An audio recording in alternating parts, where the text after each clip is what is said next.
let's get going.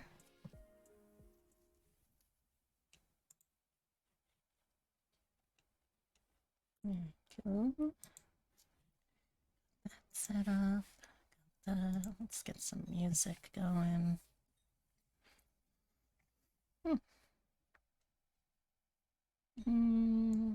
Let's see, what do I want from music today? Is there a new Seahorse set list out?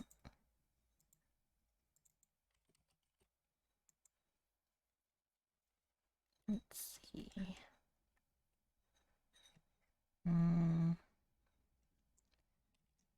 Doesn't look quite yet.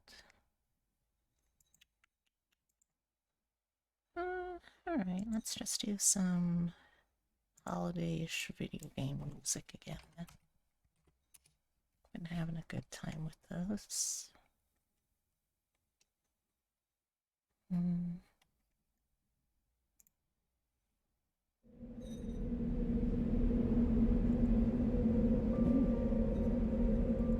This'll do.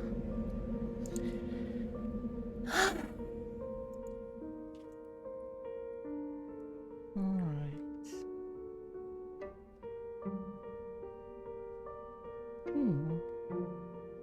This is nice.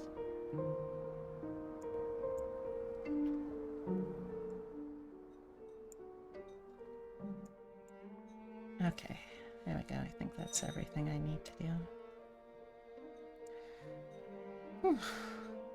Gosh. Oh. Hey! Hey, Mary! Welcome, welcome, everyone! Let me give you a quick little shout out.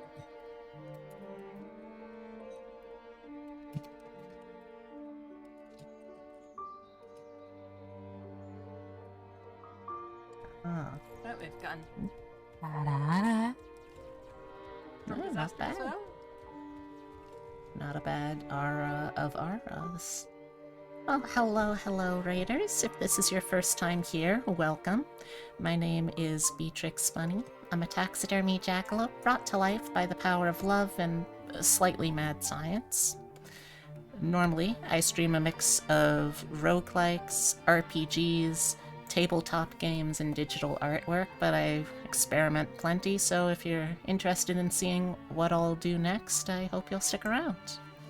Today we've got, well, I'm finishing this because, you know, as it turns out, no, in fact, I can't exist as a VTuber without trying to rope myself into silly memes like Padoru, so I'm gonna make one of those. Then I'm gonna probably work a little bit on my vampire model, and then I'll try out the new update to World of Horror.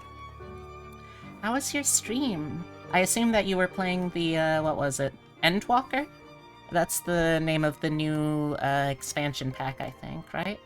How's that going for ya? And also, very importantly, how's everyone's day? I hope you're having good ones. It was good? Yeah, you were playing Endwalker 9 hours in.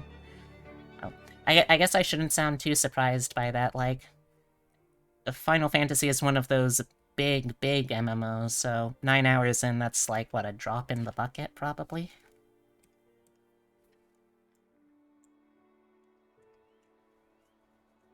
What kind of build are you doing for your first attempt at this exciting new DLC, though?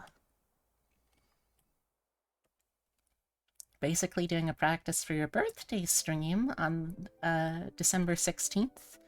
Awesome! I'll have to make a special note of that in my calendar and do my best to show up for that. Birthday streams should always be something a little extra special, you know? Well, I'm glad to hear that you had a good stream then, and welcome on in, everyone.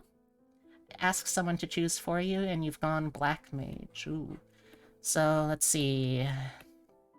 I know nothing about the structure of, like, Final Fantasy job system, but I'm going to assume that Black Mage, that's probably, like, an archetypal, magic nuker kind of class, I feel like. I feel like Black Mage doesn't really necessarily do DPS, but does really big spike damage. Basically, hell yeah. I know enough about MMOs to kind of pass as someone who knows what they're talking about. Cool.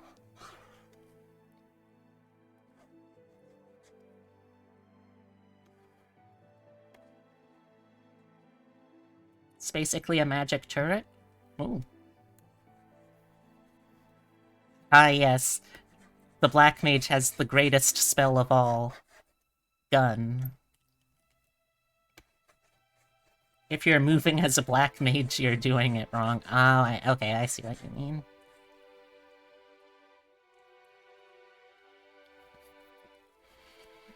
Let's see, it looks like there's a little bit of line art here I want to erase.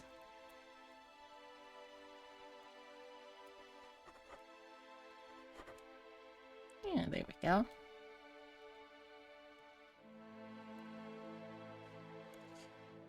Well, I haven't done anything quite so exciting as exploring a whole new game like that, but at the very least I'm going to be trying out the expansion for...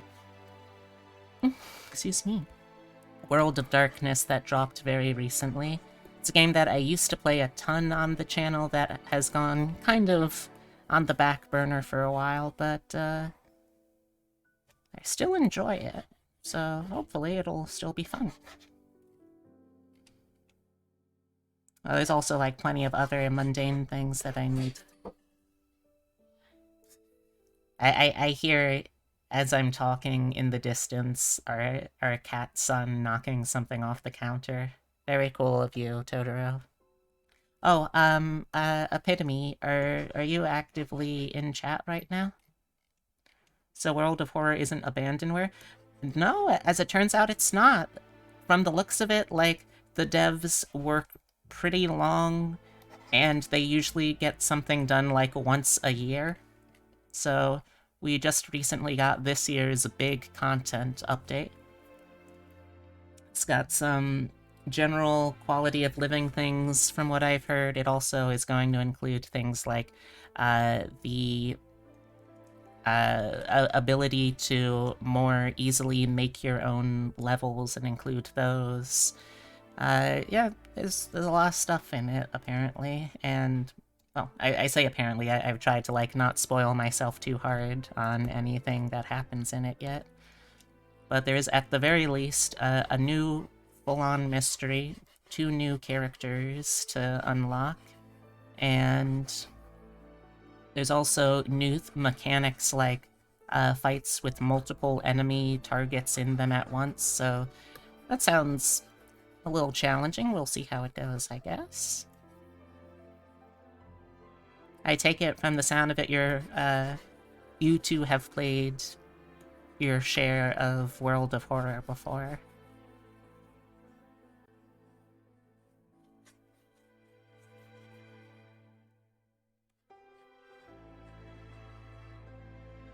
You played it when it was on the Game Pass? Ah, I see, I see. Game Pass, is that Xbox thingy? I always forget game industry terms.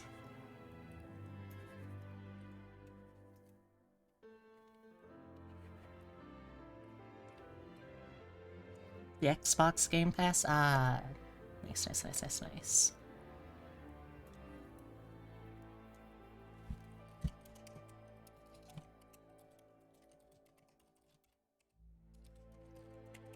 Just writing a quick note to myself, or to my partner, to remind me to do something myself.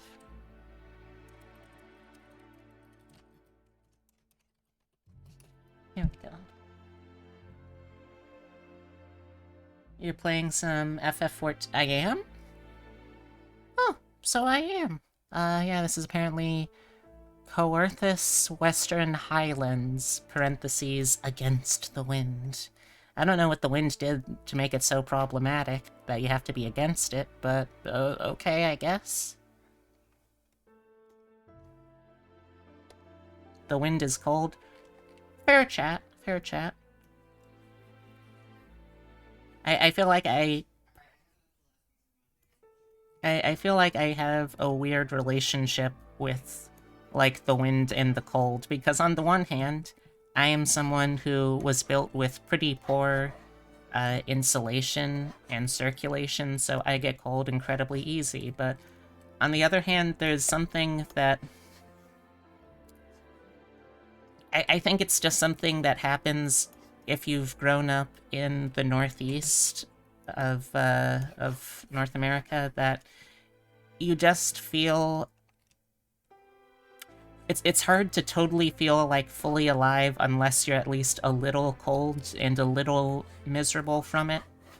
It's like that little bit of discomfort that reminds you, oh yeah, I'm alive. That's kind of neat. It's probably not the healthiest relationship to have with the weather, but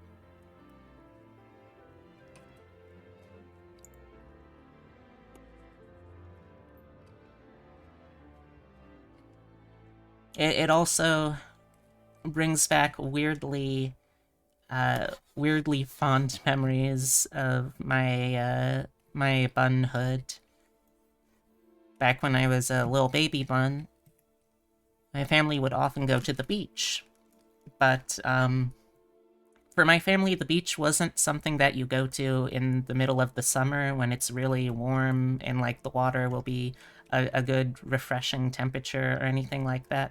No, no, no, no, no. You go to the beach in like January, February, early March when you are going to be the only people there, and you go there not to enjoy yourself, but to gain a stoic appreciation of existence and to reflect on the choices you have made in your life that have brought you to this point. Again, perhaps not the healthiest relationship with the weather, but that's how I was raised, at least.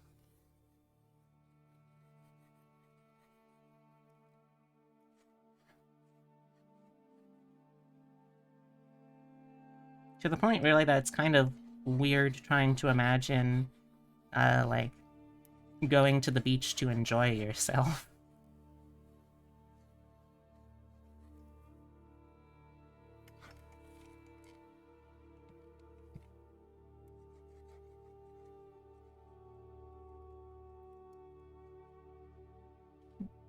Feel a little bit I need to erase line art layer.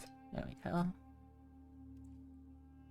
So has anyone in here got any plans for holiday season? Now that it has fully descended upon us with the force of 1,000 Mariah Careys.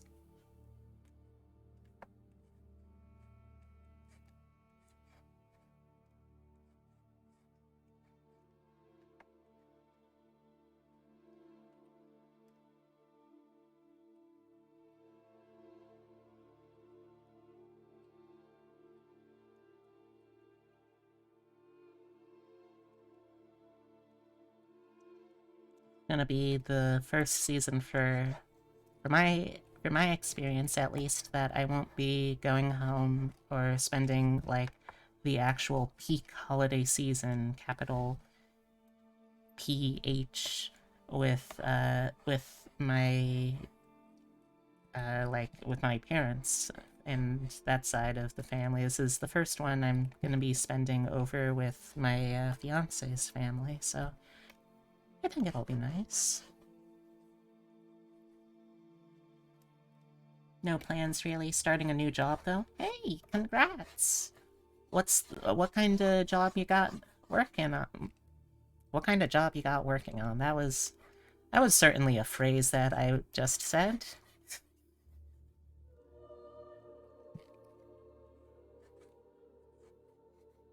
Retail in a supermarket?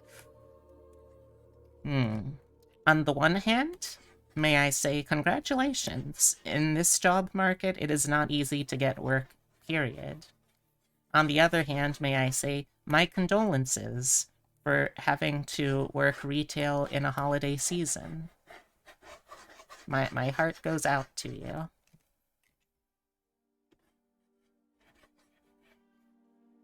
May you have very few Karens, if any at all.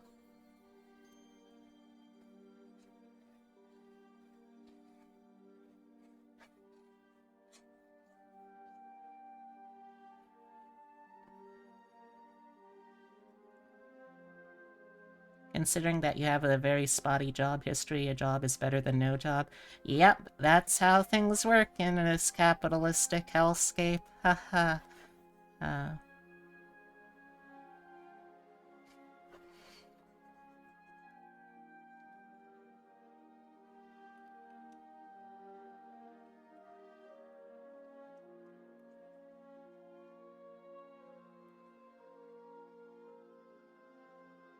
Well, I, for one, will send you my strongest positive vibes to help see you through this trying time.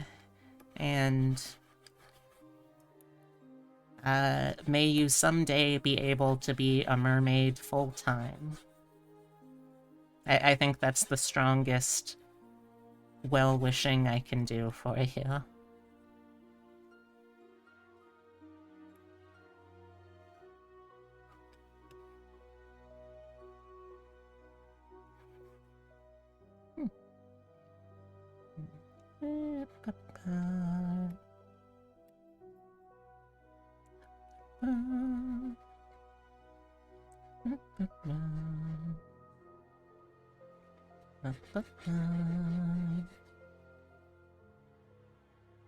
Up the size a bit more, shall we? Yeah, that's a little better.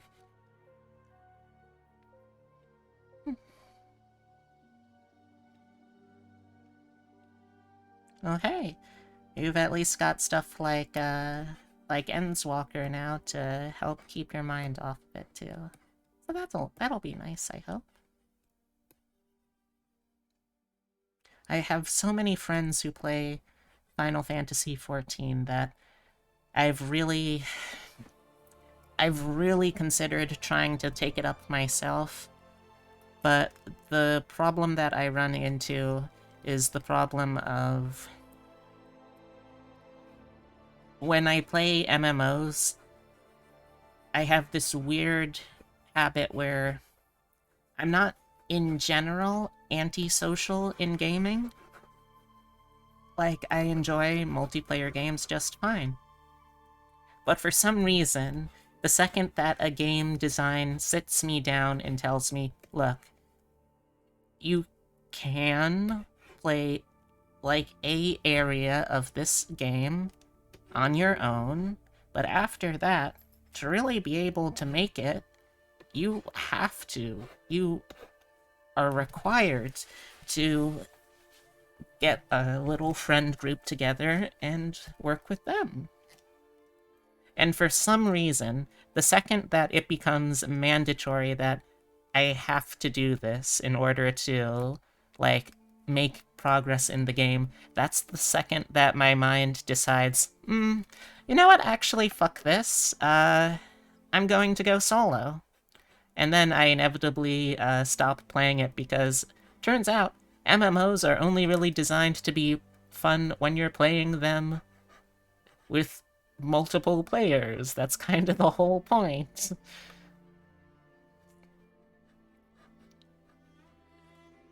And there are certainly parts of the Final Fantasy XIV experience that I appreciate, but at the same time, if I were to play it, I would want to full-time just do crafting. Like, I would want my hero of light to solely be a hero of light in the field of interior design.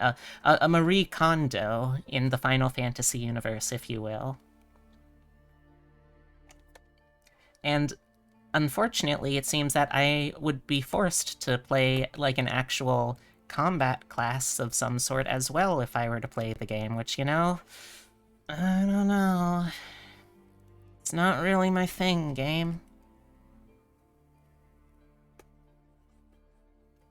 If they ever make interior designer a full-on combat and crafting class in and of itself, then I will happily, without any compunction, join in.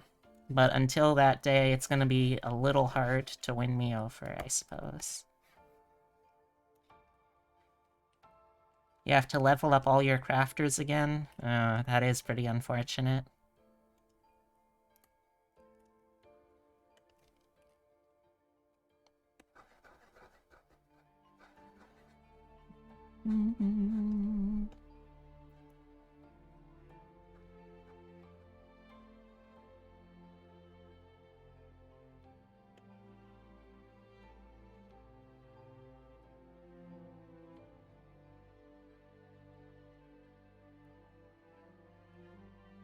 I think that's also one of the things that kind of grates me about MMOs. Like, the RPG experience is one that you're playing a role. You're literally playing a role. You're taking on the role of a character that at some level has to be pre-written into how the game works in order for a game to function.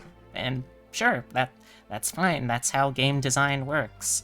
But the problem is that, like, when you get into MMORPGs, it becomes, okay, either you go the route where the story says that everyone is their own individual, but anything that players do ultimately does not matter because the entire world has to exist outside of any individual player. Or you go the route of every single player is the chosen one, and they're all kind of forced to have a plot-based experience outside of what anyone else can or outside of what anyone else can experience, because there can only really be one chosen one in any kind of high fantasy RPG plotline.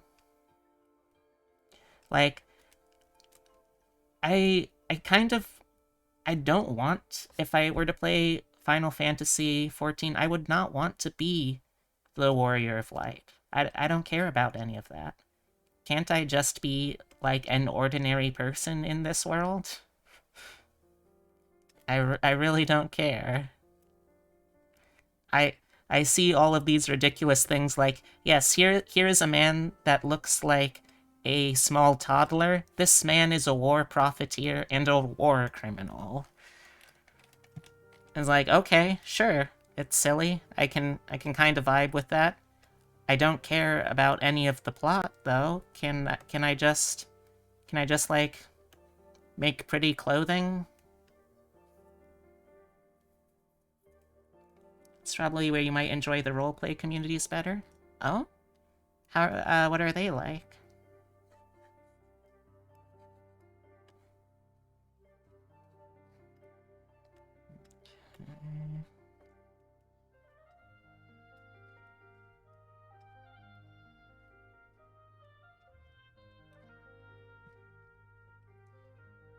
Alright.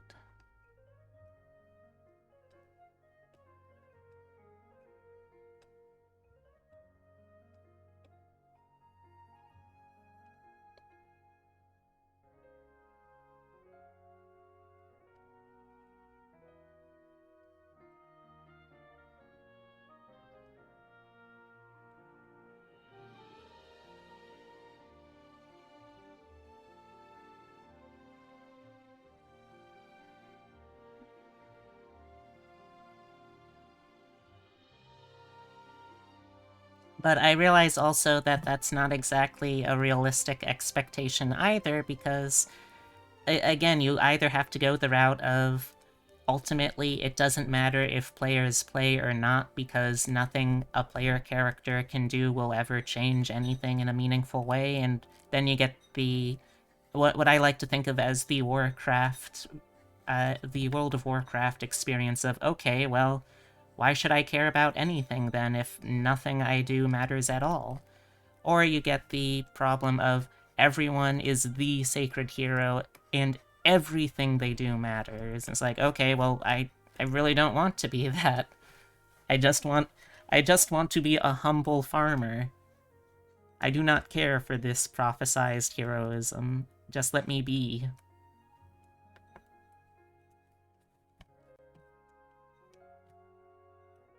All depending on who you find, but there are many roleplay communities who focus on the more mundane aspect, like the one you're in, runs a clinic adventure help center.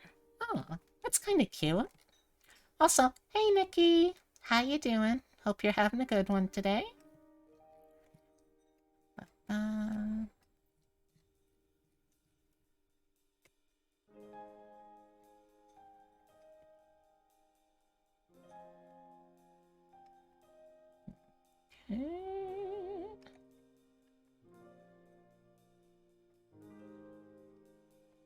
Not good at all in Ouchie Town. Oh, I'm sorry to hear that.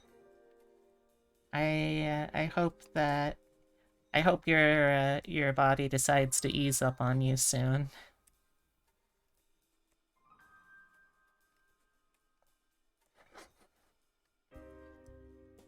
Honestly, part of me feels a little guilty sometimes because I've heard so many trans women talk about having the experience of periods still and how like awful they can be, but either I've like never had a period, despite being on estradiol for well over a year now, or I have just had periods so mild that I don't even register that, hey, maybe my tummy feels weird because of my pills. I don't know. There are many communities who run businesses out of their player house, like a pub or a restaurant. Well, like, that would be fun. I wouldn't mind going on adventures if it was solely for the purpose of, just like getting supplies to run a small business. Or, I need to get these things so I can get, like, the materials to make a house or stuff like that. That wouldn't be that bad, I think. Hereby decide to skip your normal time of the month thing, which is usually every third week of the month, but nailed you last night with cramping. That has you doubled over and now adding dumping on top of it. Yikes. That's rough, buddy. I hope it passes soon.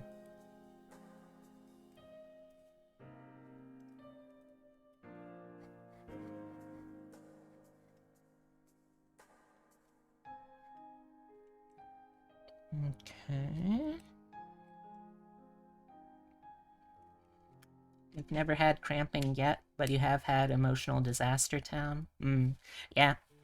That is one that I have experienced. Like the other day, I was watching in on Lumichu. I was watching Lumichu's channel, and well, for one, I had a very emotional realizing that. So Lumi, like a lot of other VTubers, and probably a lot of streamers in general, does that thing where she has a very cute, like, appearance in her avatar and a very cute personality, but is very, like, very resistant to actually admitting that. I don't know why. That's just her prerogative.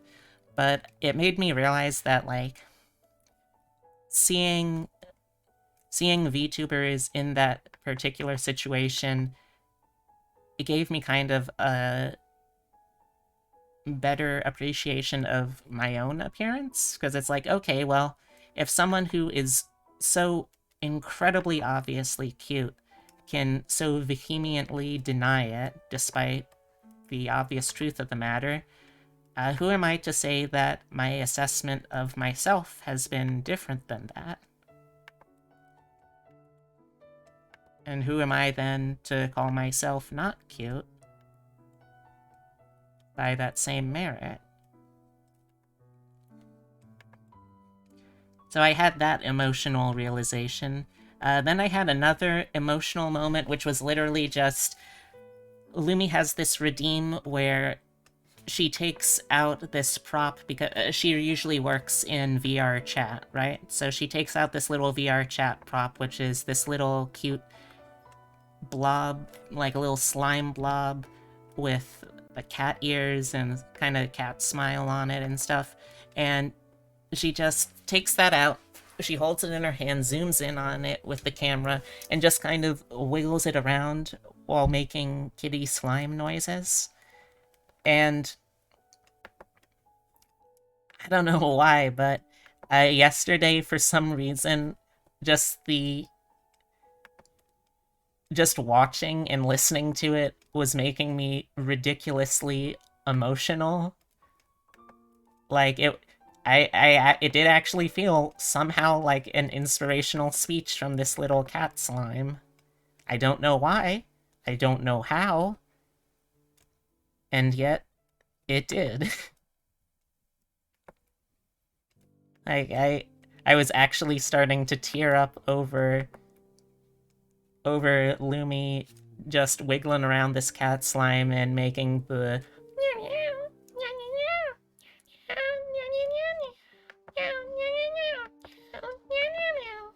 noises. And I can't for the life of me explain why, so maybe that's how my body processes periods. I just get really emotional over anything. You're a mega cutie, B. We keep telling you, you silly bun bun. Well, thank you. I appreciate the reminders.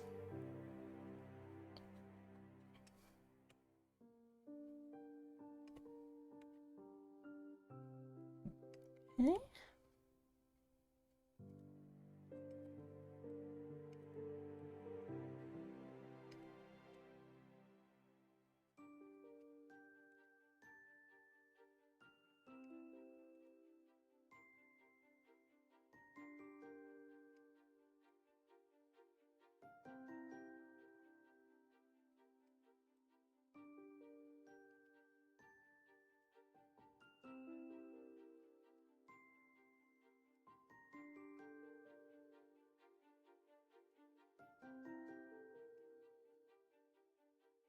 Puppy, you are cute though.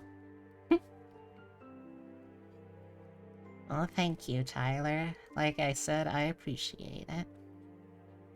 Also, hey Tyler, how you doing today? Hope you're having a good one.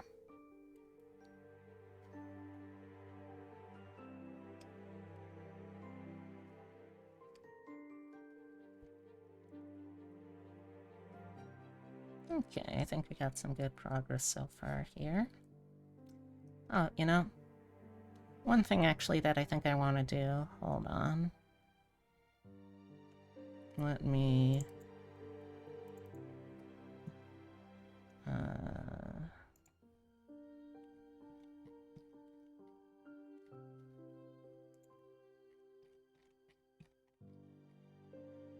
I didn't have time to set this up before stream, but I think this is a stream where I can, at least for a little bit, safely bring out Francisco.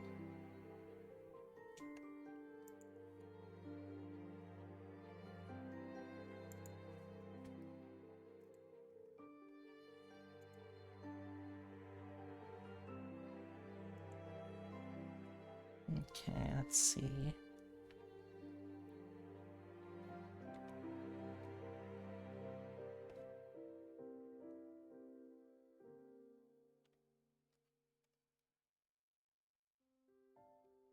Okay, let's try. There we go.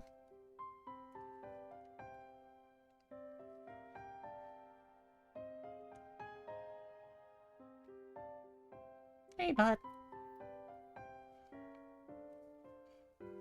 Now, should I be evil since you're in Ouchie Town today?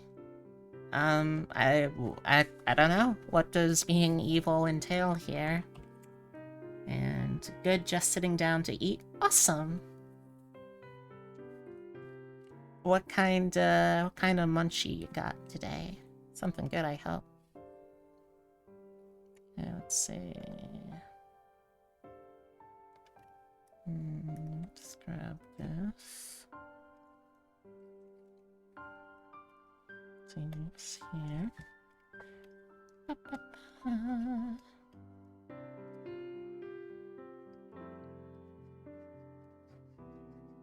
Eventually, I'll learn how to use the Vtuber, like, plug-in programs to bring up Francisco, or put away Francisco automatically, but I don't know how to do that yet, because I'm tech illiterate. Ba, ba, ba, ba, ba. Chicken patty and nacho cheese? Nice.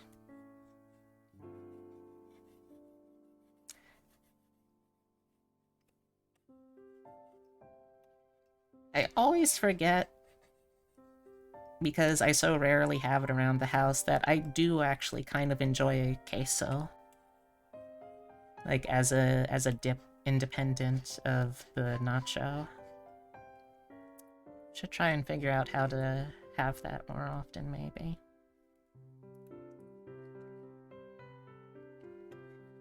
Oops.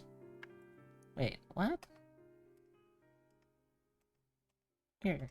Okay, well.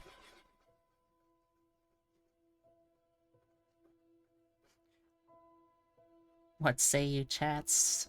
Should you be evil? I don't know. I am not the morality police.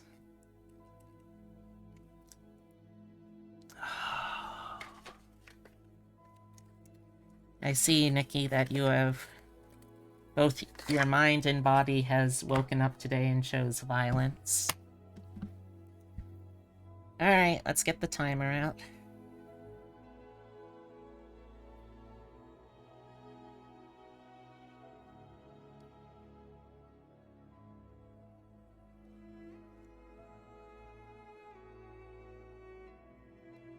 Come on. Okay.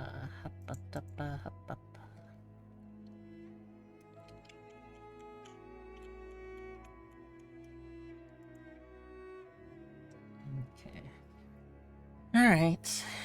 Here we go.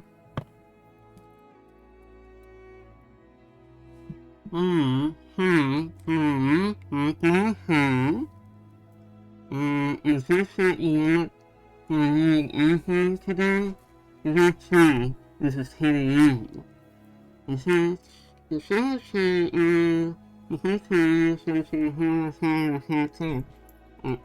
today, I caught some today was broken in the desk, and I was run off again. Okay, I guess. Here's something I need to cat actually was not trying to break into. Yeah? You want to talk about it? I'm not like I want right now. I definitely can't, but I tell you I go to my phone. That was let's see, I don't was I tell you can't. Let's see.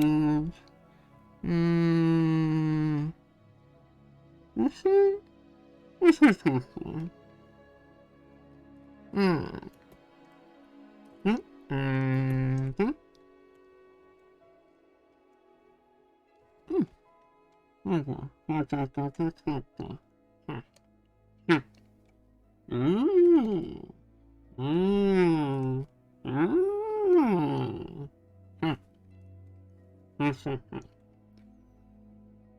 Okay, this is here, a set half again, is half, and the other half, because it's each other you got. And the other side, and the other is yep, and then turn this half, here, we got actually kind of two contact. Alright, so let's hit this half here.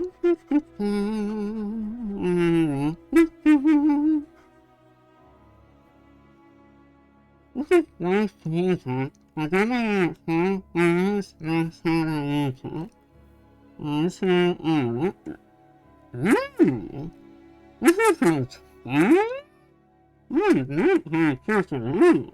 This does not sound like a scary sound at all. Yeah.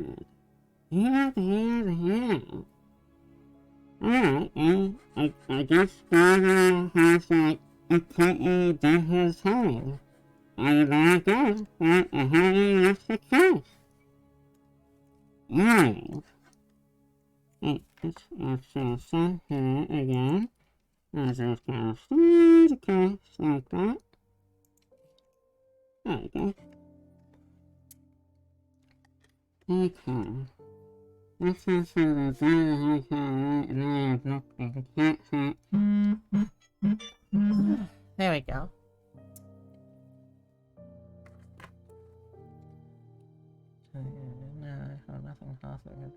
Yikes. I hope the same for you too. That is not a very good situation to be in.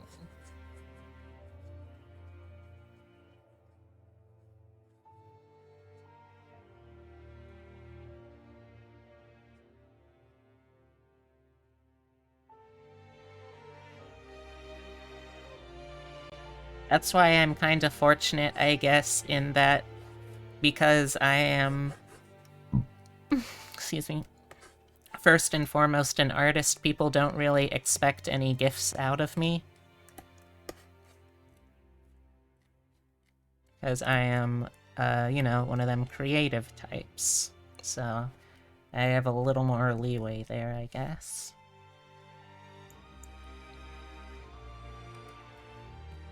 I want to do a little bit here.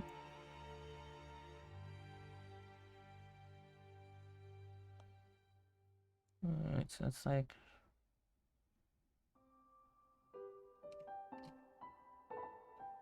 Yeah, that's not gonna work though, because...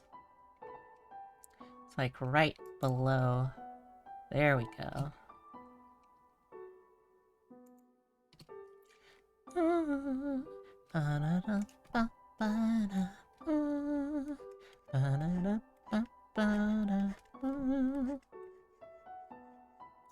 Love Undertale music.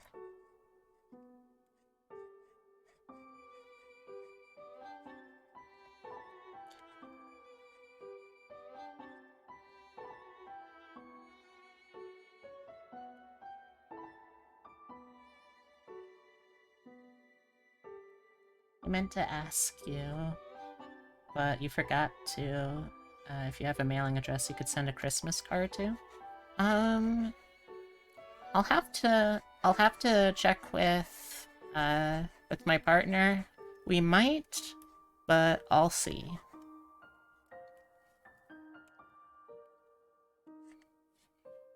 We might have to set up some kind of like P.O. box.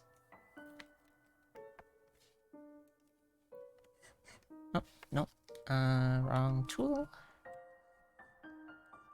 There we go. I don't think we're actually that far away from a post office either, so that's probably pretty feasible.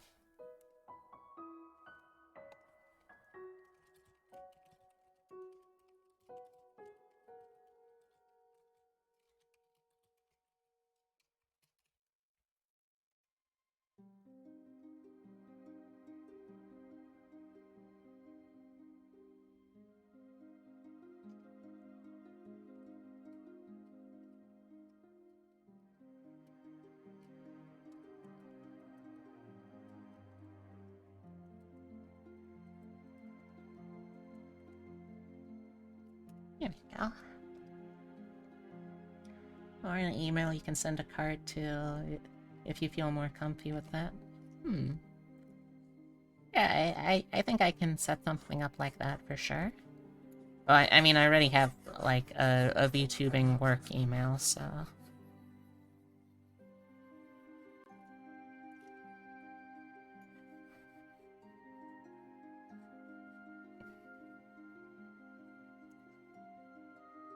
Now, one of my favorite things about PayPal is how if you want to change your name as listed in their system, you have to provide an absurd amount of legal paperwork to show that, yes, this is my legal name now. And otherwise, it just cannot happen.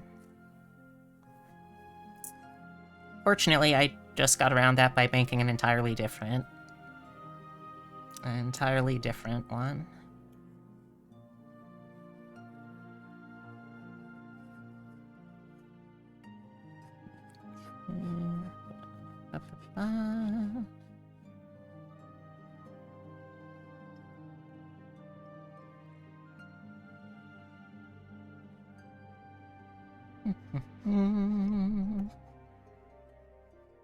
I know this isn't the way that you traditionally draw, like, Paduru eyes, but I feel like it adds a certain je ne sais quoi of menace.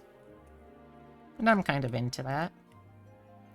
Alright, so now let's get, like, a nice yellow that we can use for the line art section, I guess. I probably could have just done the line art in this originally and saved some time, but oh well.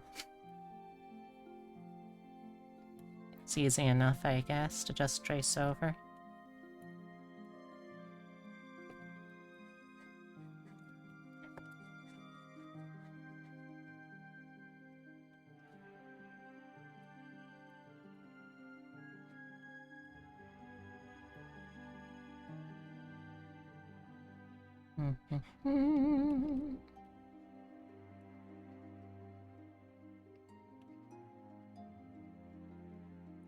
There we go. So let's take this color, because I saw a little spot I missed. There we go. Much better. Oh, come on. Zoom back in. Did I miss anything over here? No! No, okay.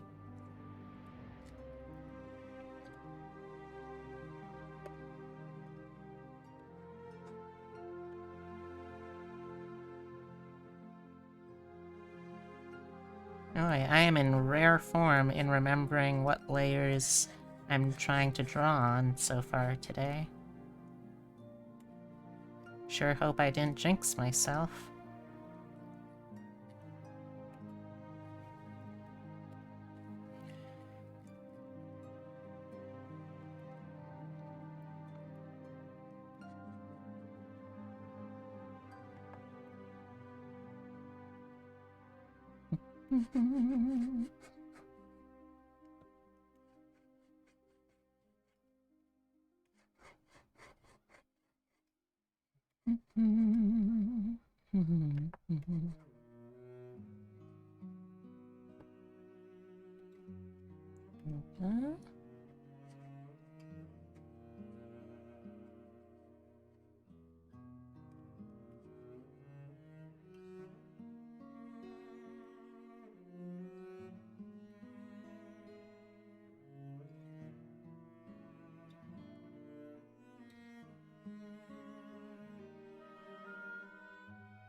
Okay.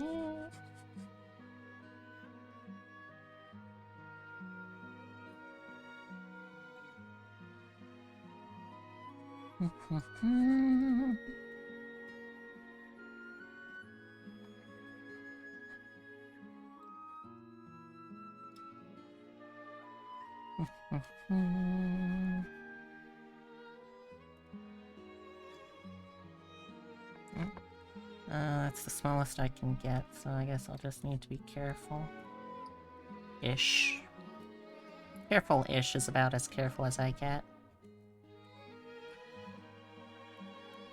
Especially when it comes to digital artwork.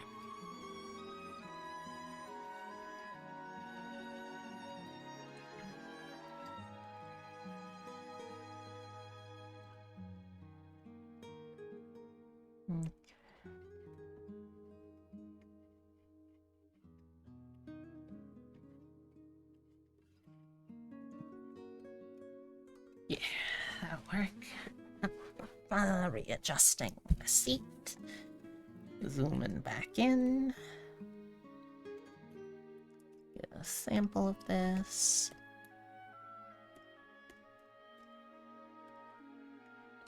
Copy. Okay, and let's erase this part of the other eye.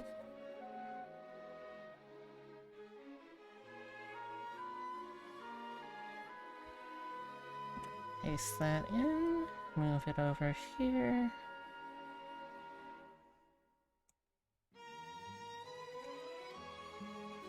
Yes. That will do, I think.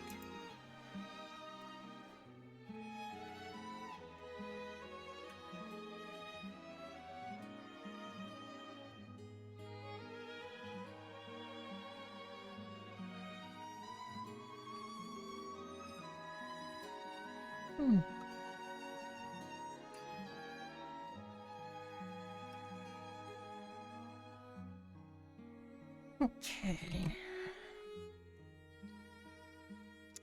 Well, the question is, what colors do I want to do for the outfit itself?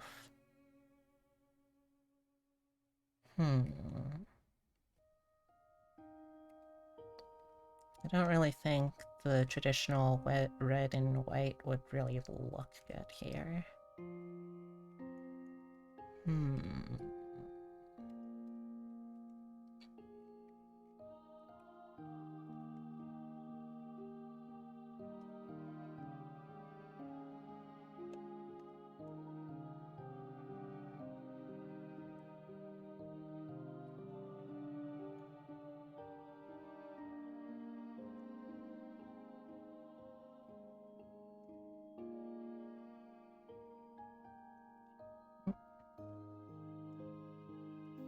Okay. Hey! Hey, Hemlock! How you doing? Welcome, welcome on in, Raiders. If this is somehow your first time here, I mean, if you watch Hemlock, then you're probably gonna be seeing me sooner or later. Hi. My... So I was thinking, like... Oh, oh! Oh, there. Oh no. Oh, whoa, whoa, whoa, oh no! Oh no. Oh, oh. Okay. Well, hello, Raiders. Welcome on in. My name's Vtrix Bunny. I'm a taxidermy jackalope brought to life by the power of love and slightly mad science. I stream roguelikes, RPGs, digital artwork, and tabletop games normally, but I also experiment quite a bit. Today, I am giving into meme-based peer pressure, and I'm making a puddle of myself. Later on, I'm going to work a little bit on my VTuber vampire model, or vampire VTuber model, and then I'm also going to try out some of the stuff that got updated in the game World of Horror. So how's the rest of your stream, Hem? How did it go?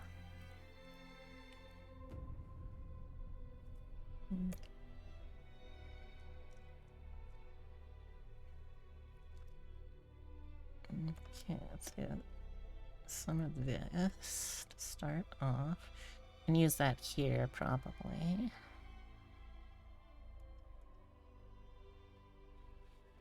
All your clips are cursed models, courtesy of Ven. Well, that's not all of them. Some of them are totally normal stuff. Ish. You know what's good? Didn't start any new rigs, but you got Crimbus outfits on the OC models you've already drawn. Nice, nice, nice, nice, nice, nice. You planning to do anything special for the holiday season? And also, for anyone who's coming in with the raid, how you doing? How's your day?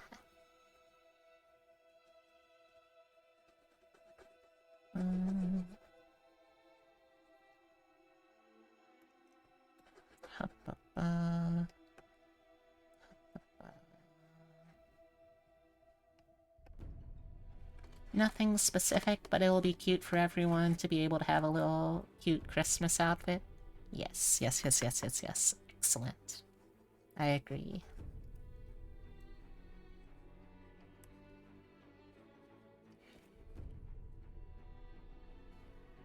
No, come on. Alright, what I'm gonna need is, I think, my full body ref, so let's grab that real quick. Here we go. Alright, let's grab a sample of this to use for the floof.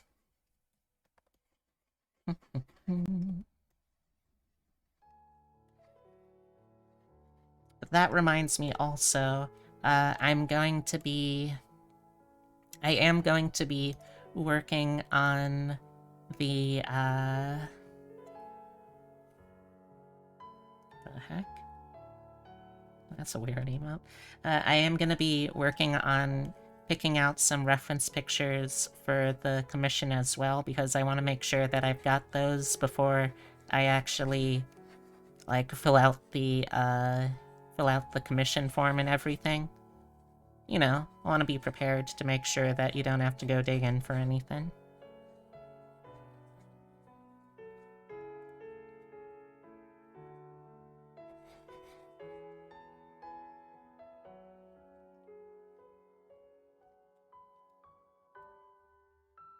Heck, I might actually do that as a break once I finish this, just to give myself a little bit of cooldown time. Just looking at models.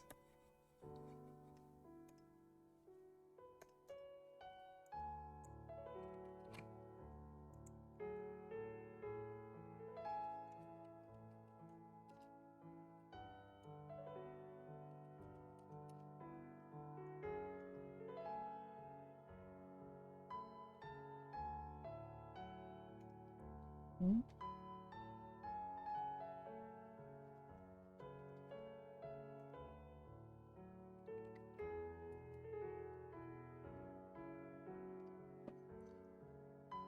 Oh yeah, I'm definitely gonna be looking at this shit on stream. These are cute as hell.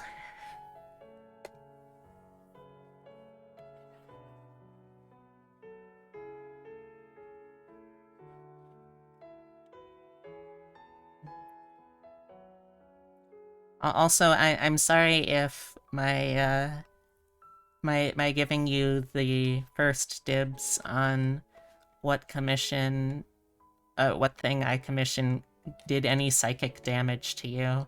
I did not realize how much everything would be like your thing. I did not want to accidentally give you such a brutal choice as it turned out to be.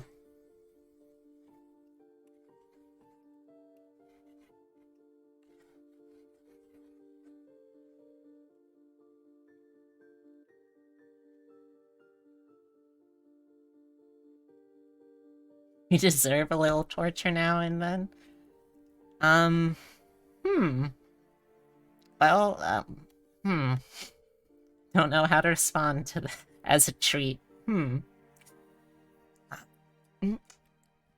I feel like that gif of Nathan Fillion doing the uh, uh,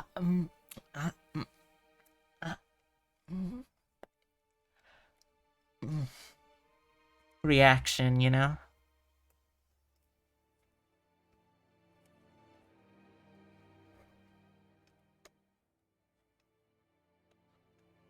Also, I don't know if this is like a hot take or anything, but I think the role that I cared the least about that Nathan Fillion's ever played was Mal Reynolds from Firefly. Hot take, I think that he got a lot better after that show.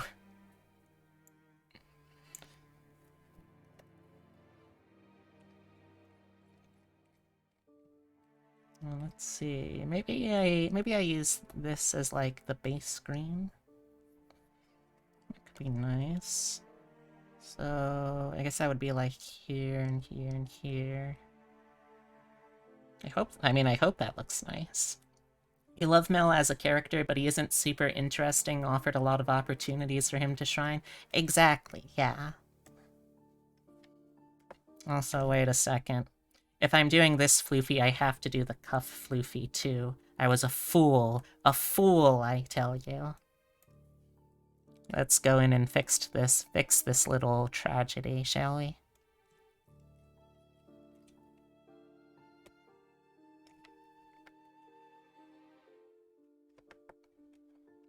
Can you imagine any character that I ever make not having floofy fabric or that kind of fluffy texture? My autistic brain would simply look at the model and go, this isn't... I don't know what to tell you, Chief, but this ain't you. Imagine being given the chance to wear as much artistically, texturally satisfying material as you want, and not doing it. Nah. I ain't about that.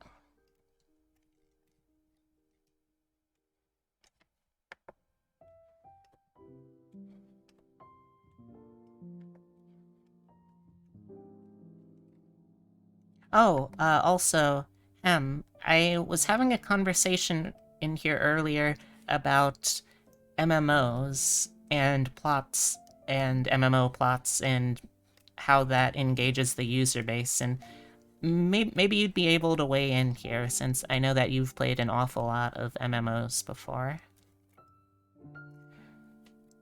One of the things that I was bemoaning was I felt like, broadly speaking, there were only two kinds of MMO plots out there. Either it's an MMO where you can kind of just be whatever kind of character you want to within the plot, because the world makes it very clear that nothing you as a player does will ever matter. I consider this to be kind of like the World of Warcraft model. Like, nothing a player character does in that will matter, because the plot doesn't actually change, so therefore, you're like motivated not to actively care about the plot at all, because nothing you do as a player, you don't have any agency to actually do any meaningful narrative stuff, right? And then the other model is you, as the player, are the chosen one, but the plot has to oblige for every single player being the chosen one, so it still doesn't really feel like anything matters that much, because, well, ultimately everything is so personalized that it kind of loses personalization. And I was trying to see if there was any kind of games that sort of take a third route, you know? Like, I want a game where there is really big stuff that players are doing that changes the world, but also I want one where I can decide, you know what, that's great for those players, I'm real happy for them, I'm going to just become an interior designer and be Fantasy Marie Kondo. You think Guild Wars 2 does a good job of making you feel like you're really doing things, but Ashes of Creation is going to be more that route? What's Ashes of Creation? I don't think I've heard of that one at all.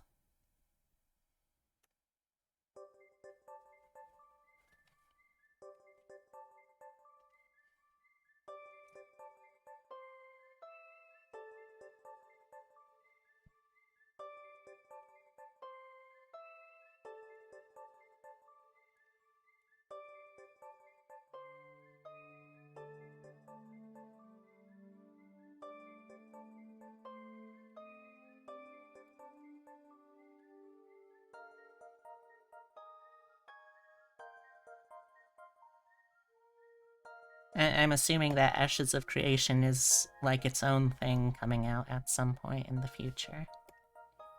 It's a bunch of old Blizzard and Carbine devs trying to essentially make a giant D&D campaign. You can like do things in an area to build up a city, uncover dungeons, go to war. Okay. You have my cautious attention so far.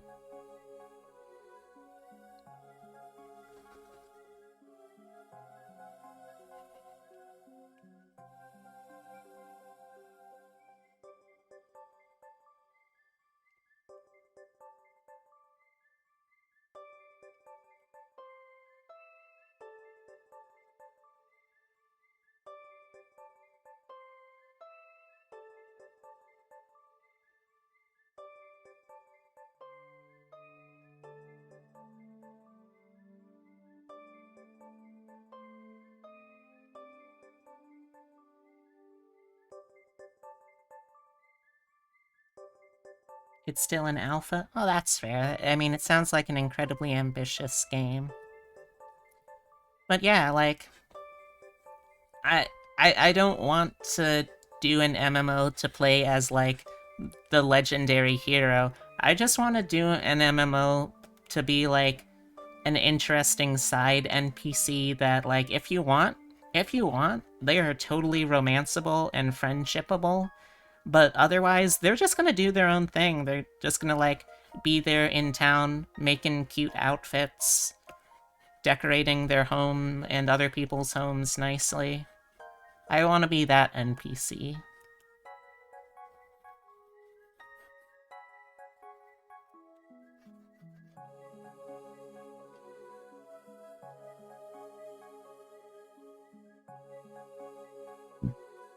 Excuse me. Okay, let's see. Alright. What am I going to use for this part of the outfit's fluff texture? Guess I can try using a lighter green, maybe? Maybe I can sample that from down here. Let's see how it looks.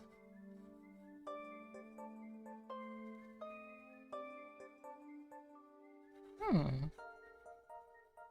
I can try this. I can vibe with this, I think. It looks pretty neat if they can actually make it work. Sounds pretty neat. I'll have to keep an eye on it too now. But I think what got me into that line of conversation was I'm sure I must have told you at some point about how, like, in the past I've played MMOs where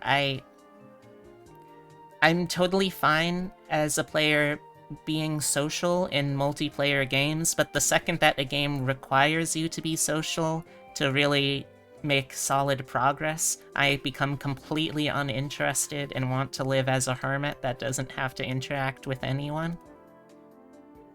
Which, as it turns out, has made it pretty unconducive to playing many, many MMOs.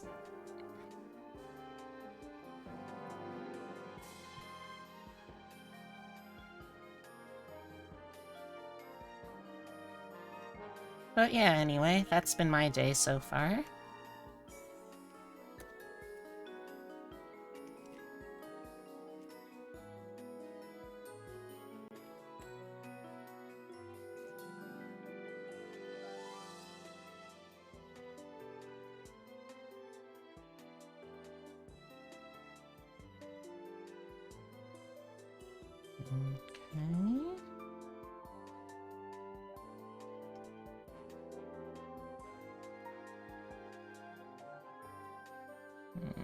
Okay. Okay.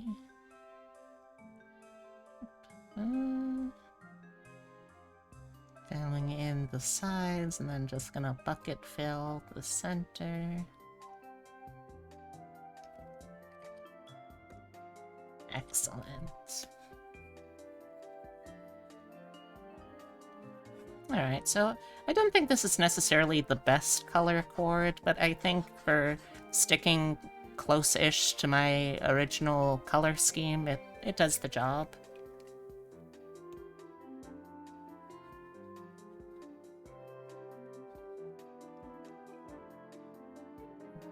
Okay.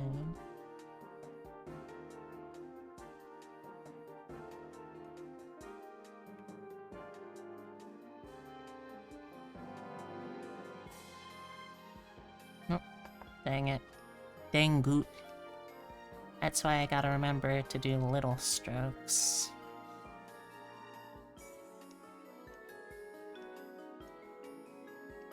Okay, there we go. Now we're getting there. Okay. I have no idea what to do for the hat colors, though.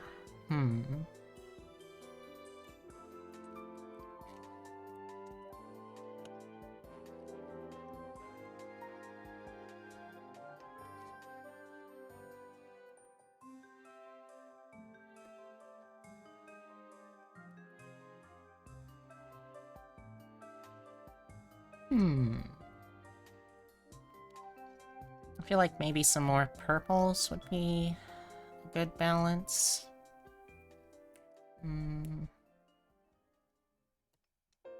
Yeah, I think I can probably use these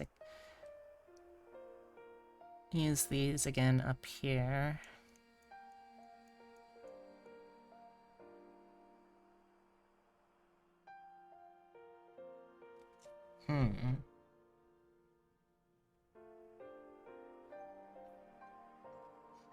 Alright, yeah, let's give that a shot.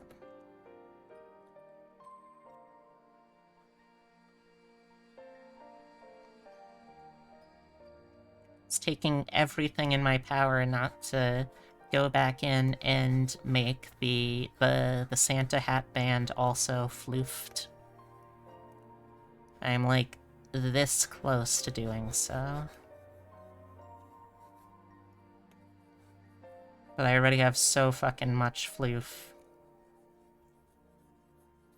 I have to be able to draw the line somewhere. Otherwise I never will.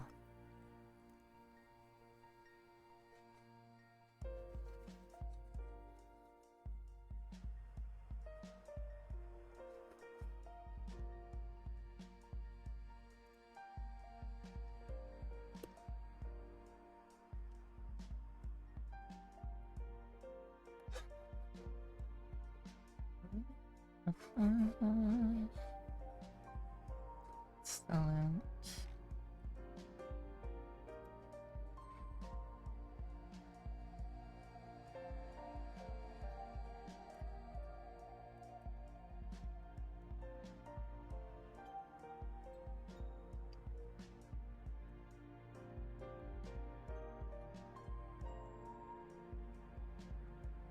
Okay.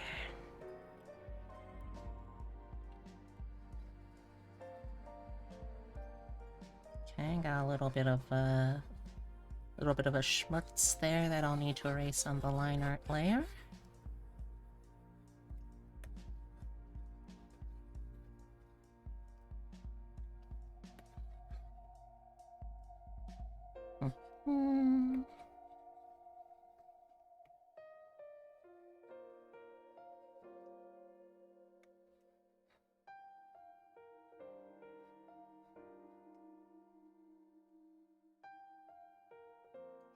Hmm.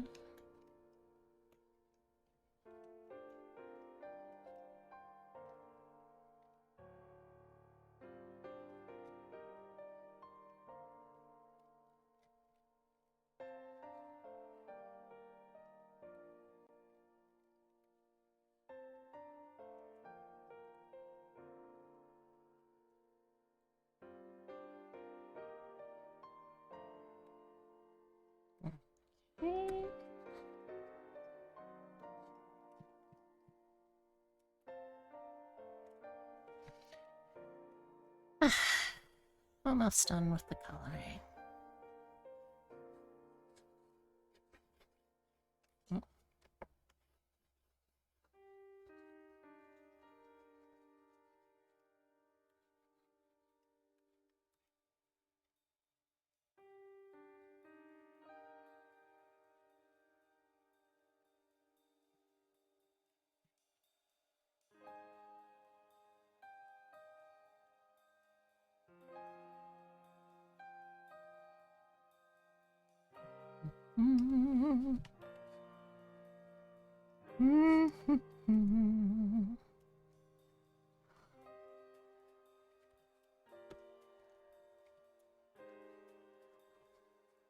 There we go, almost done.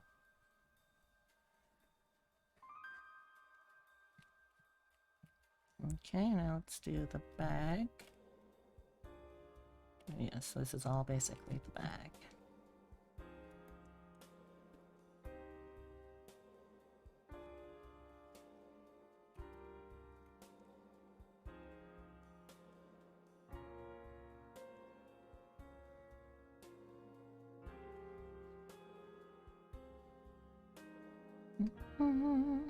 Is this just straight up? This is just straight up white. Ugh, that's weird. I don't think I want to do that. Guess let's make our own colors.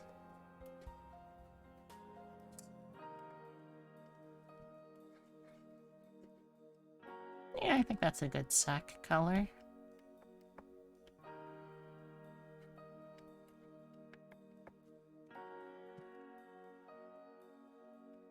Just reducing the size a little bit. Oh, that's right. Did I go back up to do the tidying? I did. Okay, let's go down here to do some tidying too.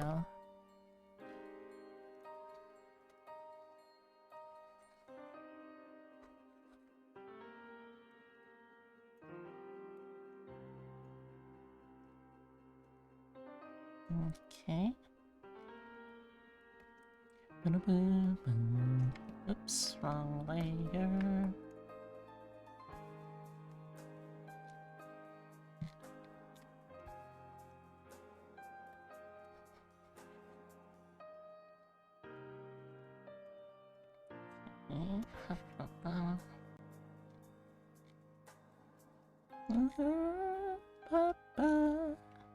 I don't know what this song is, but I like it. It's very peaceful. Actually, let me just see what it is. From Xenoblade Chronicles. It's always hard for me to tell when something's from Xenoblade Chronicles unless it has the, like, obnoxiously British accents. Oh, come on.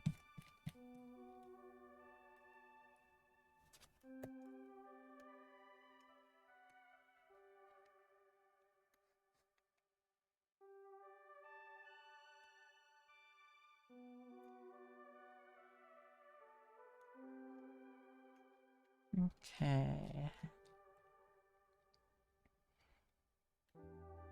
I'm also trying this new strategy out with my streams. It's the revolutionary idea of, hey, B, maybe, just maybe, you should try streaming without being able to see the exact, like, concurrent follower, or not follower, concurrent viewer thingy. Maybe that would be a good idea for you. I don't know if it will be yet, because got that goal-oriented brains set, so Stardew song in the background. Oh yeah! The wind can be still. That's a pretty name. Don't know what it means, but it's a pretty name.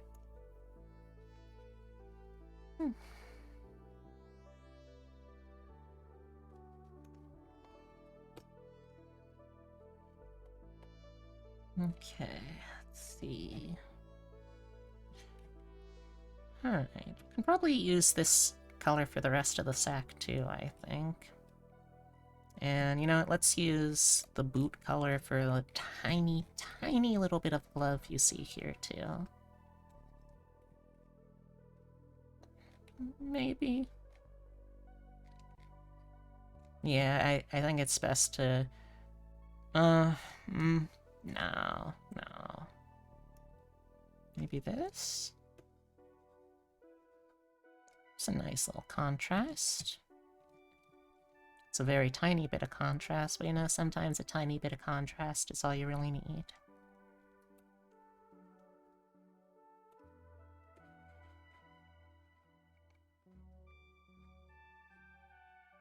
I've never really gotten into Stardew Valley, despite the fact that my fiancé Epitome is very much a big fan of the game.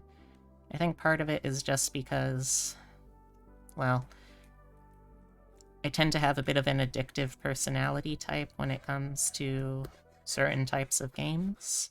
And one of those types of games is sort of the more creative, open-ended sort. Things like Minecraft. Or Stardew Valley. So I'm kind of worried that I'll get too deep into it and end up fixating on it. Because again, those games are also good for if you have the kind of mindset where you're very oriented towards what kind of goals you can achieve that you can see as you achieve them. Visible progress goals, those are nice. Got a sneezy nose. Stardew Valley is definitely your "oh no, I haven't stood up in 13 hours. Do I need the bathroom" game. Yeah, that's what I'm worried about. You like tasks and it keeps you too engaged until you do the next task? That is my fear. Let's do a little bit of tidying up.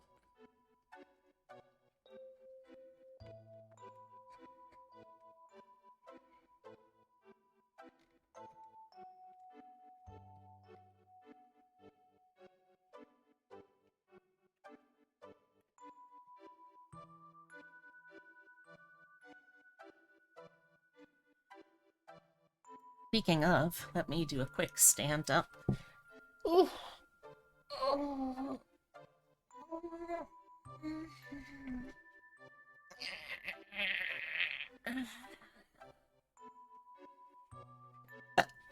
Excuse me.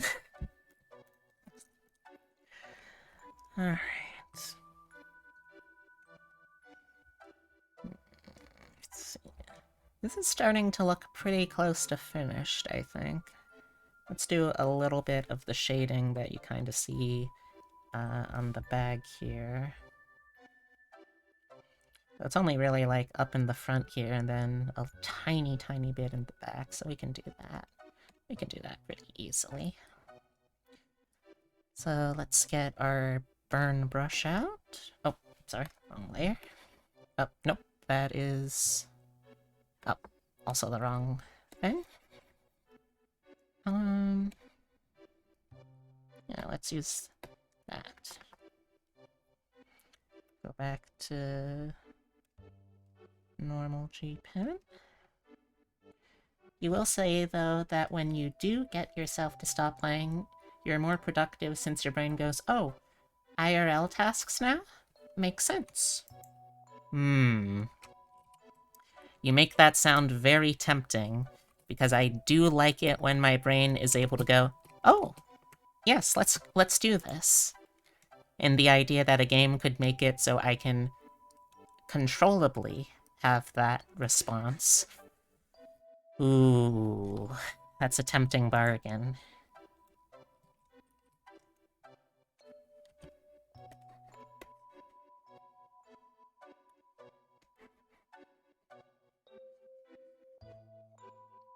I've told my partner that one of my stipulations for if I were to ever play Stardew Valley is I would have to have a mod pack that makes all of the romance options ladies, because you know what? As much as I appreciate him as a IRL dude, I prefer romancing video game ladies. In video games, I do tend to be a little bit of a trans man.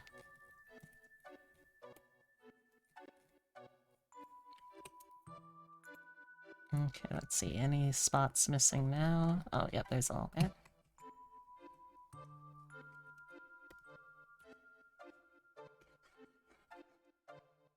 You valid. The ladies on Stardew are the best marriage candidates anyway. Alright, well, alright, now that I've got a couple of people in chat, actually, who are familiar and, like, proficient with the game, chat, tell me, if I were to play Stardew Valley, based off of what y'all know of me, who should I try to romance? And why?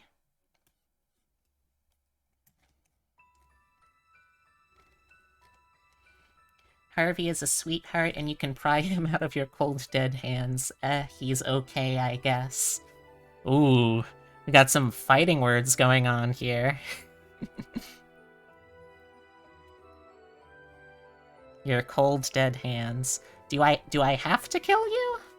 That seems like it would be kind of bad for both of us.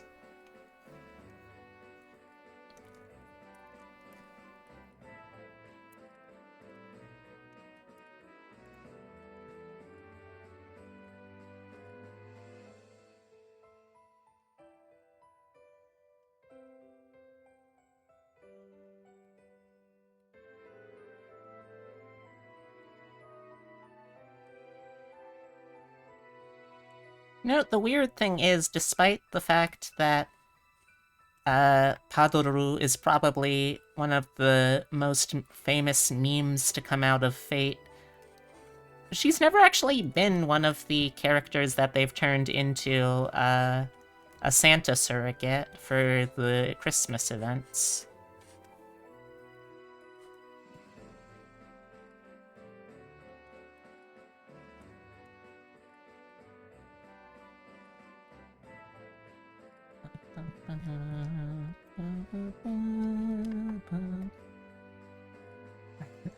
Also, I'm just imagining now, Epitome, that, like, I am staring you dead in the eye as I download the mod to force femme Harvey.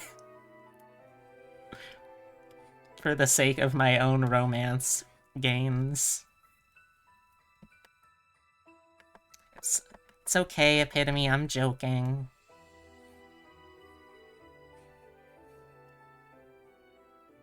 Wait, what's that? What's what?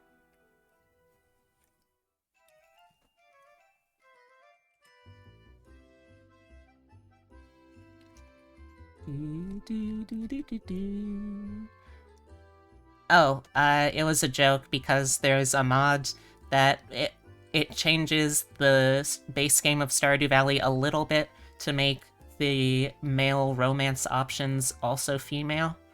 And I was joking, hey, yeah, that's definitely something I would do because I enjoy being a transbian in video games.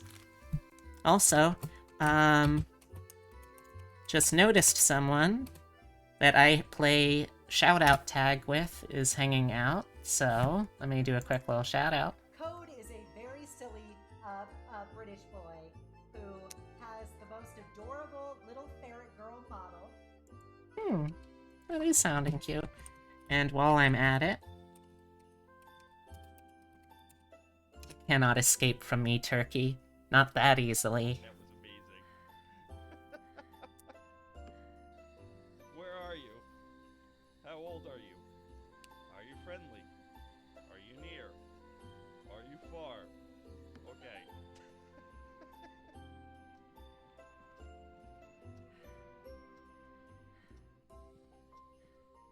I'm just waiting for the murder hands in the clip. Hey! Oh wait, we already knew freeze attempts. I knew that. I was testing her. No problem, Obsidia. I enjoy playing shoutout tag with people. You like flying below B's radar? Hey, are you trying to tempt me, Nikki? Because I'm very easily temptable.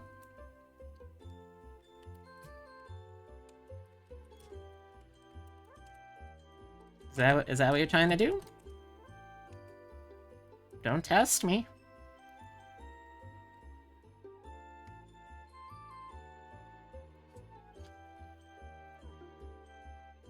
This is a fascinating clip. I don't know why this one was chosen, but... weird. Oh. Oh? Is this... what a weird clip. Huh.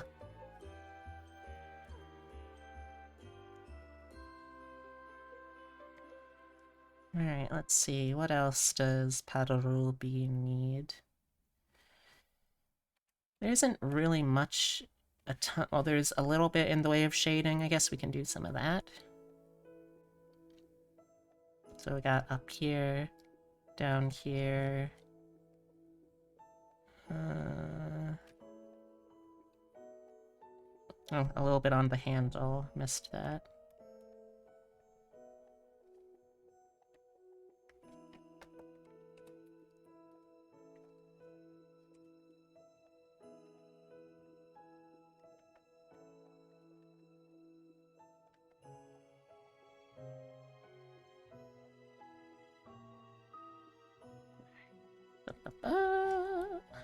Burn brush.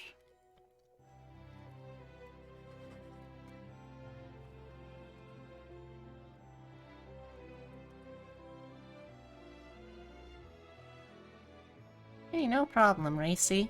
How you doing, by the way, today?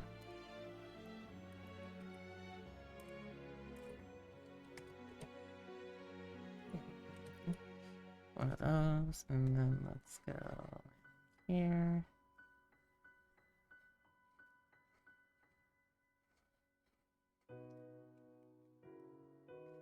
Okay. Yeah, it's kind of pretty much how that works. Can do a little bit into the rim here, too. Came home to drunk sister again.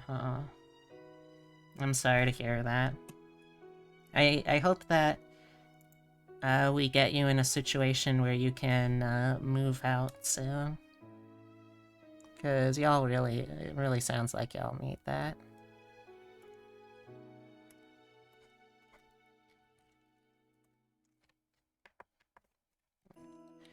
Well, as I said before, if there's anything I can do to help, just let me know.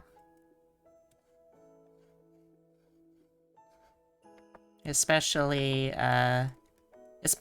this time of the year, I feel like it's very important for queer folk to help out queer folk.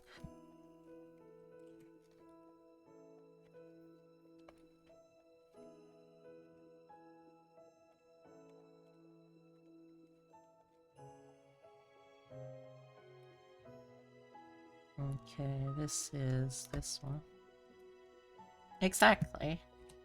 That said, if you want to help out, make sure you never do it through the Salvation Army. They are not a real charity.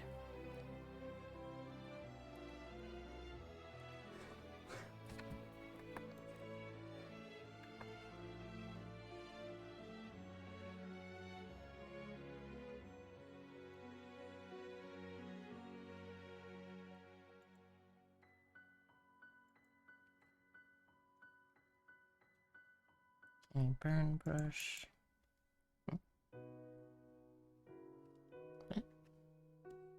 Oh, there we go.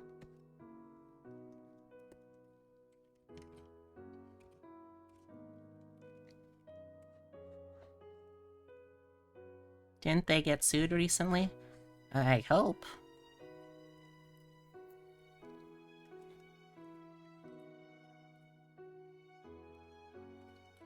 You certainly deserve to.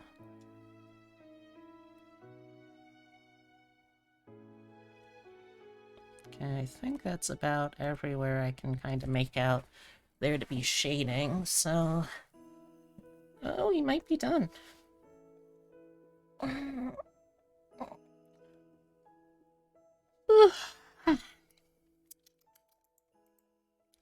Merge this with this layer.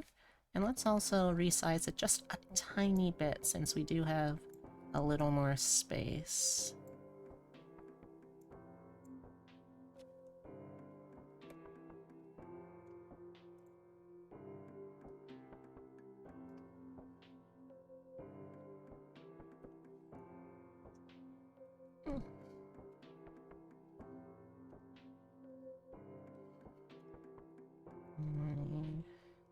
Check something real quick. Alright, I think I'll probably save this as a couple of versions.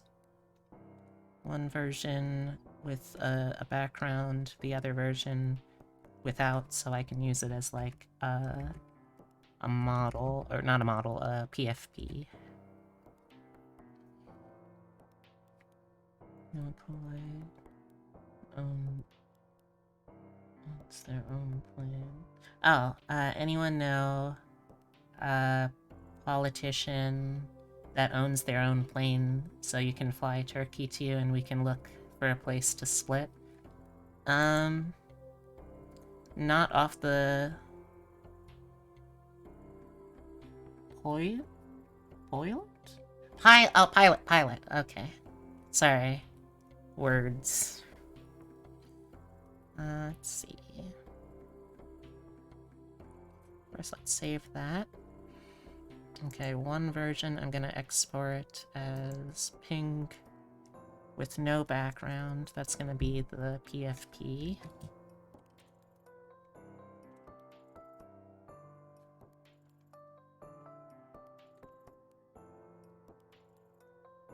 And then another version, let's add a background.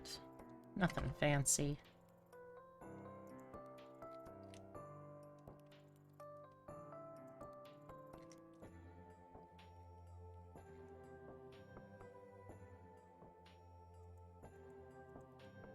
Nope, don't want to do that. Okay, let's zoom out. Get that, zoom out. Get that. Get that.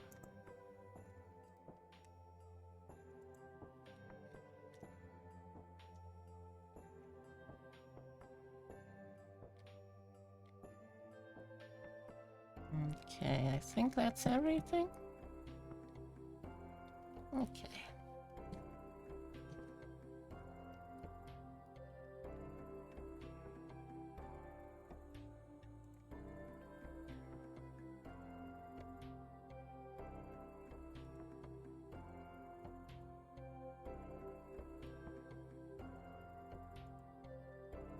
Okay.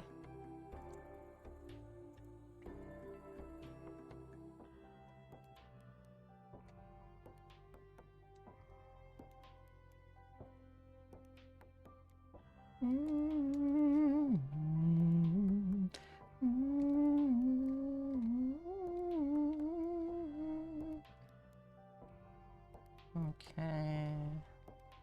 And it's in pictures. There it is.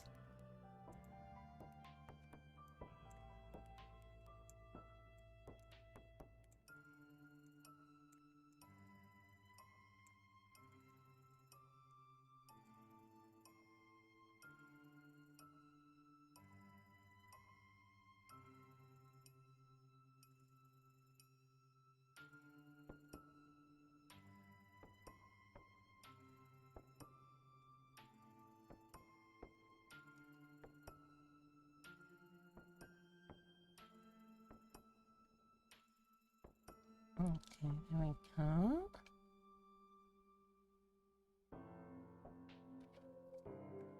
Alright, and then I'll post the full version of this later.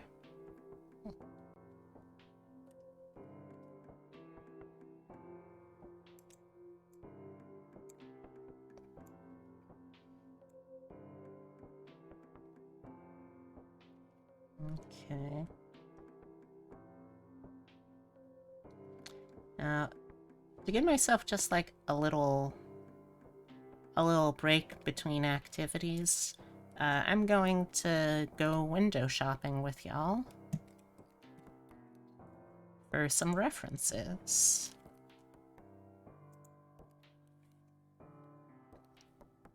Let me... Oh. I don't even know what that capture is, which probably isn't good, but okay. Anyway, let's get this switched over.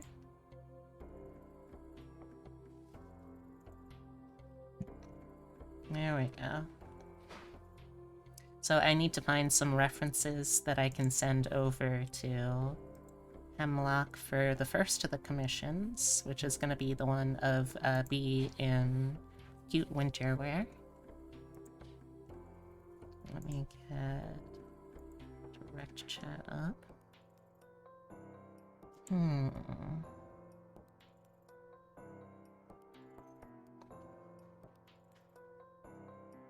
Let's see. Oh, geez. The problem is, when it comes to winter clothes, I think winter is when Lolita as a fashion really shines, because some parts of the year you can't really afford to have a ton of layers on, but then sometimes the weather aligns just right and you can have like all 60 of the adorable layers that you want to have on.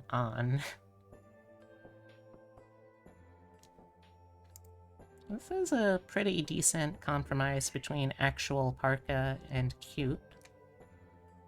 Okay, let's grab this as a reference. Ayo, Hemlock, if you're still here, I'm gonna be sending over references to Discord for you.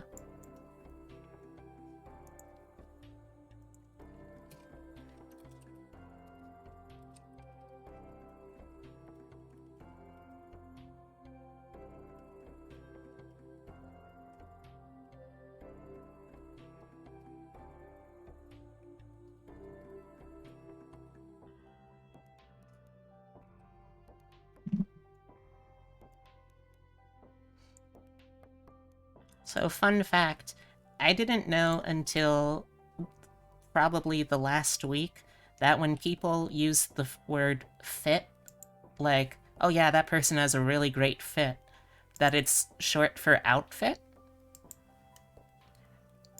I don't know what I thought it was. I guess maybe I thought it was like short for like fitted clothes. Like, yeah, it's really tailored well to their body type. Those are really cutely fitted clothes, maybe?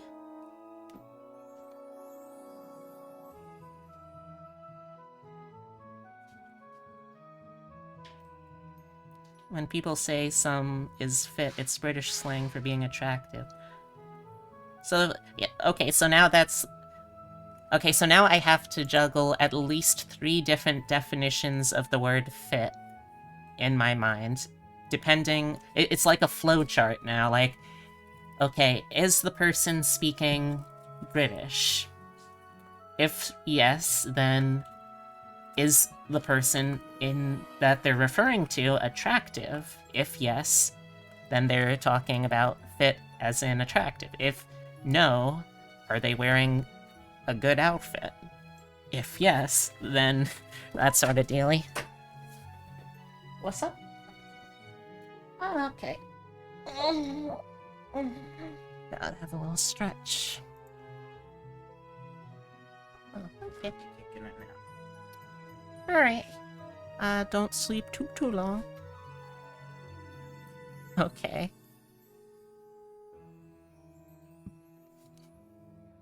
Now, if y'all haven't realized by just looking at my model art, you may notice that I've got a bit of a thing for dresses that have this kind of shawl top over it. So we're probably going to see some references of those in here too.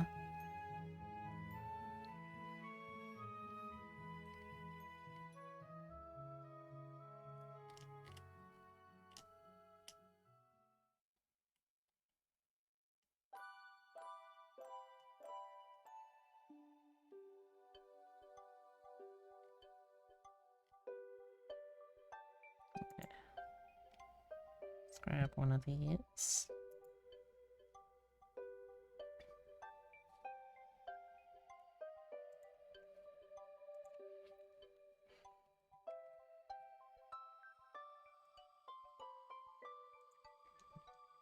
Oh, let's also look for Cute Winter Lily, just in general, too.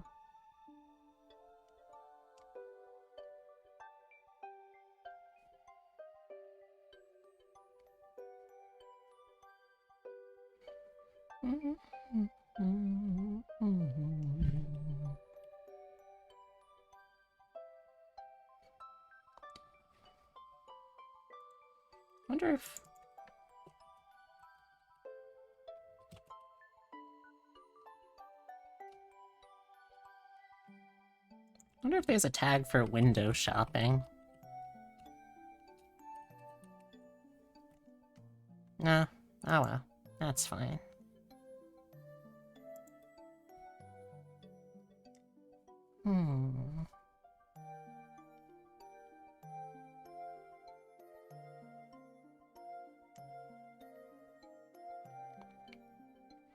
I really need to update my shoes on the model at some point.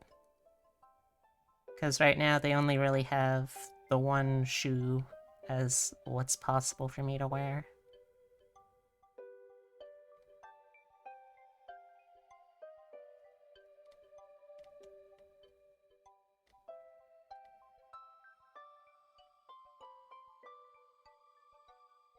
Hmm.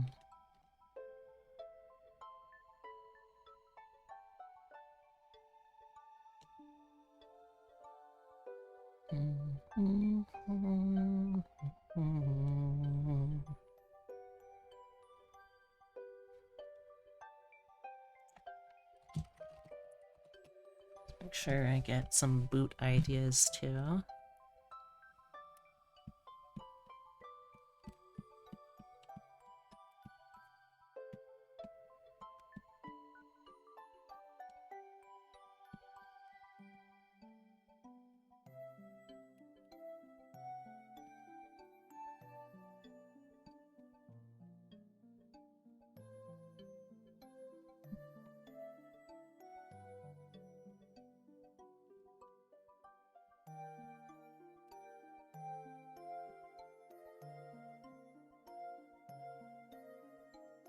Hmm.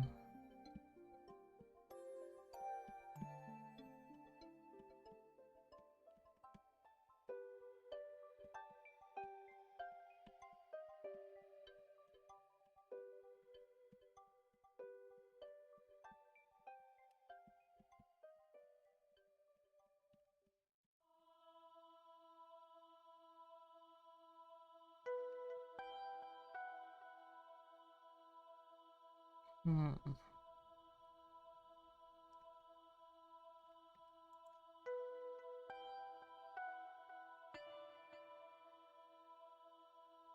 You know what? Sure.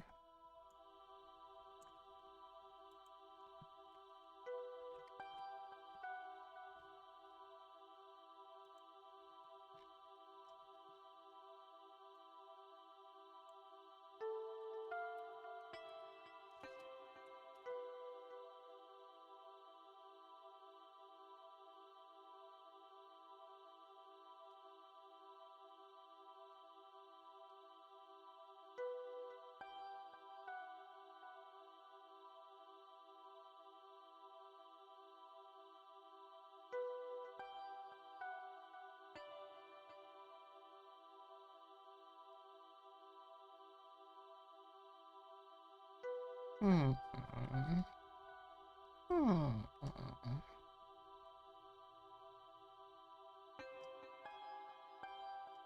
What is this song? Sounds like Christmas, but Metroid.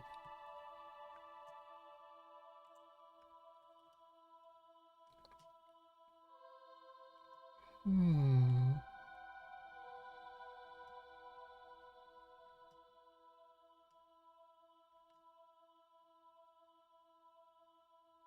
Hmm. Maybe I'll leave this part up to discretion.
Oh.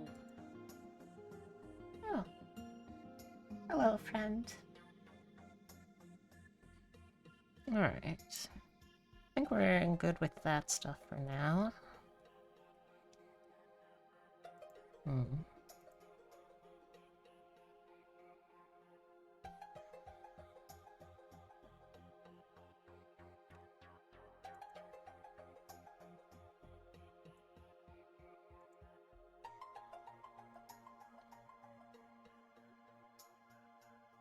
Okay. Alright, now that I've gotten that taken care of, I'm gonna switch back over to art window for the time being.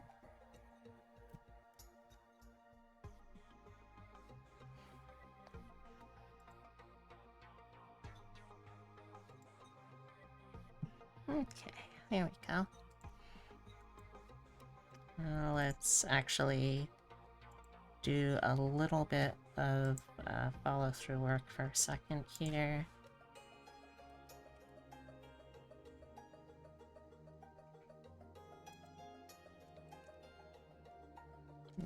Okay. Questions.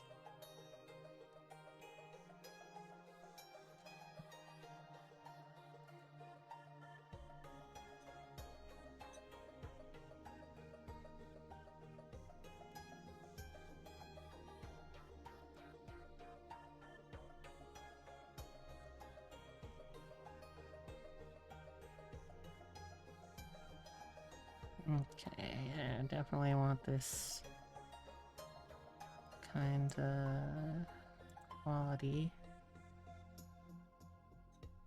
Sorry, y'all, I'm just working through something for a sec.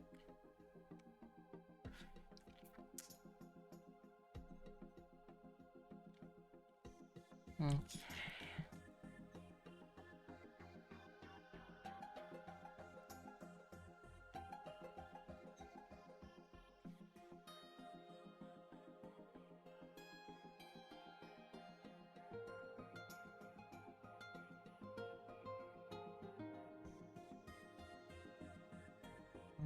Okay.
While I'll wait to see for possible replies on that.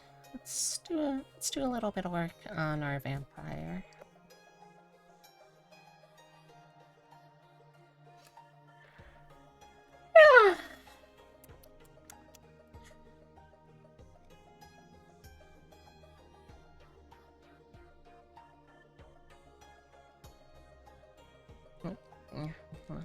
There we go. Alright, so we finished up the wings last time we were working on this. What do we want to work on next? I guess it's time to work back upwards now, so next up is going to be the whole neck area dealy. Okay.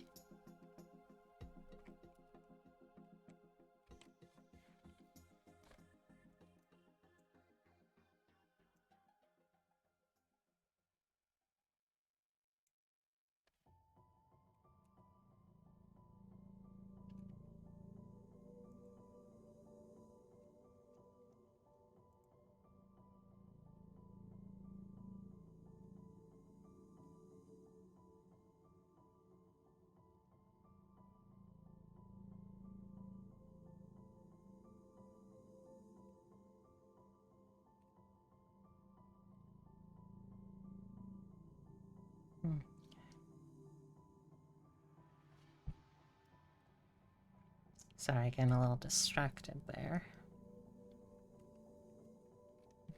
Okay, so let's start with getting our line art color. Now, how am I gonna do this?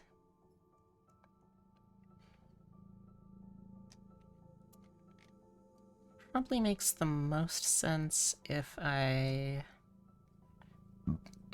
Excuse me. Probably makes the most sense if I do the front, then the back, and... 2 layers should probably be enough to do that. Excuse me.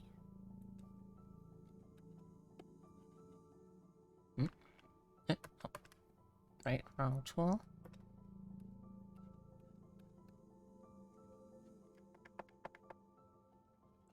Okay, let's take design mods, lower the opacity down so I can see what I'm doing. Go back down to here. Let's reducing the brush size a little bit too.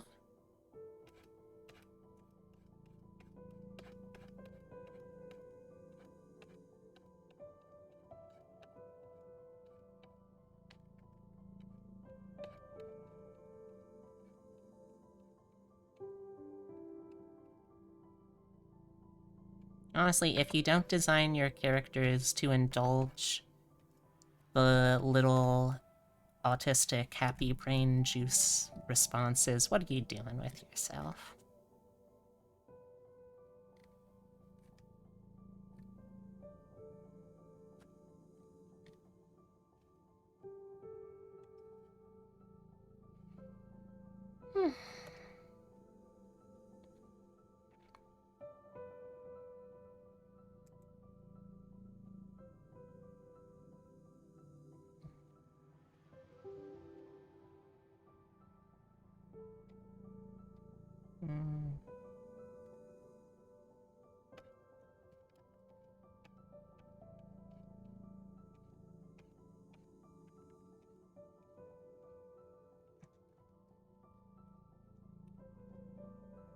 Yeah, come on.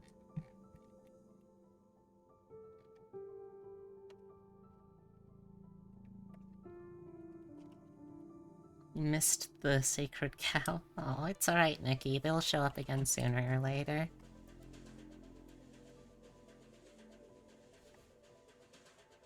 They always do. See? Yep. Hey, bud. Hope you're doing good there. You blame Roblox. I blame Roblox for many things in life, but, I would not have thought to blame it for cow absence. Also, hey, Ellie, how you doing? Hope you're having a good day.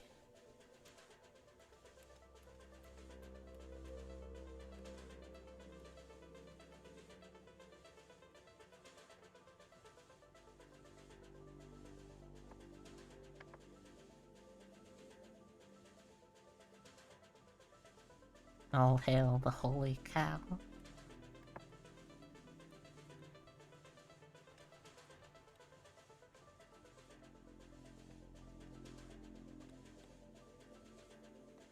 Your voice is vanishing into the oblivion. The last steps of recovery have initiated. What? What? What does that mean?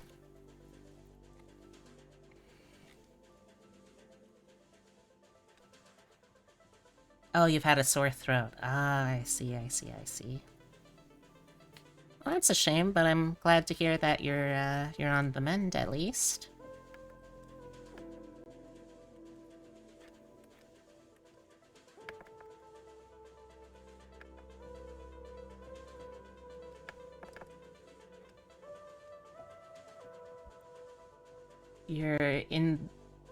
You're in the phlegm in your throat part, which fucks with your voice. Yeah, it'll do that, unfortunately.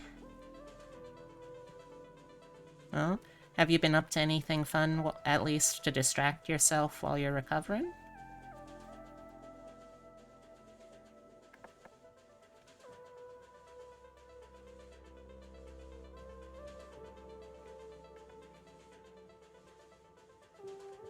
D&D in an hour? Pog.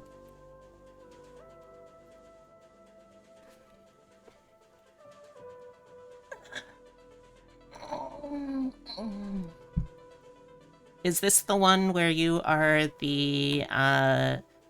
was this the one where you killed your bard by insisting on being lawful neutral? Yeah.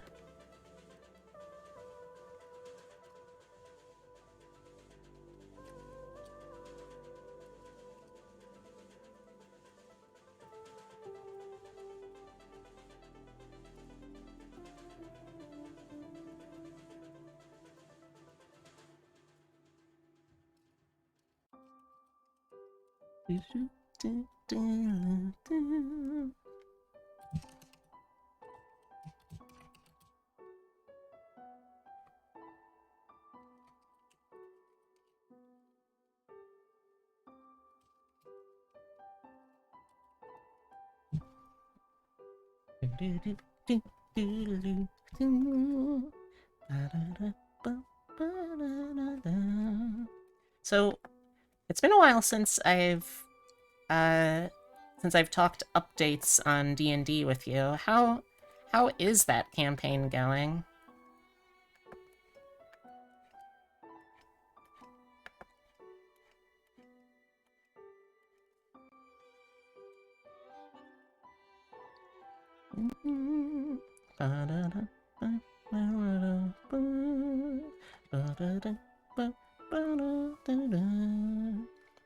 People are dropping like flies from it because of scheduling conflicts. Oh.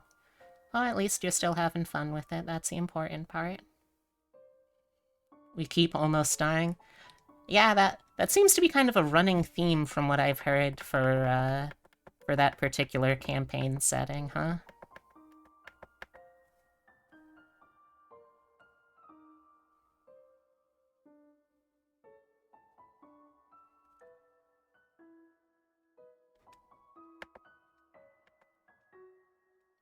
Yeah, Tomb of Annihilation will do that too, yeah.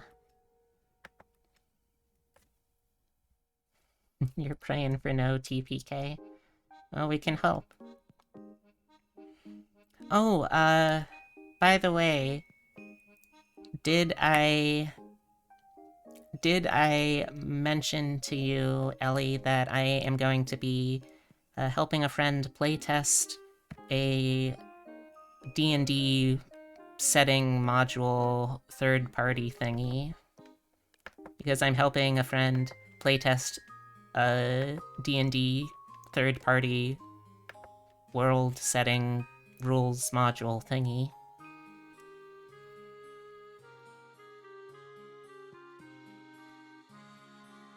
It's a very interesting one. I don't know if you've heard of the Iron Kingdoms setting. I need to turn down... let's... Wait a second, what's that? Huh? Okay, clearly I missed something here. Oh, come on. Alright, well, let's fix that real quick.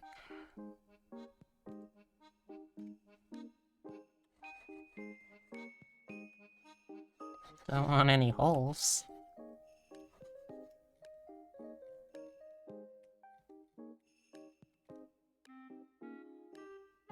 Okay.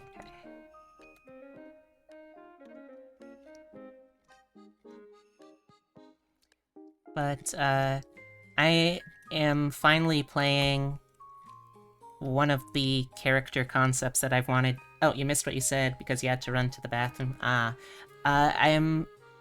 I'm helping a friend playtest a third-party module that is one of those, like, massive, completely overhauls game systems for the sake of creating an original setting with new classes, rules, that kind of mechanical thing.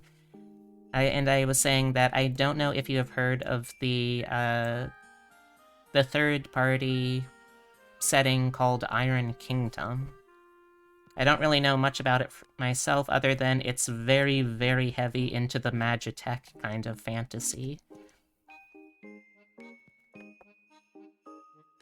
So my character for that one is going to be a sapphic swamp hag,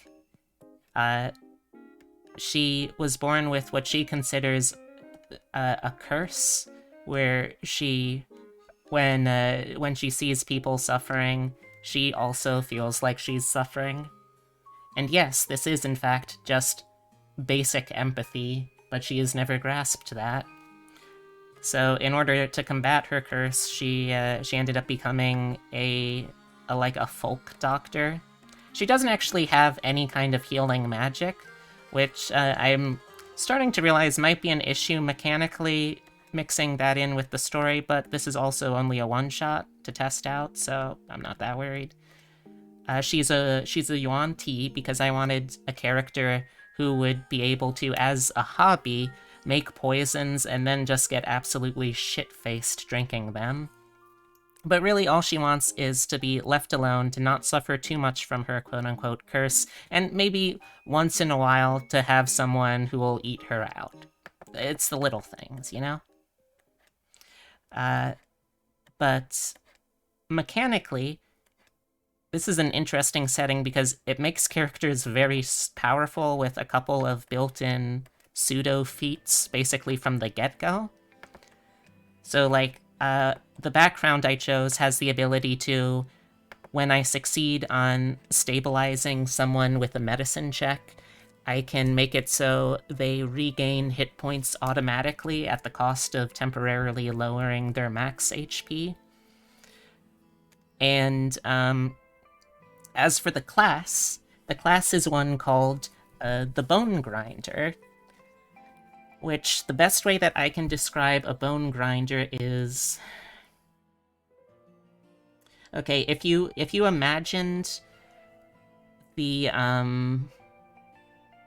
if you imagined the alchemist subclass of artificer, but they actually were able to make potions and other kind of magic consumables, but to make those, they basically have to slaughter and very methodically butcher victims to get the supplies to make those things.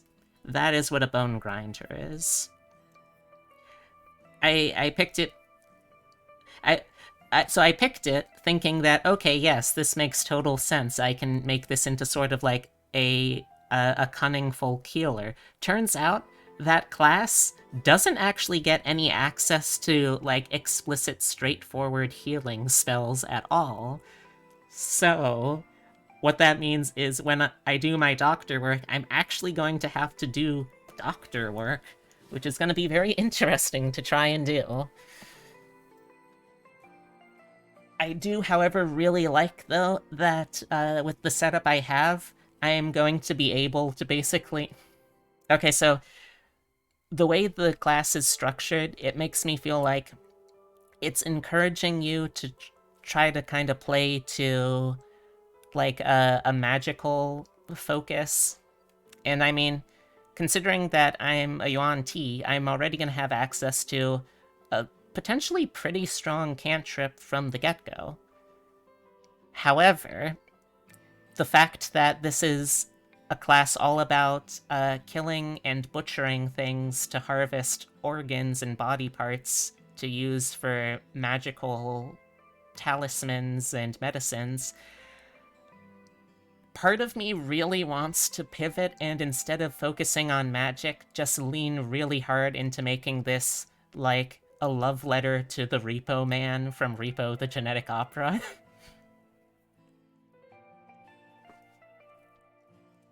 And I'm honestly not sure which one of those instincts is going to win out.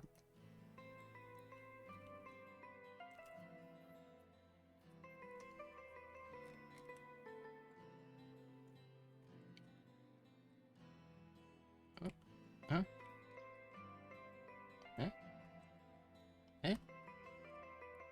Uh-oh, how did that happen? Come on now. There we go. Doesn't matter which one wins as long as you go fast and eat ass. Well, I can definitely go fast. I can do that for sure. I don't know how much ass eating I can do.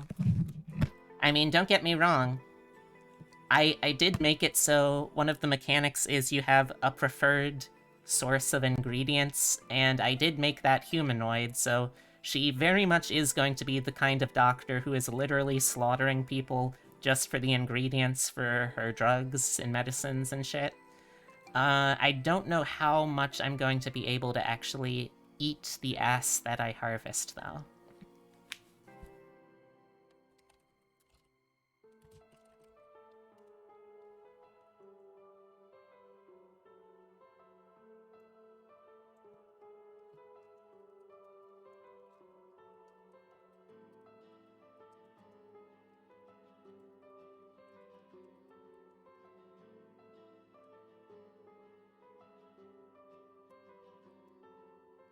I kind of picked this.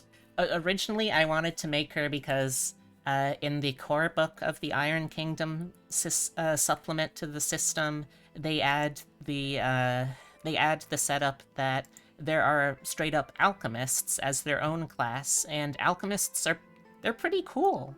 They get to make like chemical grenades and shit like that. They get to do all kinds of consumable shit, and that's really cool. And part of me wanted to make her that originally, but the problem I was running into is with those, you can only actually make stuff uh, by like buying or stealing or somehow acquiring the ingredients in a more like civilized way. And the sheer feral energy of being able to kill someone and then immediately gut them to start harvesting their liver, that was it was kind of too much of a siren song, you know? I really, really, really wish though that I was able to get like just like one more level or so out of the class. We're doing it at 3rd level to stick with the setup of the one-shot campaign, but I really wished we could go just a little further just so I could do a tiny, tiny little bit of multi-classing.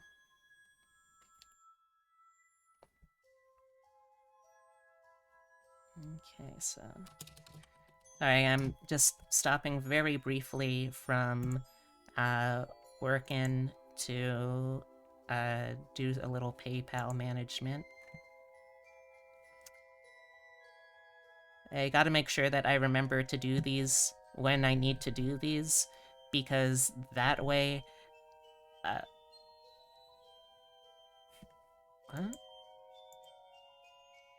Oh, right. Because that way I remember to be financially responsible, and there's nothing more metal than being fiscally responsible. Okay. Okay, send money.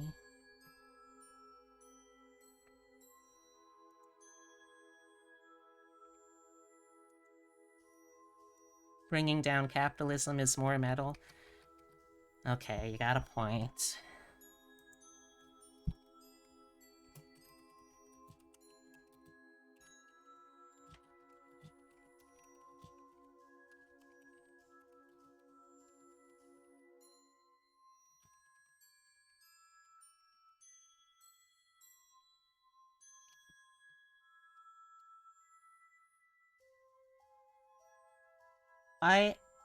Why is that gargoyle smoking an invisible blunt?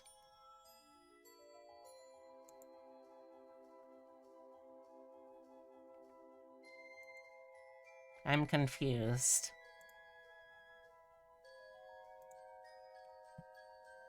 Just Blaze?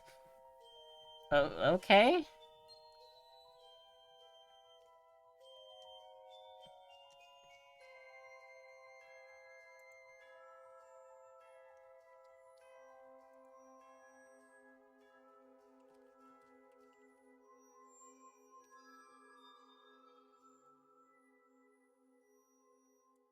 Dabbing snowman. Oh, I get it. It's not a gargoyle. It's like one of them Krampuses. Okay, I getcha.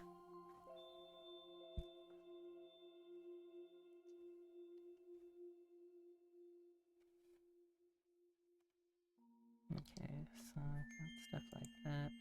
Now let's turn this down a little bit, just so I can see where some of these eyes are gonna be. I'll use this for this.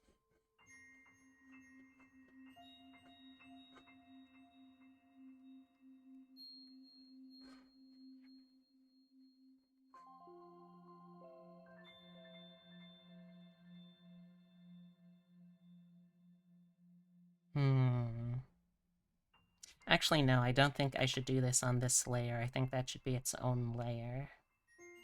For sure, yeah.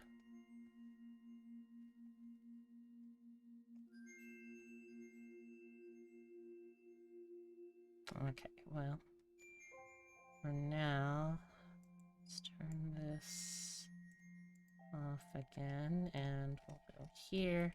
Let's make a new layer, bring the line of symmetry over, and this is going to be like the rough on the other side, basically. Doesn't have to be super detailed or complicated, just as long as we can see what it is, and if I need to like turn around or have a model shift in a certain way, I'll be able to have something back there.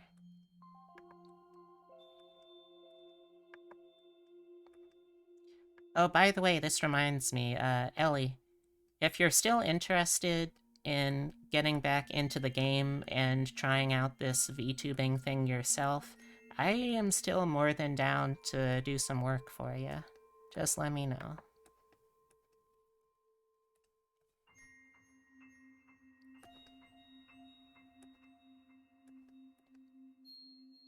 It is alright. There is no rush, friend.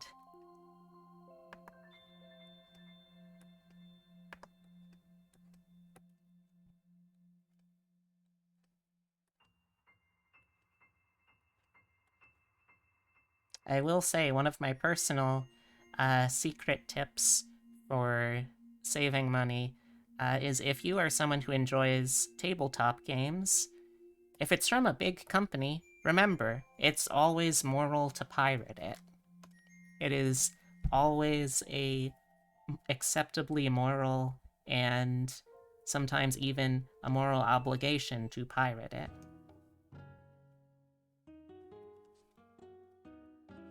Small Banui plops out of tiny portal and rolls across the floor like a lumpy water balloon. Welcome back, Heavy.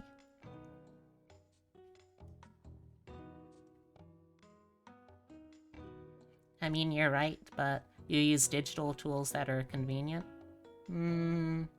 I guess that's true, yeah.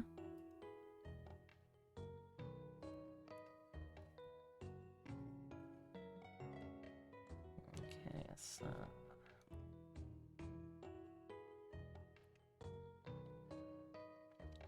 yeah, I think that'll do.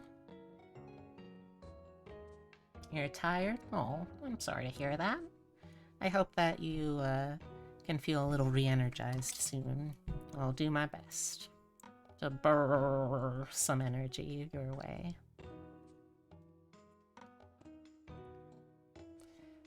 Alright, so this is gonna go here. How do I want to do this? Let's start maybe with the skull ornament. Yeah, let's start with the skull ornament.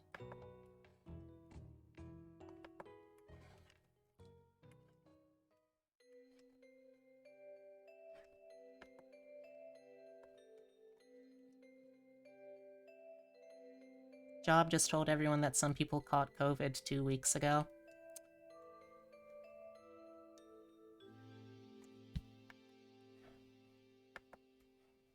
I feel like that's illegal. I don't know why or how, but I feel like that's illegal.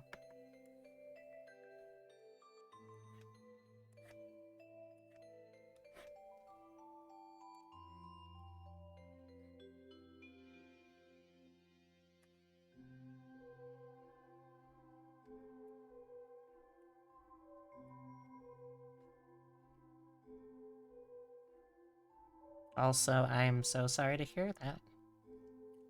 I hope that I hope that no one caught the spread.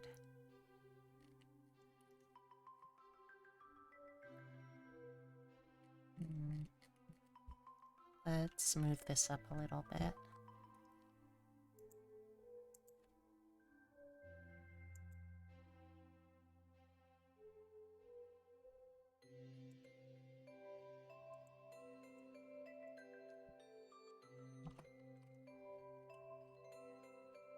That's why a memo was sent out 2 weeks later.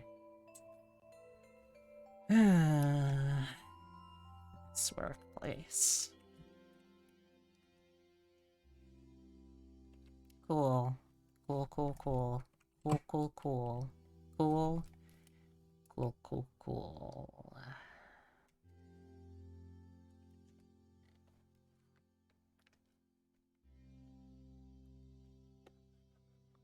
I hate your job for you, Heavy. You deserve better.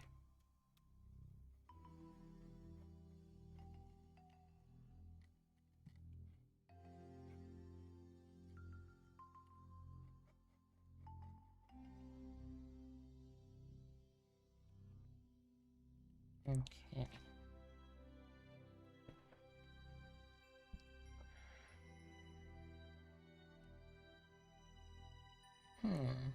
I feel like it could be cute to make the skull also kind of vampiric. Let's see what that would look like. Maybe something kind of like...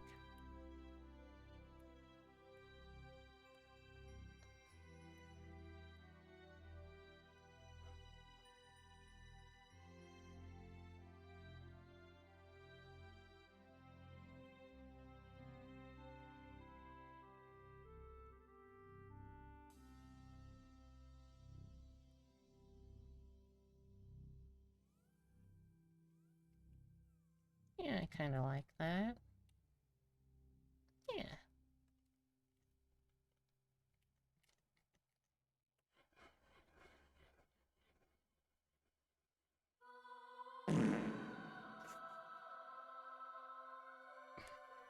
Excuse me. And hey, dragon. How you doing today? I was wondering when someone was going to notice that redeem.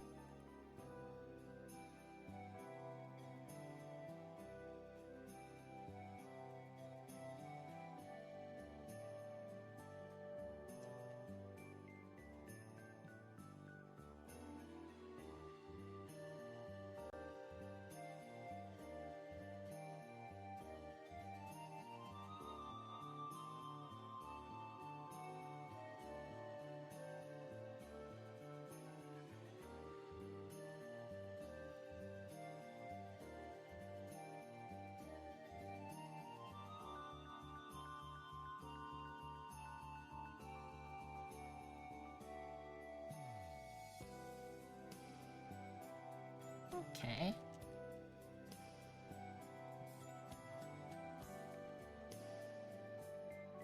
Okay.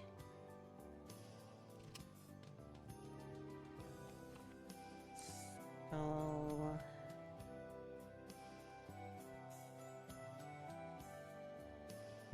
center.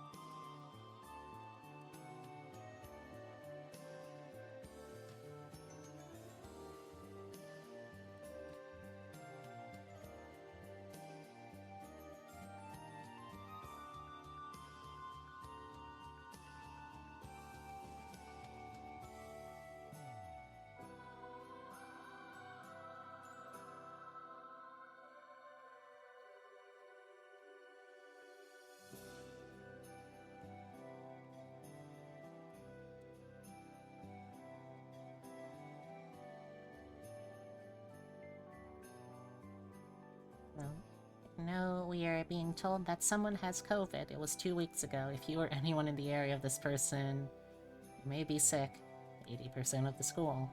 Monitor yourself, and if you are sick, remember sick days aren't an option.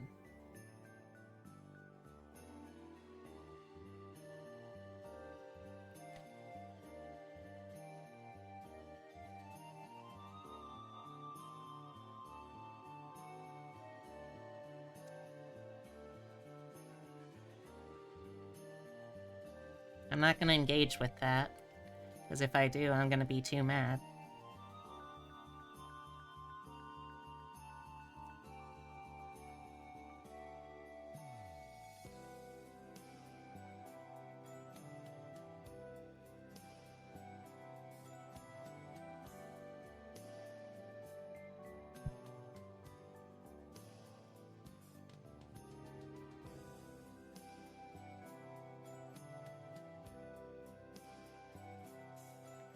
Thanks, Ellie.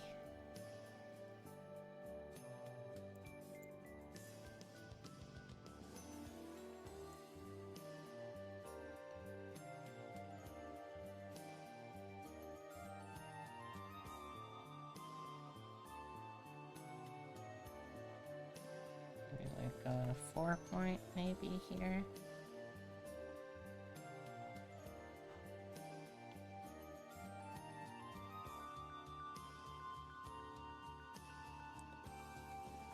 Skull is starting to turn into a little bee.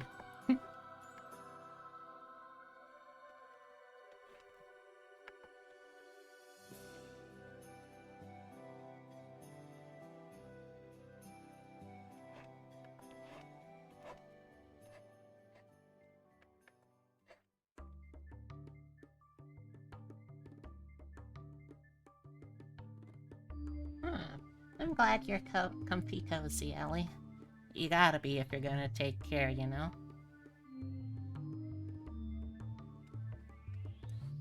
Being comfy cozy is a key part of the recovery process from being sick. Okay, there we go.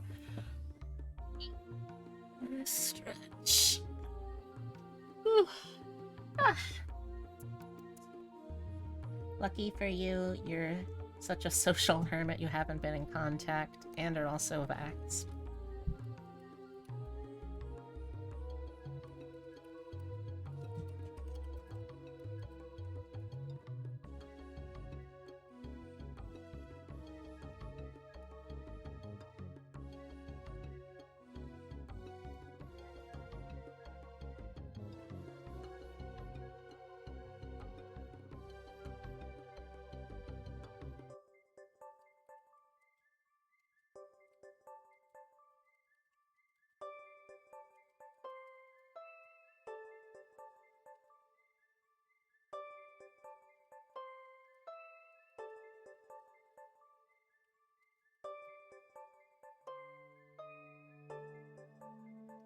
Yeah, they shouldn't be allowed to work in the school right now, then. That's just basic common decency, but oh well.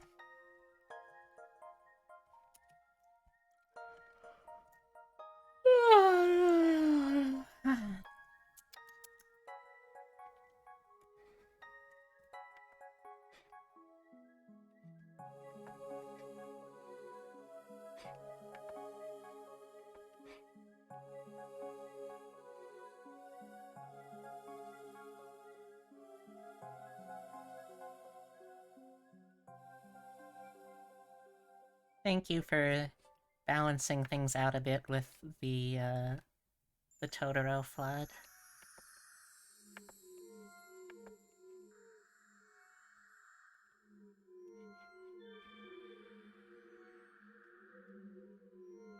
What is this music from? Heck?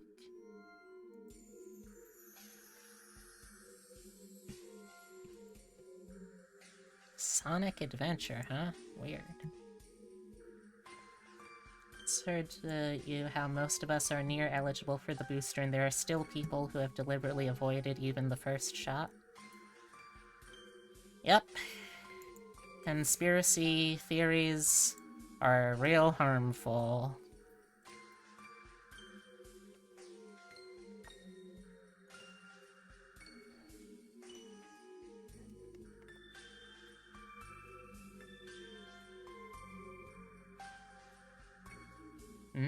It certainly is, Heavy. It certainly is.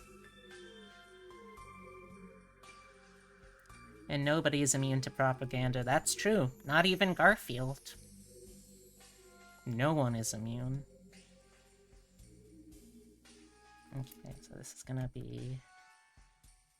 Hotel. Okay, now let's start doing some color for these.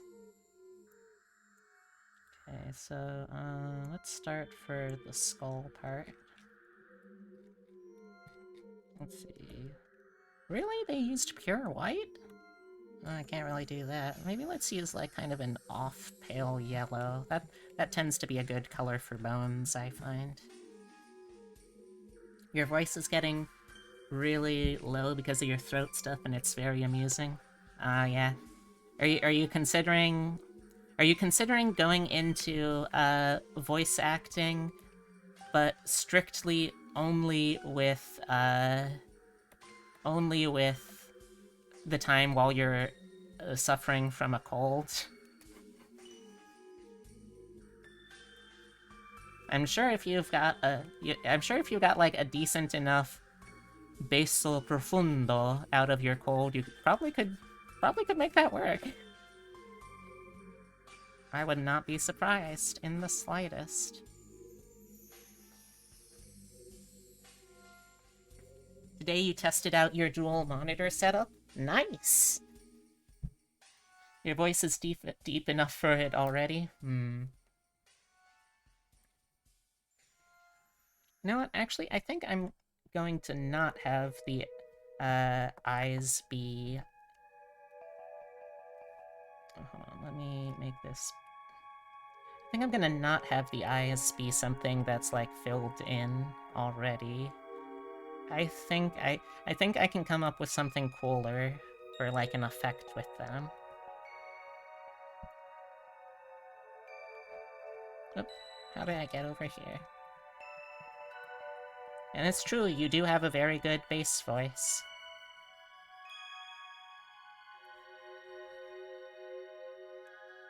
Gee, Ellie, how come you get to have a non-cisgender identity and still be happy with your voice?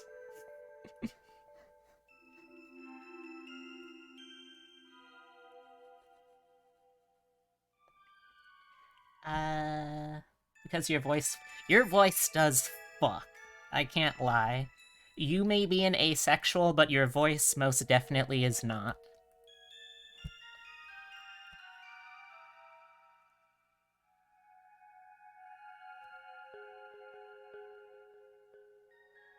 Also, I got my fingers crossed for your test today. Your voice kills random dimensional animals. That's unfortunate, Heavy. You can seduce anyone with this voice? True.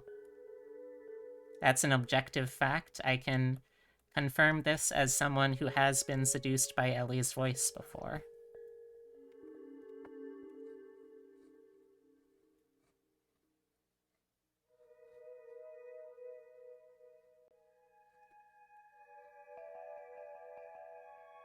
So my idea for this bit is, like, when she shifts from the more humanoid form to the more monstrous form, the skull gets replaced with this eye. But I was thinking, wouldn't it be cool if, while it's still a skull, you could kind of, like, see the eye, like the pupil of the eye looking around inside of it? So that's what I'm gonna do.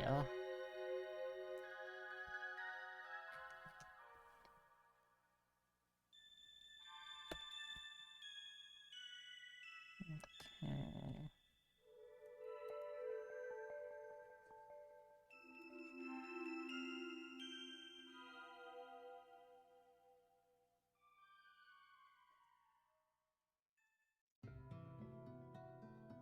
Oh, 10,000 cha. Maybe even higher. Honestly, Ellie does have a phenomenal voice. Like, I don't know what to tell y'all. Their voice really is just built different. Like, rip to other trans people and the issues they have with their voice, but Ellie's different.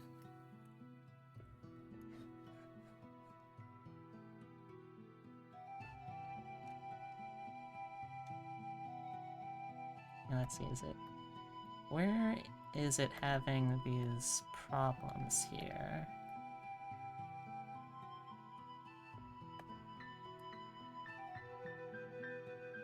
No, not there.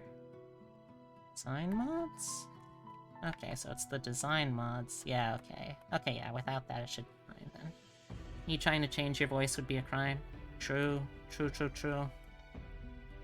It's also great because, like, no matter what you decide to do with your body, like your physical flesh mech, you're going to have just the best voice backing it up.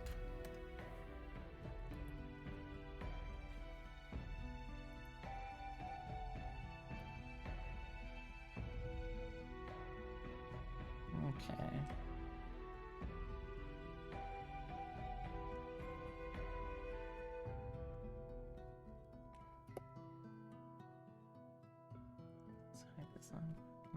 Let's go back to this. Gonna do a little bit down here. I think we can make it a little darker even. Let's go back to using this color.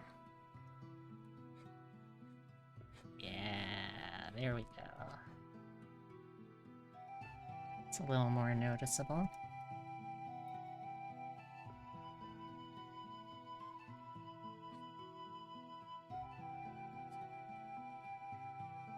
No, come on. Yeah. Scroll back in. No, come on.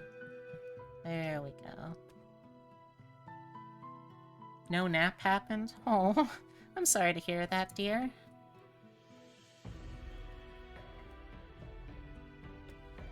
Maybe later.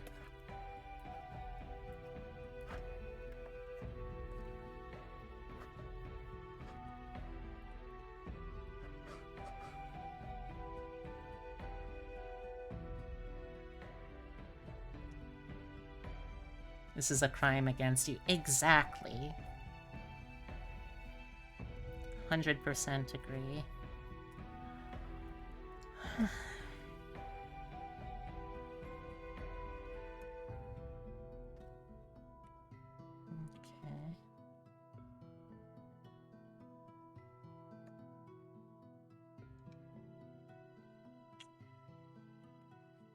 Well, let's just get rid of this. Don't know how that happened.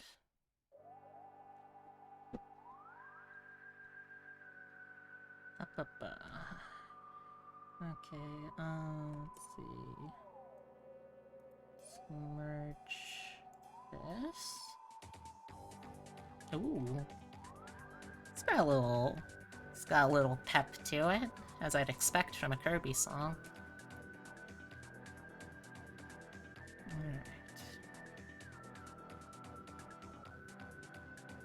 Alright, now let's see. What was I going to do? Right.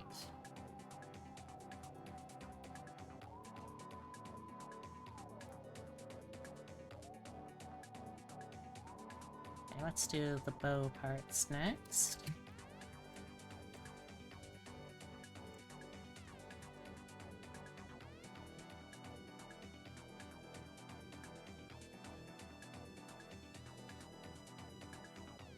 Huge props, by the way, to anyone who makes adoptables. Fucking love these. They're like OCs in a can.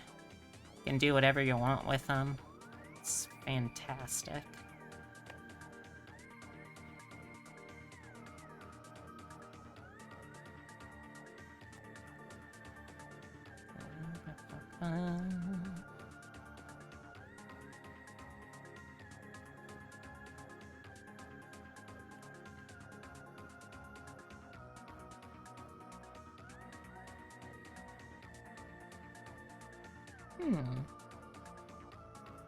You know, I guess I could make a miniature version of the eye.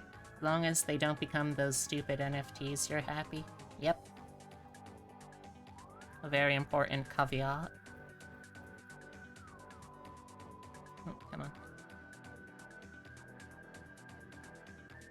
Actually, this might just look okay with the eyes like this. Let me hide this for a sec, so I can go in here. Oh, sorry. Why did I apologize? I apologize to myself. It's a little silly of me.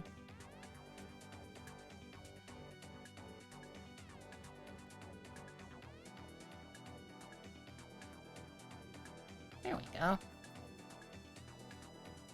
As cool as it would be to have the hidden eye peeking through, I think it would also be kind of hard to manage with the layers, so...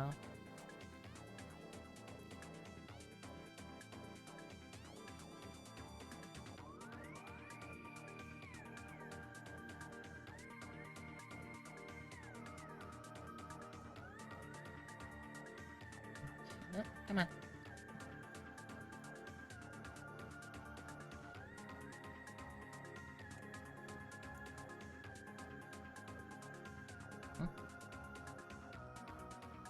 Okay. Ah. Fair, fair. Oops. Okay, that's on this layer. We put it on this layer. Yes. Okay, and then this gets merged there. Okay, so let's fix that here.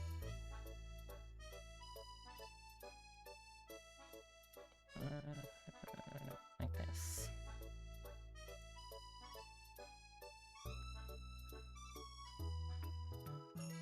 There's some Animal Crossing sound and shit. Is that where that's from? No? Super Mario Galaxy. Huh. Right, was this Super Mario Galaxy 2? Yes, okay, that's why I didn't recognize it.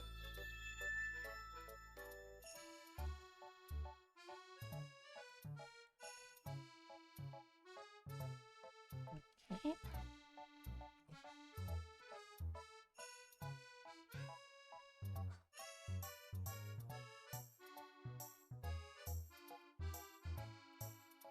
Hey! Hey, Abby! Welcome, welcome. How you doing?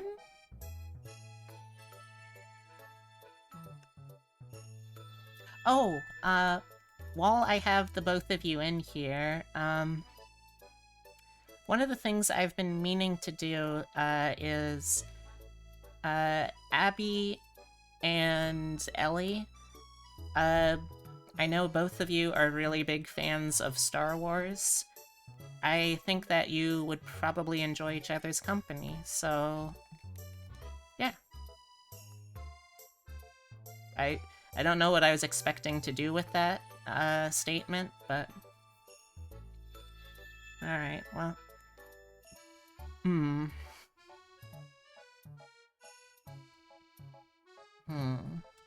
Also, I'm sorry to hear that you're feeling a little blah today, Abby.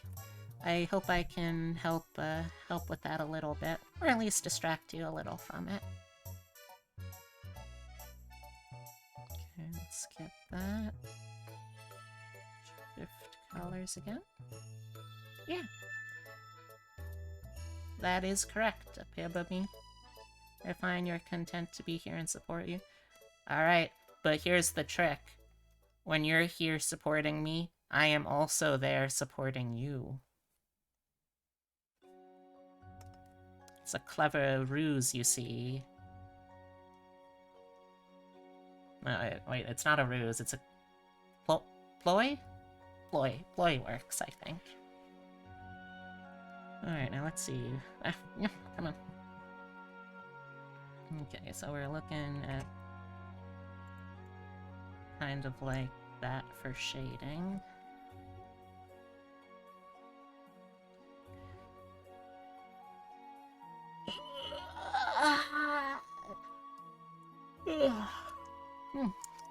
Sorry, I had to do a little bit of a stretch.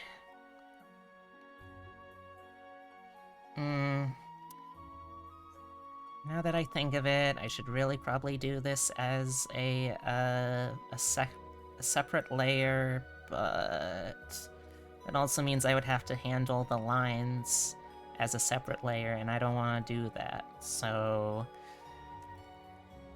maybe I just don't. Maybe. I guess I can try saving, like, different people. Say this is a three-way street, motherfucker, but you don't know how to engineer that kind of street. No, a three-way, yeah, that would be like a T intersection or like a Y intersection, right?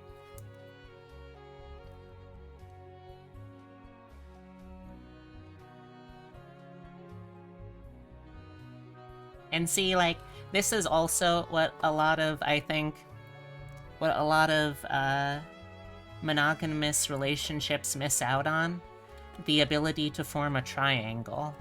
And the triangle, as we all know, is a surprisingly strong shape.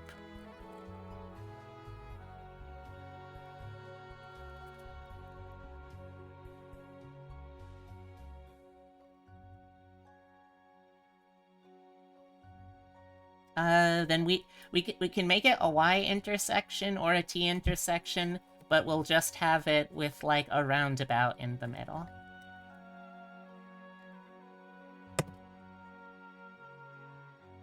Hexagons are the bestagons.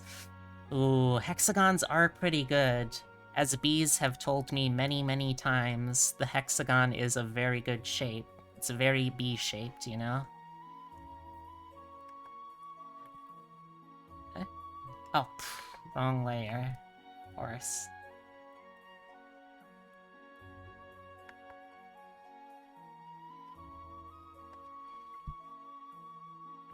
Okay, okay, fine, brain. I guess I can try doing it as a separate layer. This brain sometimes.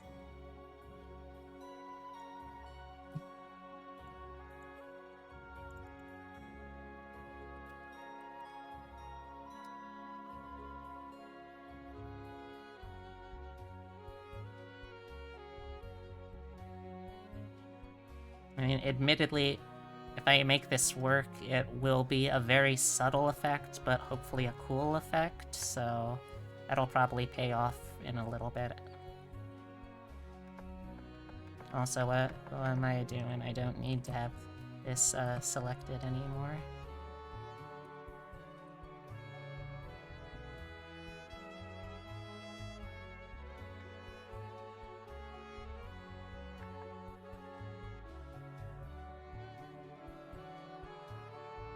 Todro offered you his belly by accident. He and I both regret this decision. Well, did you learn a valuable lesson? Or literally any kind of lesson from it?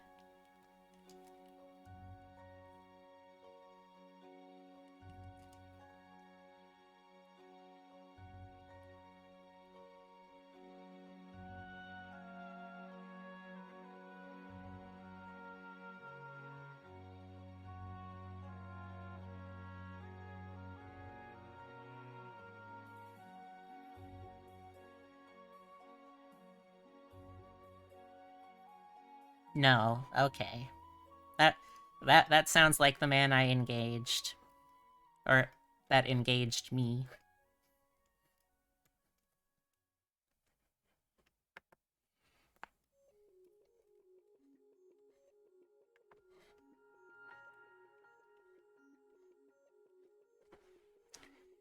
Maybe something like that, then?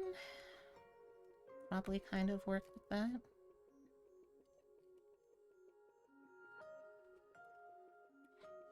And have it sort of come and go around as I need.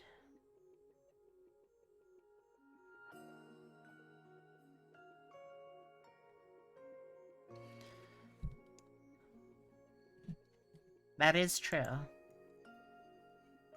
And unlike the narrative that you keep pushing, it was not because I thought you were kidding. It was just because I thought it was, I thought it was in poor taste to propose at someone else's wedding reception. Secretly! You're leaving Don't out you the most important part. don't you get into this over stream. It was secret. I brought no attention to us. Yeah, I know. But maybe I didn't want to think about any other relationships because I am only capable of thinking of one thing at a day. I love you too.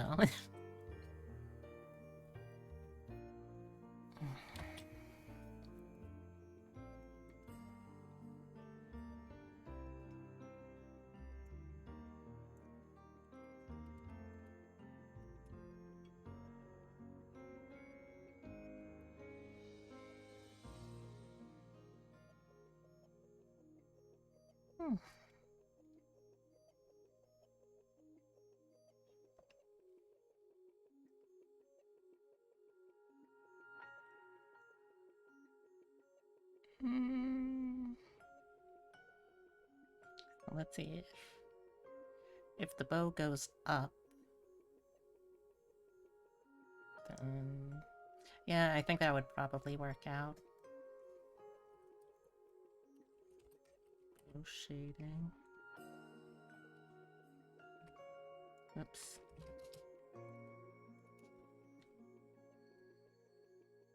This is gonna be silly complicated.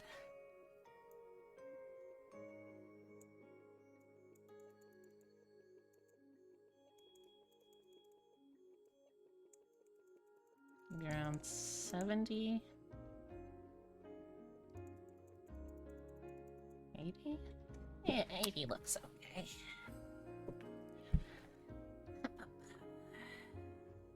Alright, let's see, where was Bowtails again? There's Bowtails.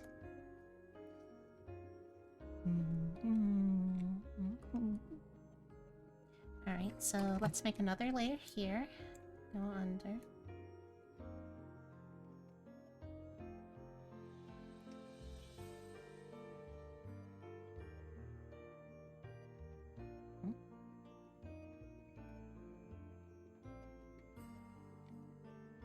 Okay, so gonna go. Oh, oops. Let's put our symmetry line on it. Nope. Come on. There we go.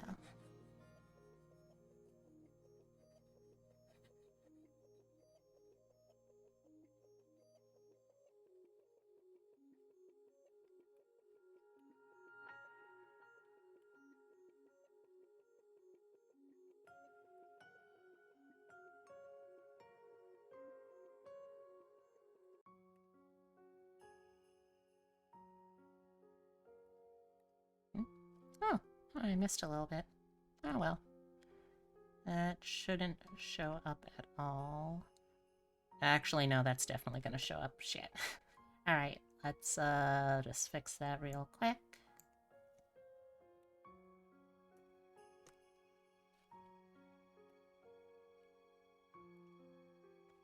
Okay, let's hide the... oh, right. Bow tails. There we go.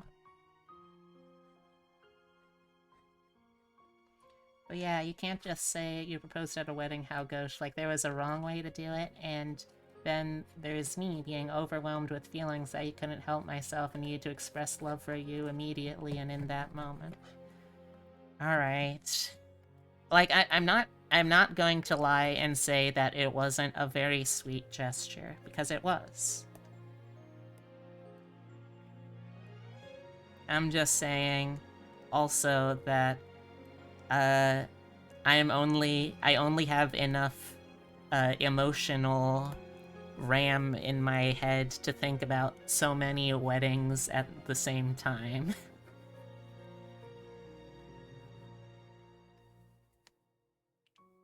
Yeah, this is the right layer. Okay, good. Also, unfortunately, my tummy's starting to growl, so I might need to find a snack, forage for a snack real quick, because I don't think Epimy's ready for dinner. Or the roast is ready for dinner, for that matter.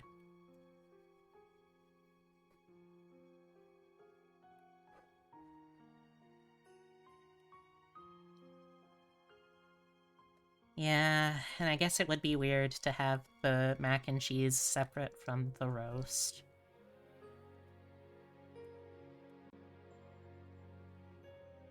Okay, let's see.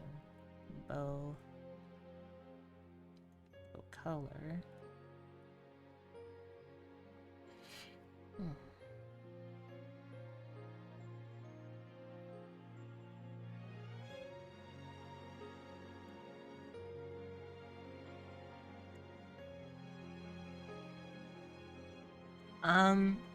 I think I'm going to be You found one of the secret enemies? Okay. By accident, okay. I think I'm probably gonna switch out at latest at 6 o'clock. I like sort of getting into a bit of a flow state with artwork.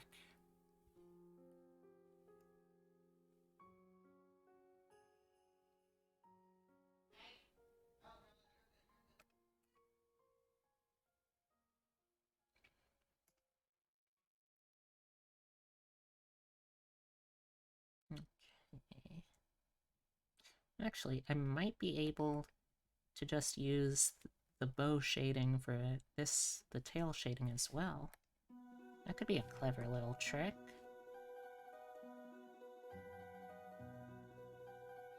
I won't spoil, just remember how you said something about the idol's backstory being elaborated on? That, but for another character. Okay, I've got some decent ideas of who that might be, I guess. But I don't need to know.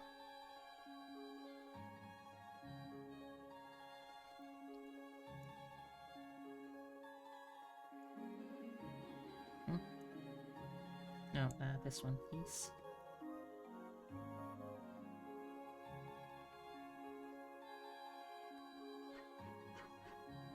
Eh? Yeah, there's that. Oh, I see the problem here. This needs to go, down there. There we go. Okay, well, no need to tell me for now.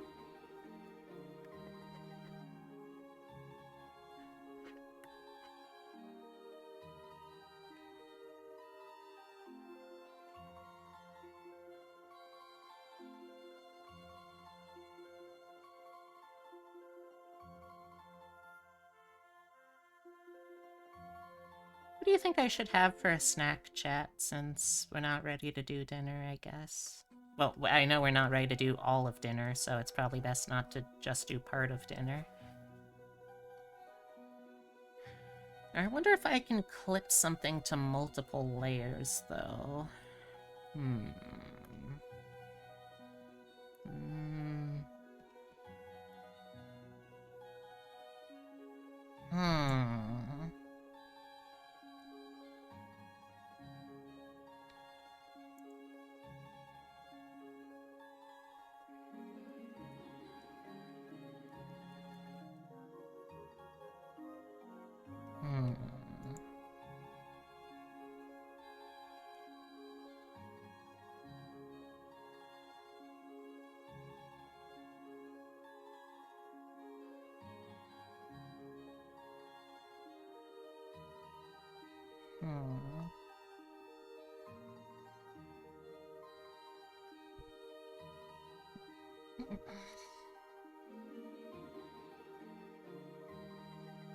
I actually don't know if I can.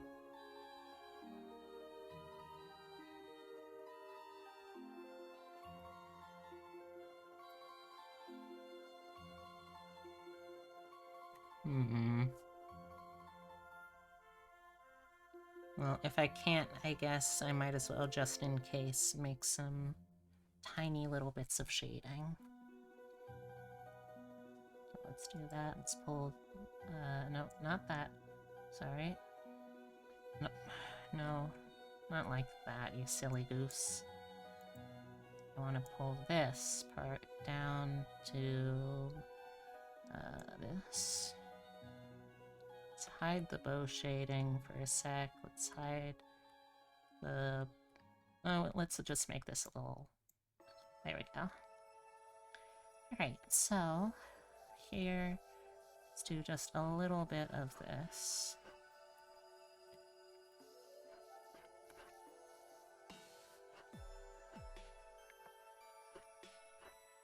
Here we go. Is snack? Who threw that? Who threw what? I'm over here, and I don't hear Totoro. Oh, a tomato.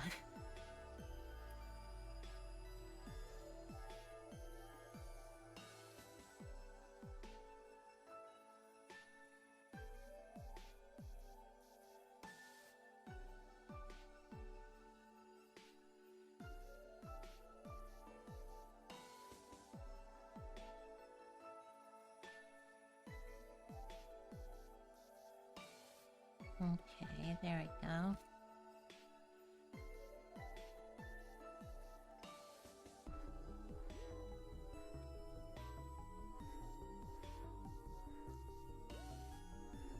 Okay, yeah, I think now I'll be able to do that just fine.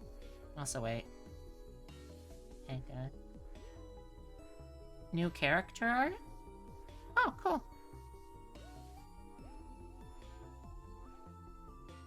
Alright, so yeah, once I divide those up, then I'll be able to do the shading just fine.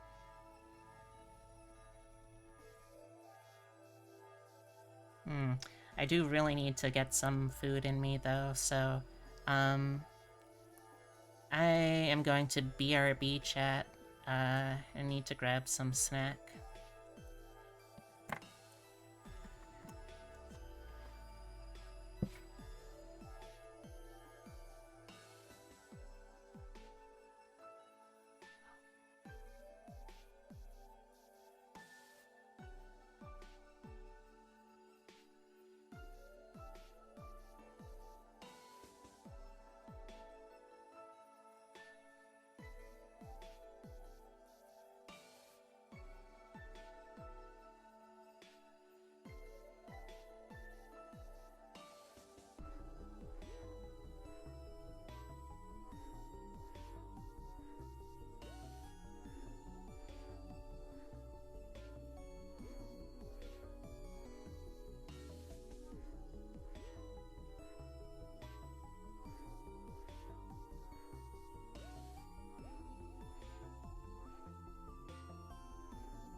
It's hot. It feels pretty soft.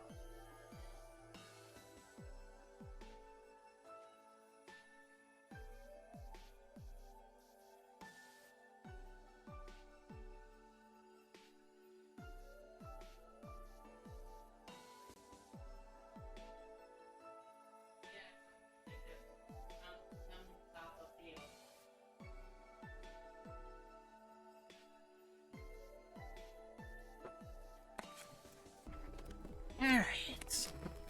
And I'm back.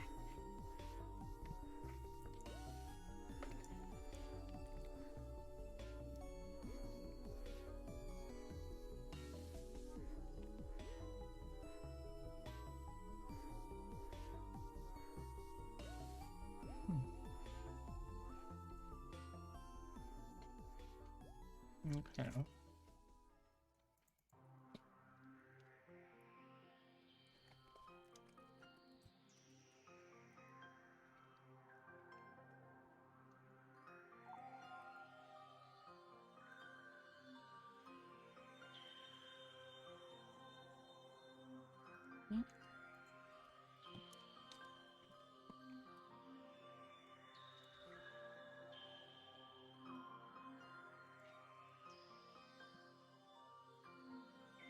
Wait. Oh.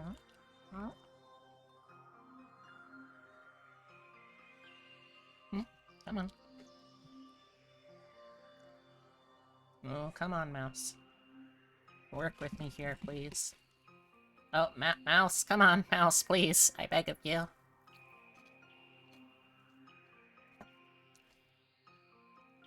There we go.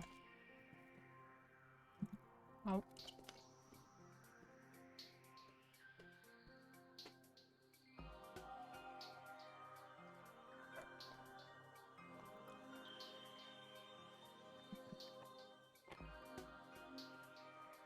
Oh.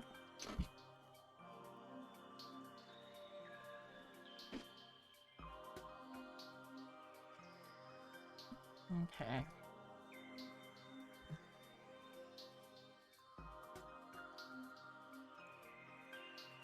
Let's do some color for the ruff.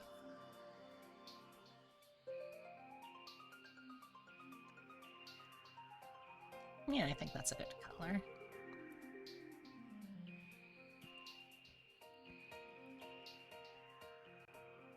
Let's hide the sleeves for a little bit. And actually, let's make it a little darker, maybe. Okay, switch over to this. Oh, and also,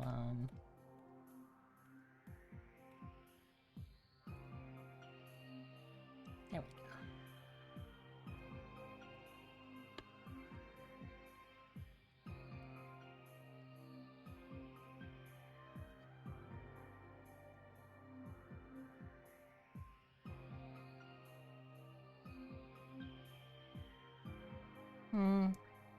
Actually something slightly yellowish or slightly brownish.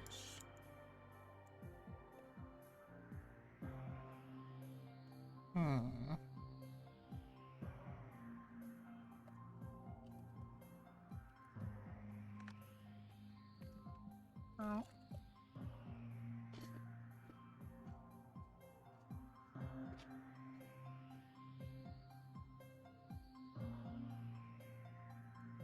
Getting closer.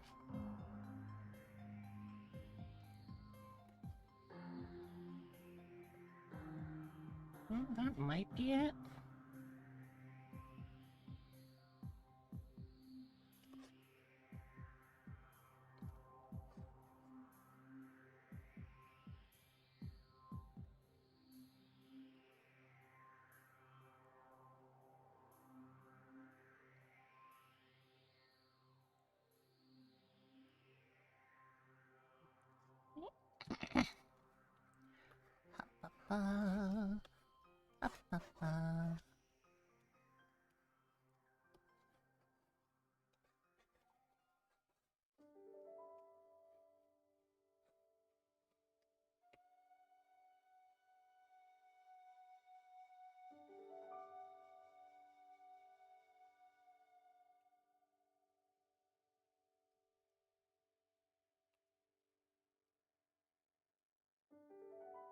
Okay, let's do this and airbrush.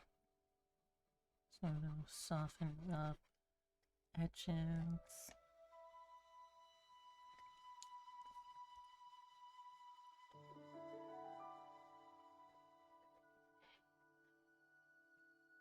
Come on.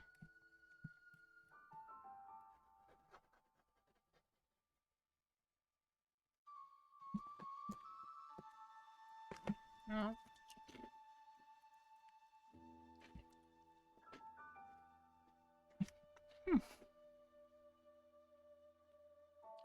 Okay.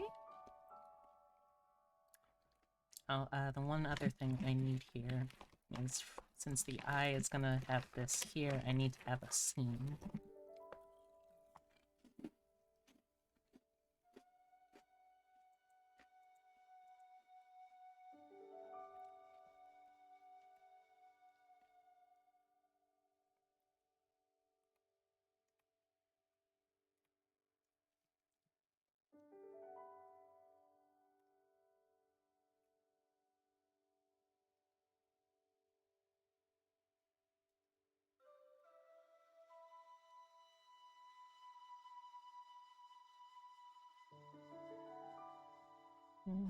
Nice and smooth.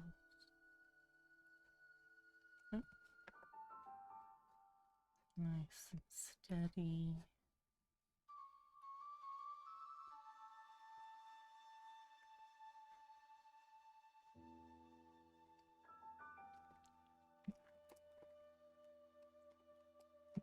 Ow.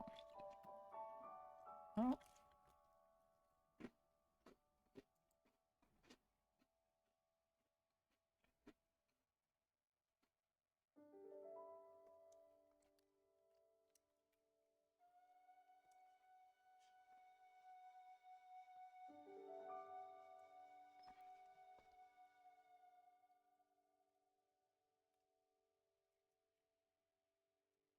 Yes, I think this will work.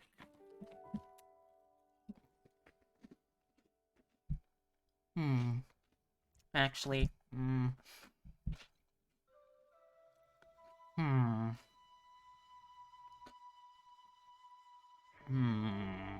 Okay, no,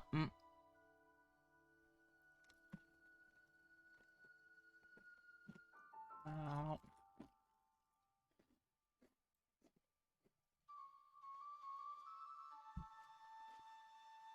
Hey, yeah. Oh.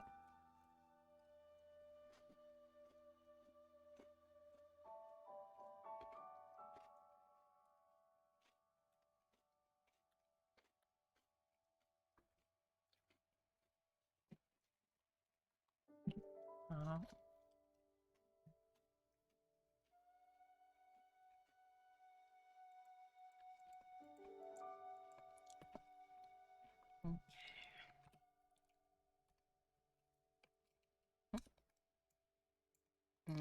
This is definitely a situation where I'm going to want to do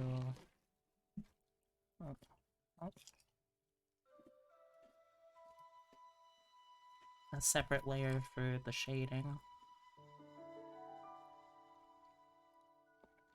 Because the shading's definitely gonna have to move as the thingy itself, the rough itself moves.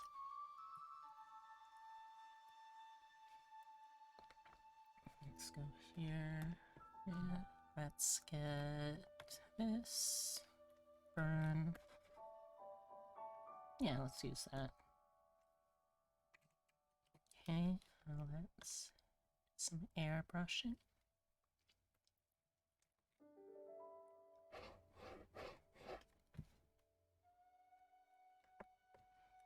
A little bigger.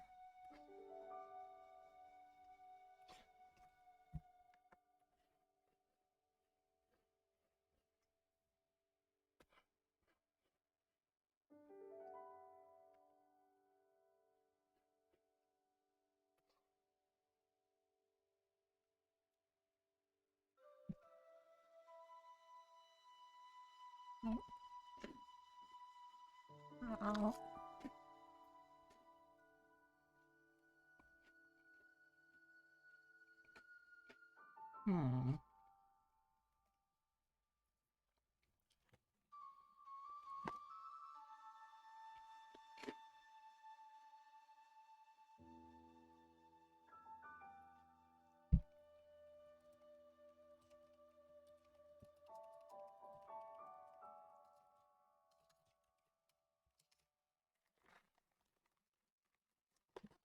Oh.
Oops.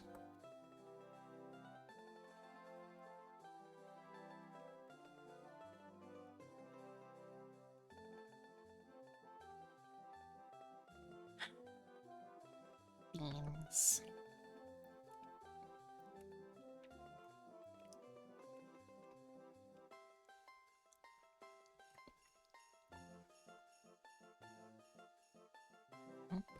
Hmm.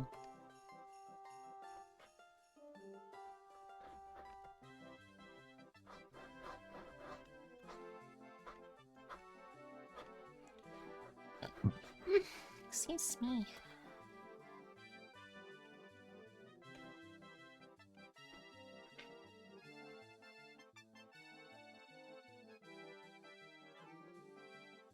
Someone help. Someone send help, please. I think my fiance is turned into a gamer.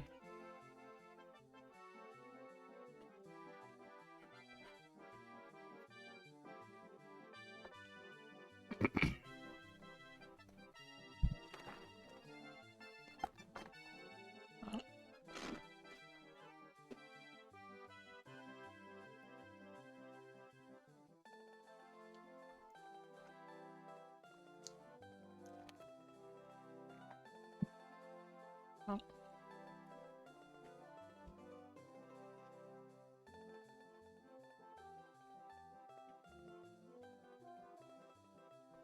Okay, again, I think I can figure out how to do this properly. Oh. It's a little bit I did not notice before. Let's fix that.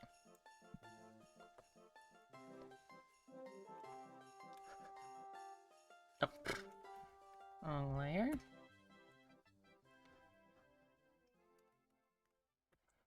Oh.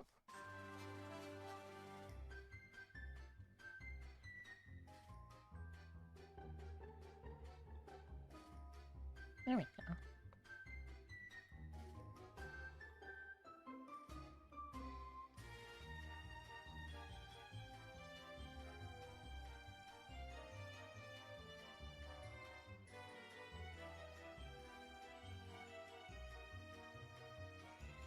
Yes. Yes, I think this will work. Quick save of the whip again. Alright, now as we start moving up to the neck and head, that's when things are gonna start really getting complicated in terms of the number of layers. So it might be a good time to take a break, I think. At least from the main portion here. And shift focus over to the bat.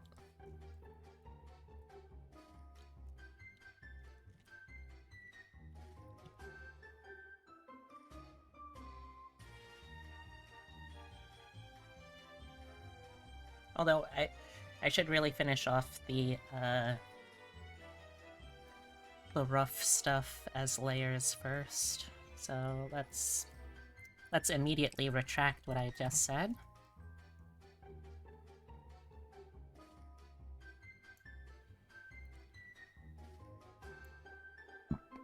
Excuse me. Also, okay, so this is rough.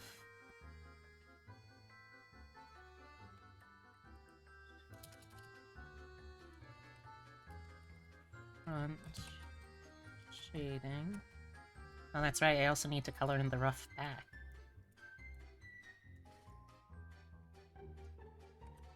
Rough front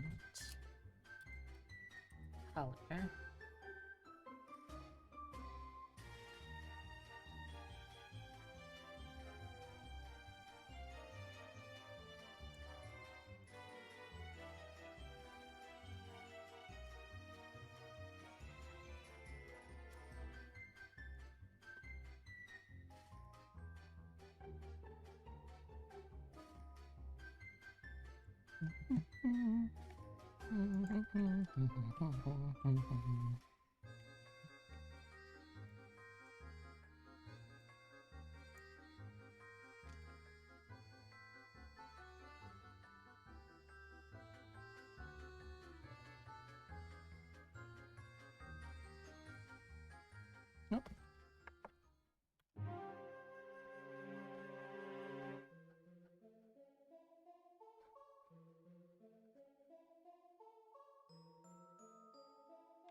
Ooh.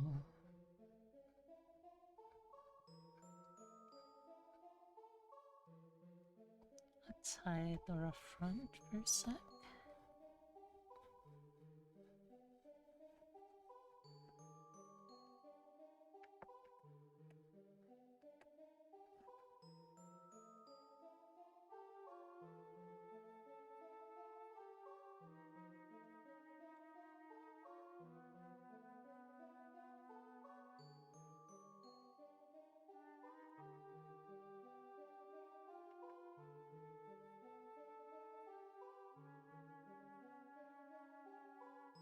And also, I think I might want to make this even a little darker, so...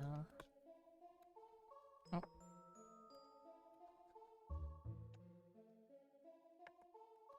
Yeah, let's go with that.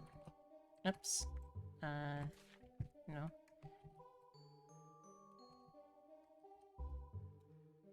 There we go.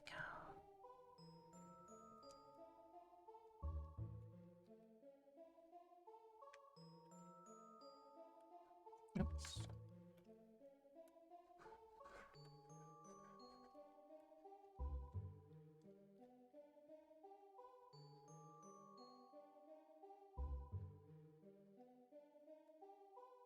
Okay.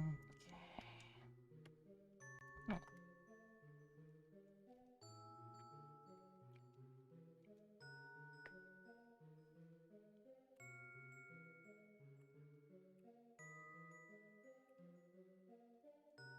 Yes. Yes, good.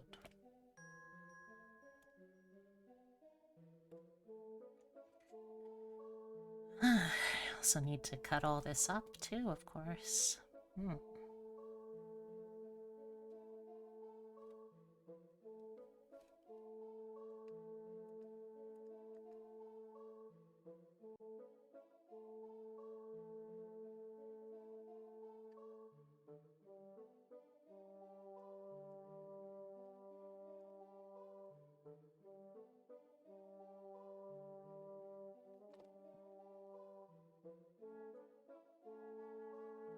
Oh.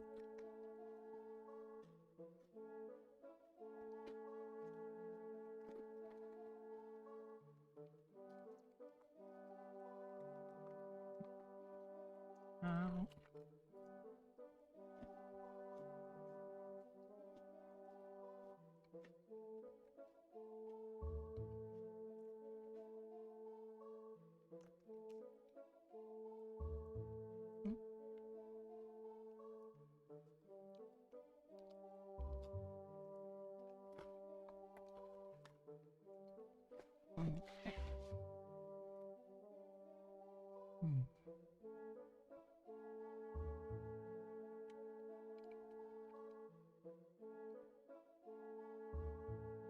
Actually, I've changed my mind on the color park here. So I'm not going to have that be visible.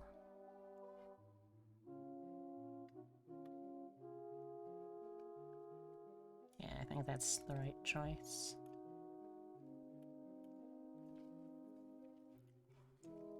It'll make it a little easier for me in the long run.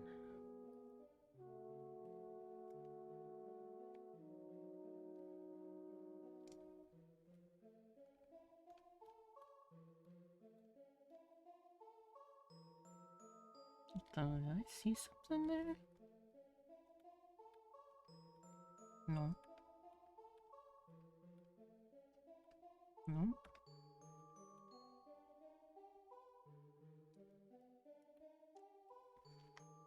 Well, this I can just fix up real quick. Oh. Wait, what? Oh. There we go.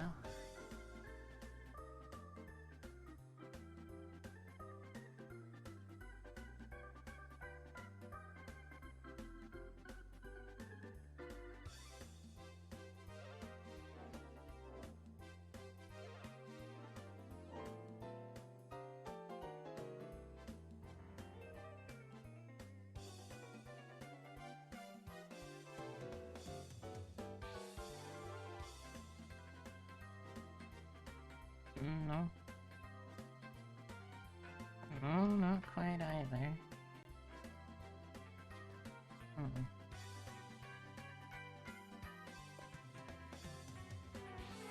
This brings back fond memories.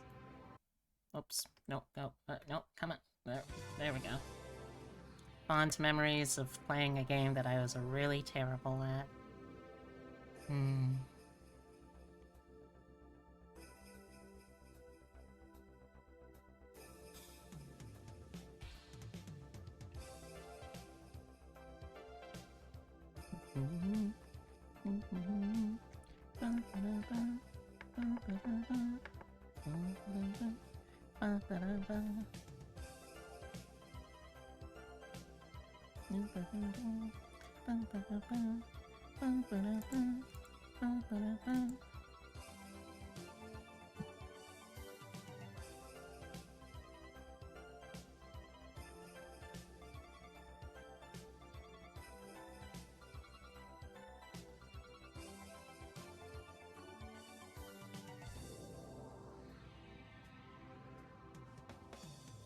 Okay, sure, let's go with that for now.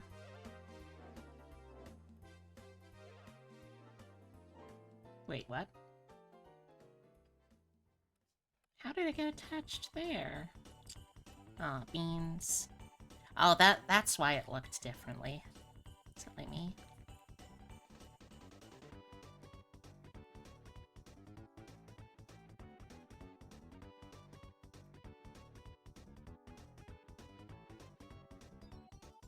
Is it God?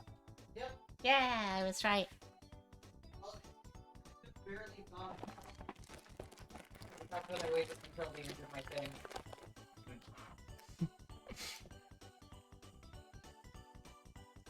Did you have a good run at least? Almost.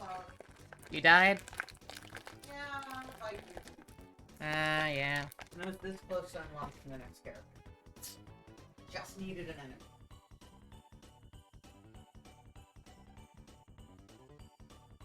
Okay, let's see. Where was I?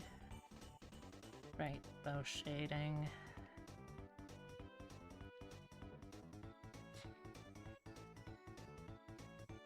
Wait, what? Does it have to be darkened?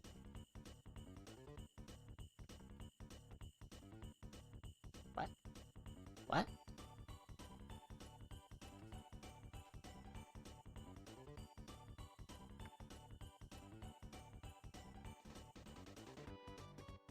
Hmm?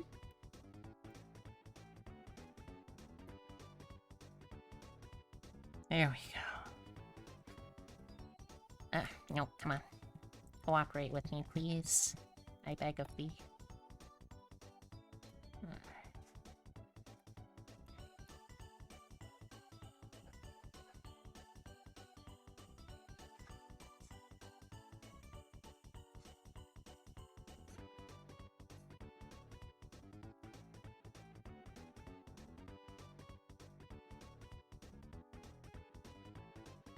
Alright.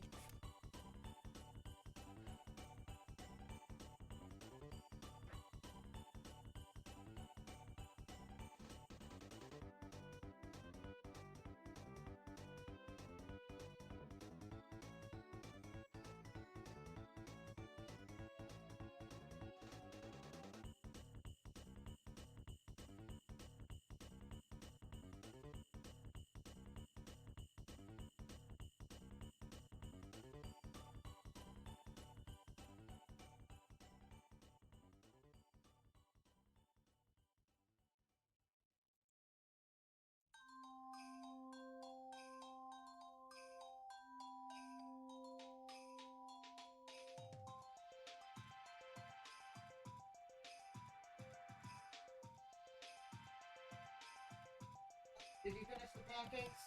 Yes.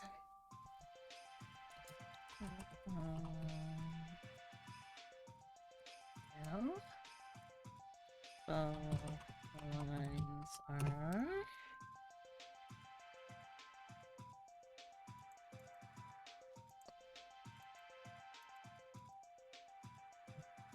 Okay, Bow shading now.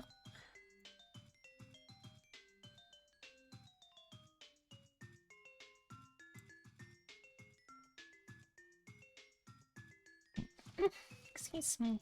Alright, bow shading. Well, bow shading art.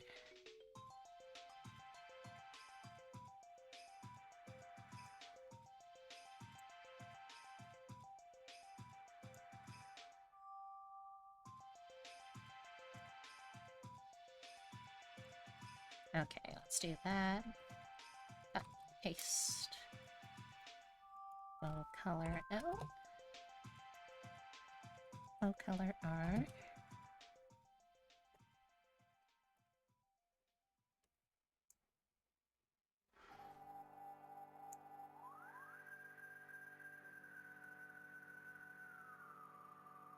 Yeah, that looks just about right, actually. Okay, so... paste. Okay.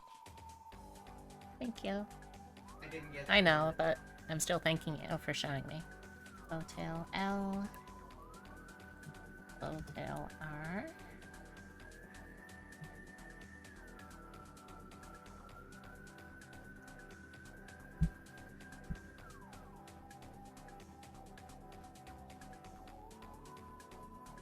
Okay, let's see. What else? What else?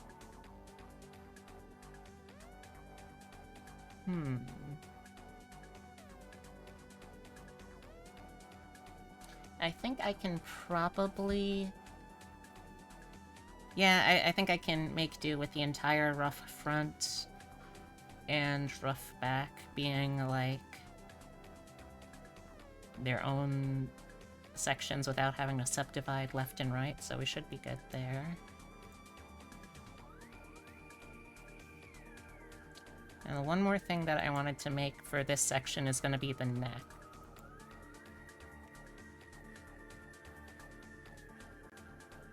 Here's a little trick for y'all about live 2D models if you weren't aware when it comes to drawing the neck. Oh wait, what was this one again? Right, this is rough back color. Rough back color. Which, I'm not sure if that even needs to be its own separate layer. I think we can just kind of join that one.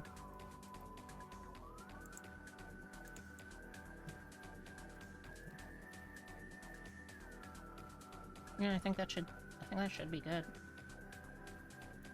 Oops. Nope, I didn't want that. Thank you very much. Let me... There we go. Alright, so, like I was saying, the thing about necks is they're actually kinda just big ol' rods. You'll see what I mean in a second.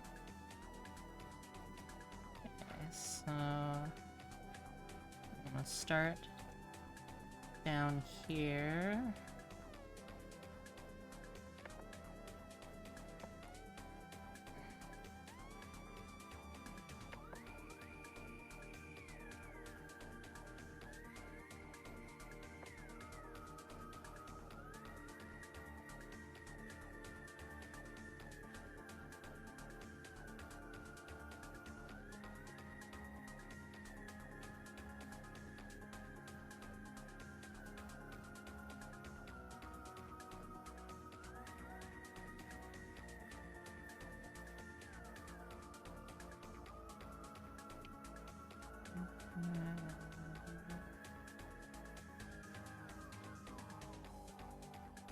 Yeah, it's just about...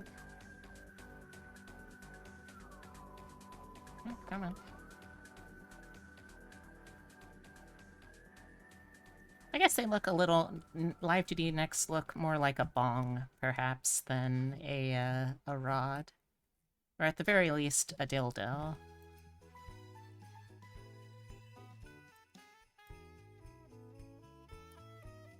Oops. No, actually I wanted this one, please. There we go.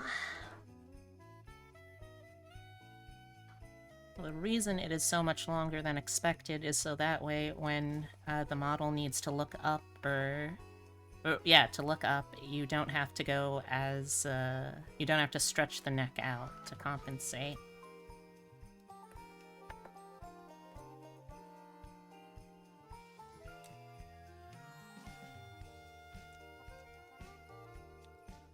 Now, the other very important part about making the neck is we need to add some bite marks, because this is, after all, a vampire character. So let's hide the ruler for a hot sec here. And I think I kind of want to just go classic with the bite marks here. So maybe like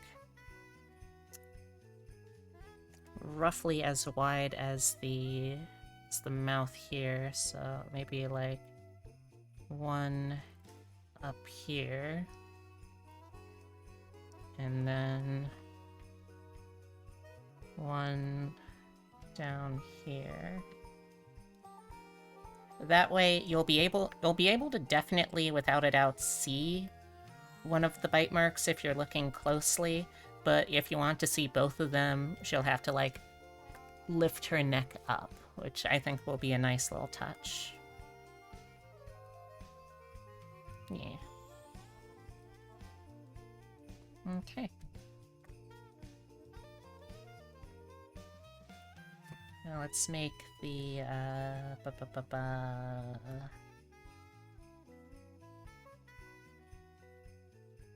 color. That's the word I was thinking of. The color.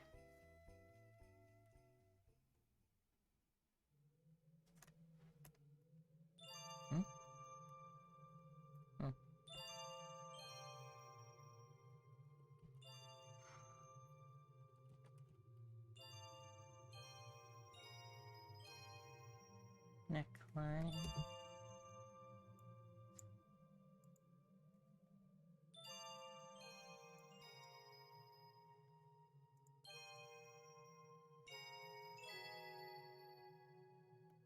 Oh.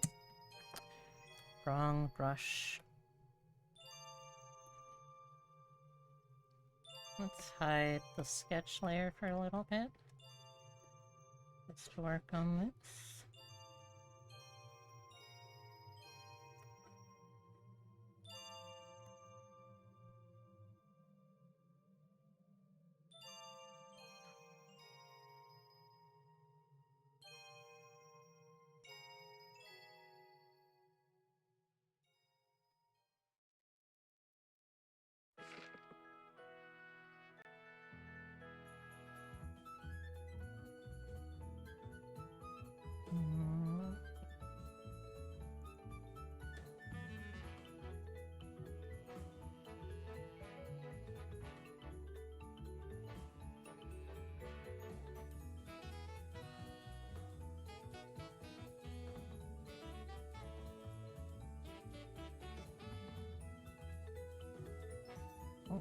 Okay.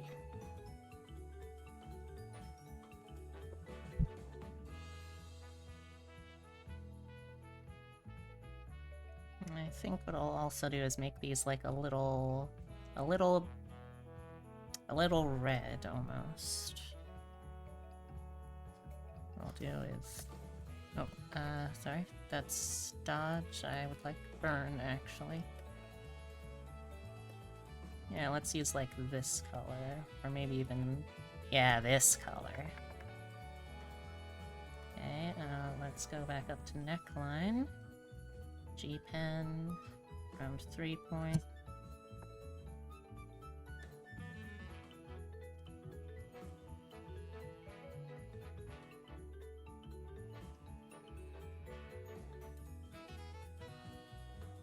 Yes. Yes, I think I like how that looks.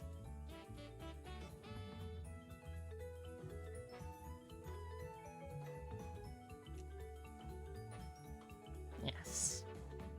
What do you think, chat? I think I like how that's coming along.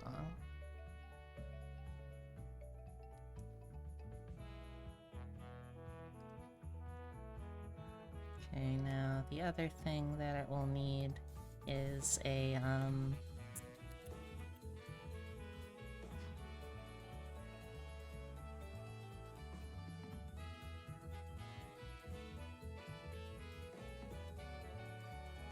The other thing that I'll need is the neck shading.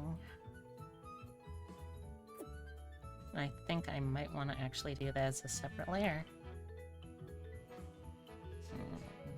Yeah, I think I'm gonna have to. Oh well. Neck color. This is a very ambitious model for me for many reasons. The transformation going on, the fact that it has so many detailed layers going on, the interplay of lighting effects that I'll be using, or simulating using. We'll see how it goes, I guess. Oh, this, it has to be Animal Crossing. Yeah, I recognize this music.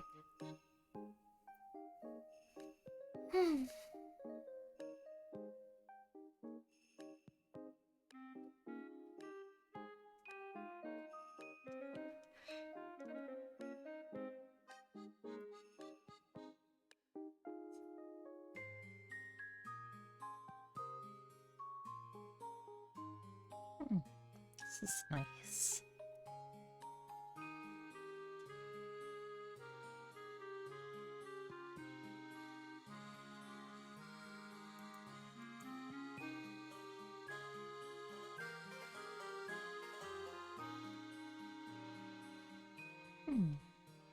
Anyway.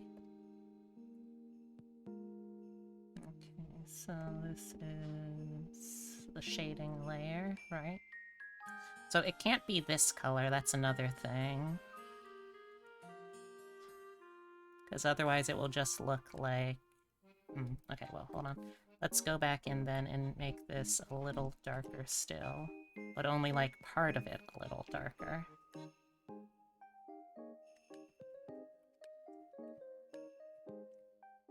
I think that can work.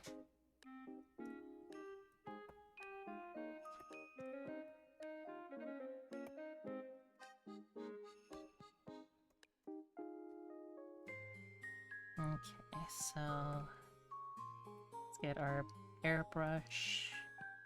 Big ol' airbrush.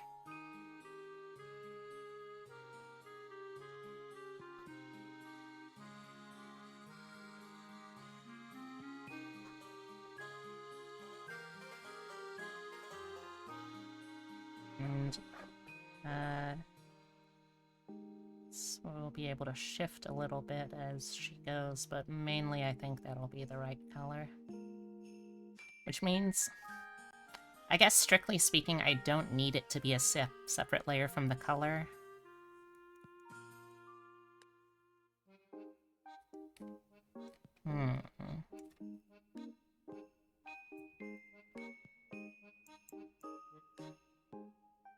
Let's try also like a lighter.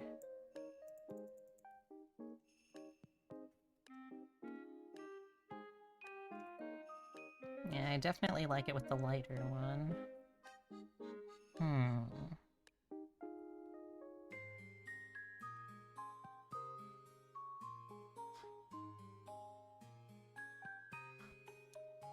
You know what, let me check something real quick on my own model.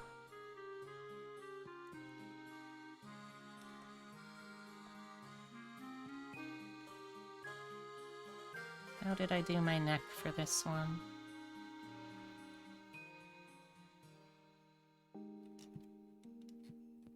Okay, yeah, the neck is separate, it looks like, on this model from any shadow attached. Let me just, like... yeah, you can see it, but... where would that be on the model?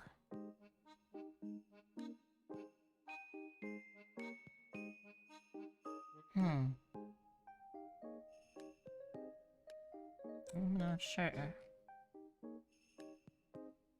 But I think it should still be fine as is. Well, there's that. That's definitely off the neck, actually. Let me take a look.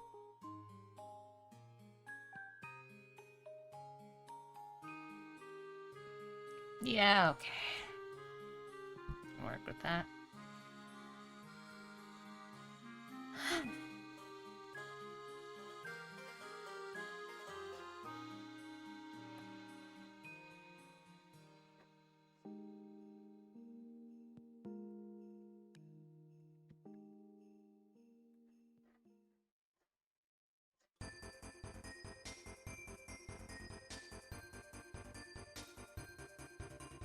Okay. I think we can do something like that, maybe.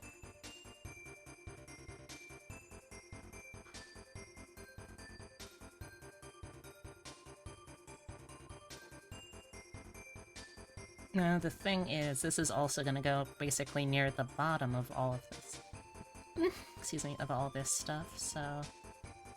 Let's bring it all the way back down here.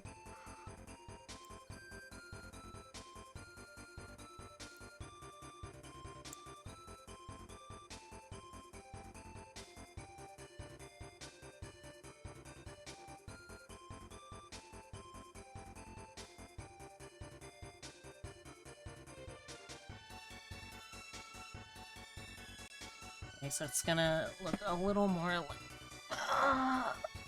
a little more like that, which I think that should actually work. Yeah. You know what? Yeah. Yeah, I think that should work just fine. Okay. So thank you all so much for sticking with me. I am going to take a brief pause from working on all of this, and I'm gonna get set up pretty soon to switch over to try out the new stuff added in World of Horror. So I hope you'll stick with me.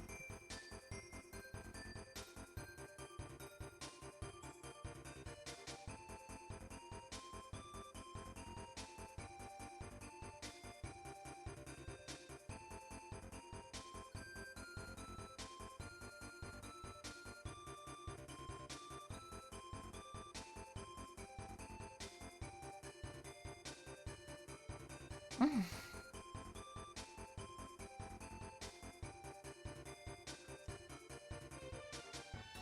Anyway.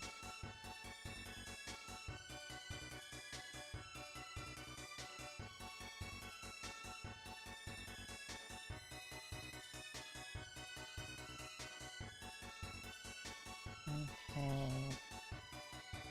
I think that's about everything I want to do for this today. Oh, wait. I'm gonna be doing shading. I should really have this be, like, sticking with this. Shouldn't I? I guess not necessarily. One of the things I could do, though, would be, like, if I go down here.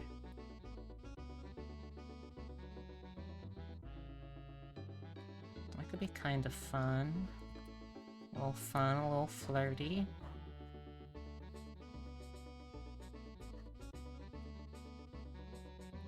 You know what? Yeah, I think that could potentially work.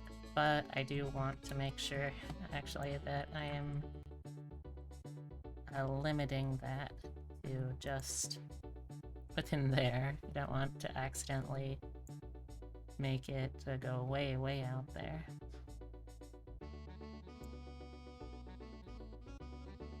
So let's get our airbrush out again.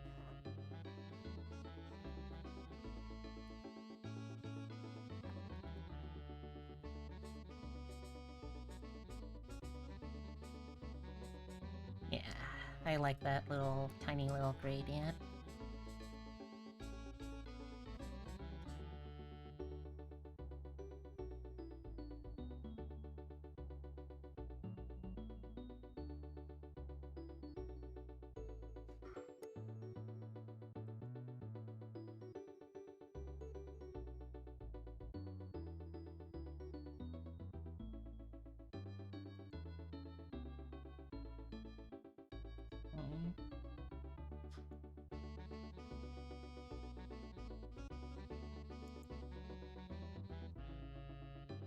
So I keep forgetting I need to enable some of this stuff back, too. Wait a second, what? What is... which thing is this?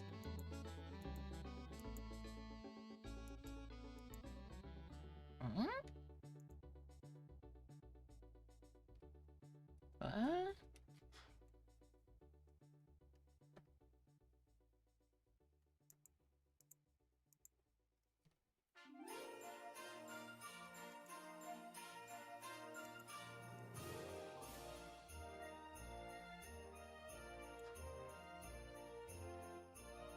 Weird. Hey, Ellie! Your voice is in a state. Oh, I'm sorry to hear that, friendo. But, hopefully it will heal up soon. Also, isn't it really late for you over there? Is your insomnia acting up again? I hope it's not Wyoming. Oh, midnight? Huh. I guess that's not as bad as your insomnia has been before. Still, make sure you're taking care of yourself, you know? Not insomnia? Ah, okay.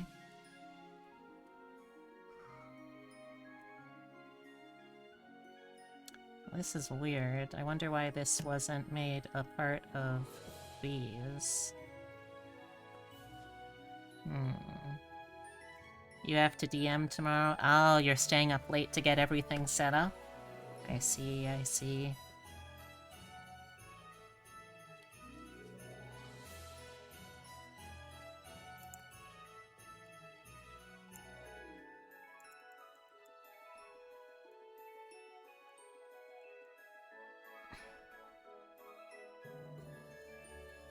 Something like that, maybe?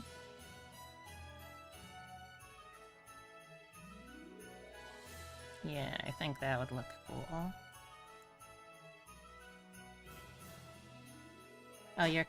Oh, you're just concerned about your voice. Say, oh, well, I'm flattered.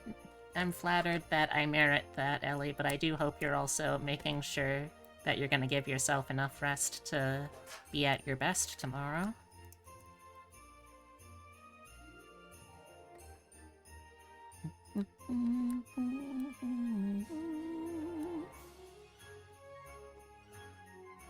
No alarms sleeping in tomorrow?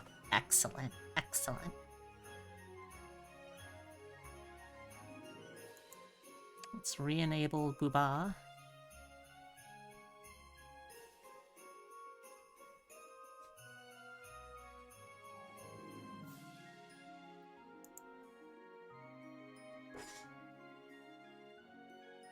Okay, let's make another folder now.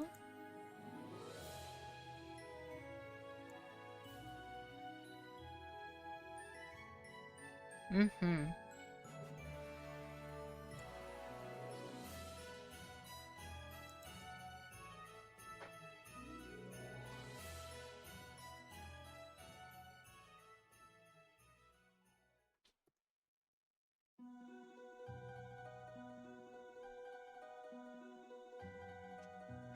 What the heck? Oh.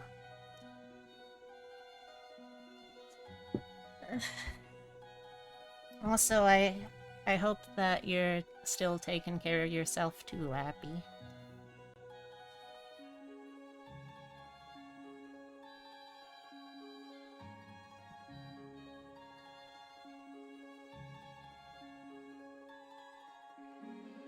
If you say so, okay. The Booba Shadow's over only under it. I should probably have Booba Shadow over too, though, shouldn't I? Guess I don't really necessarily need to? Alright,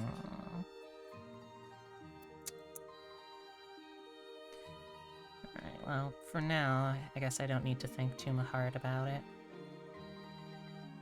Although I do need to think a little bit about,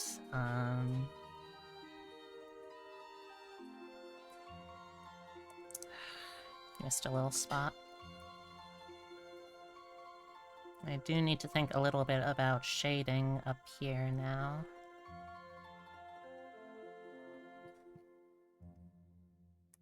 But once I do all of that, then I'll definitely be switching over to World of Horror.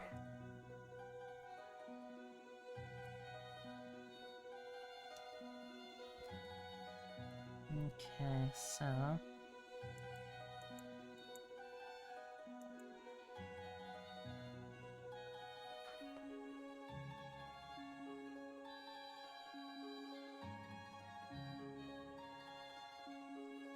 Okay, what is this layer again? Oh, that's the neck shading, right? Neck shading.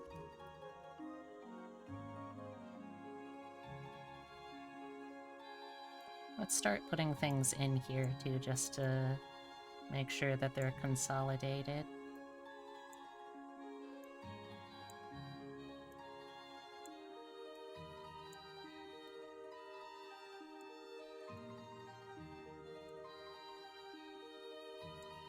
Also, I am sorry, Abby, but I am in fact a worrywart by nature.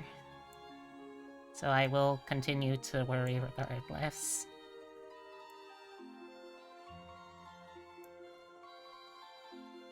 Oh. No, this goes here.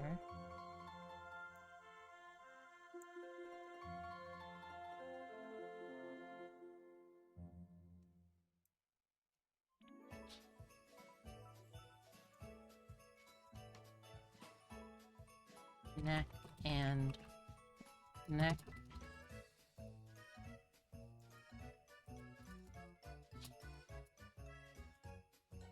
Oh, and rough.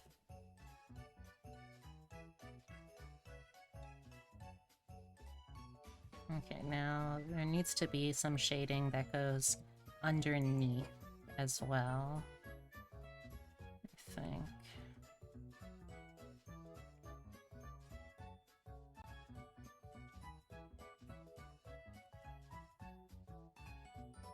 So something looks off here. I think it's the booba. I think I'm gonna have to operate on the booba just a little bit. Yeah, definitely. Alright, well.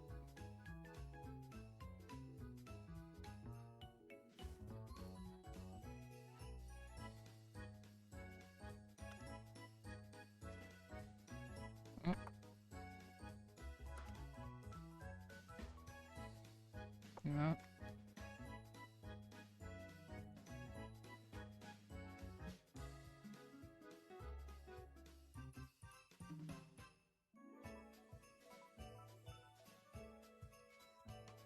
Yeah, that's a little better, I think.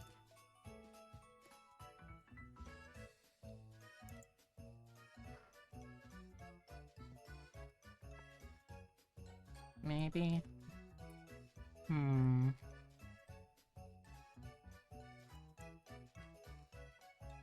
Oh. Here. Oh shit. Forgot that I already had joined the line art layer here, huh? Here to here, please. Thank you. Other side, let's go here to here, please. Excellent. Much better.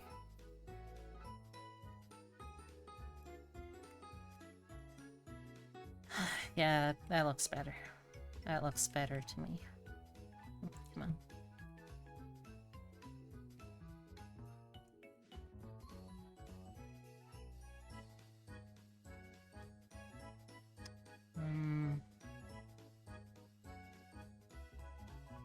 I think the only way I can really do the rough as I want to is going to be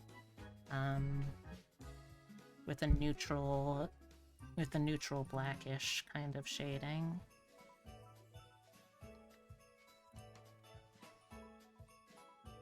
And then just really lowering the opacity. Well, let's give that a shot. Okay, so this goes beneath front color, above neckline. It's going to be under rough shadow. Not under roof shadow, actually. Let's do shading. Keep it consistent.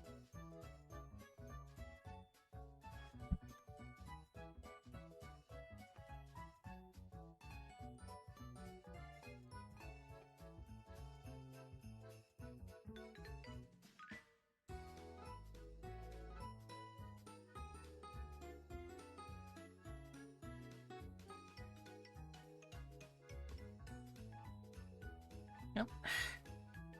Come on.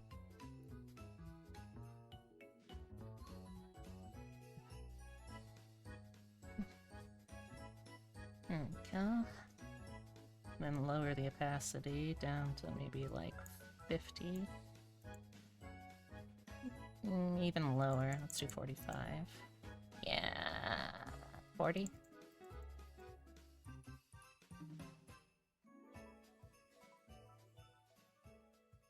Okay, I think that looks like it works.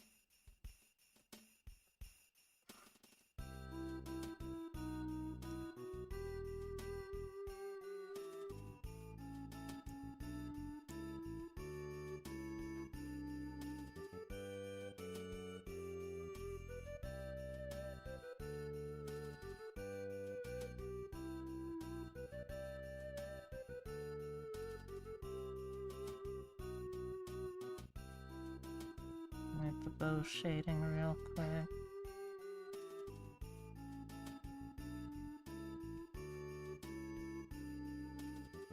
There we go. Probably. Yeah, that looks fine.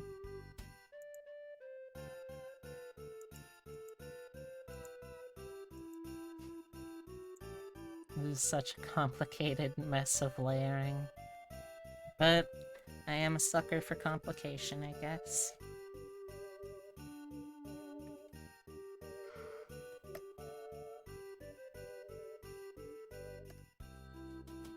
And one more layer. This is gonna be for underneath the bow tails.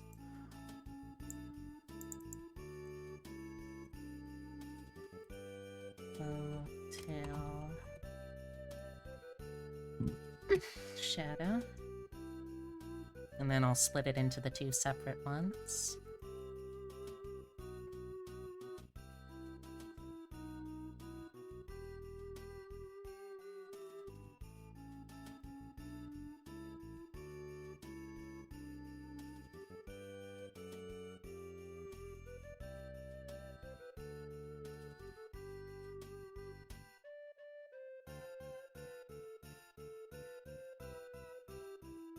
Okay.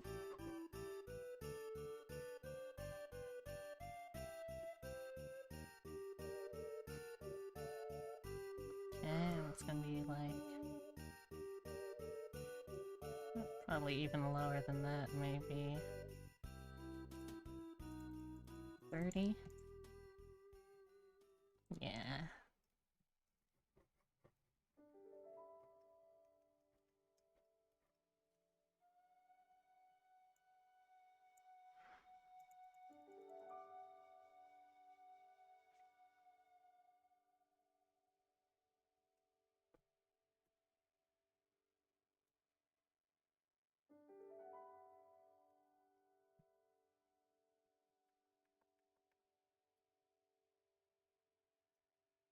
Okay.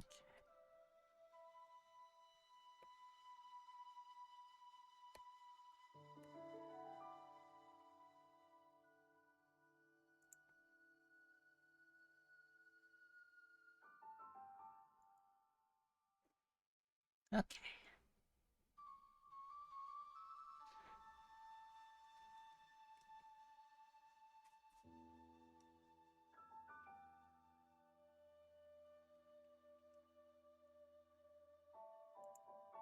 Alright, now let's do the division. Let's turn this off first real quick.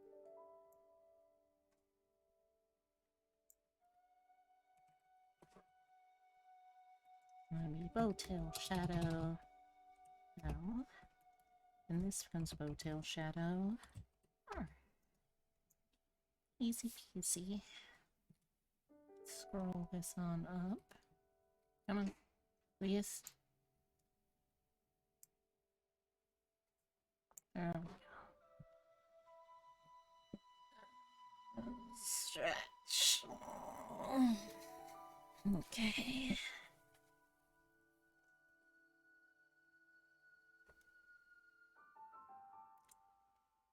I think the last thing I'm going to do to work on this today is do a little booba over shading. Just a little bit.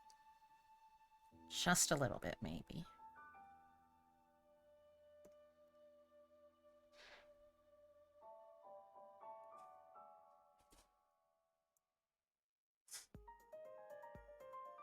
Actually, let's keep that there.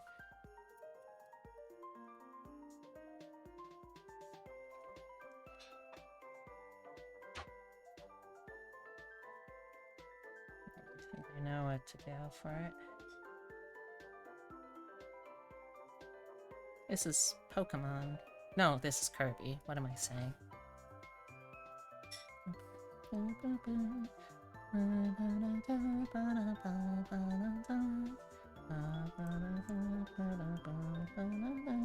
We're taking a sweet time here. Thank you. Ow. Mac and cheese. Oh.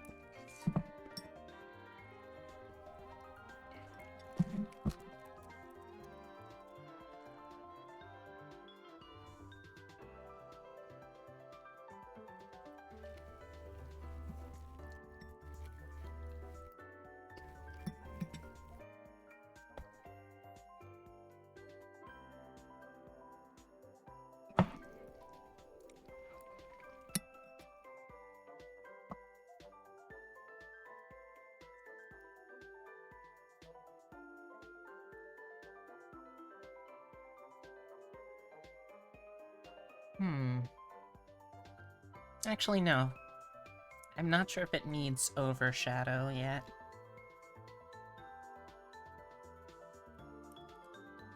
Unless... Gosh. I am so wishy-washy.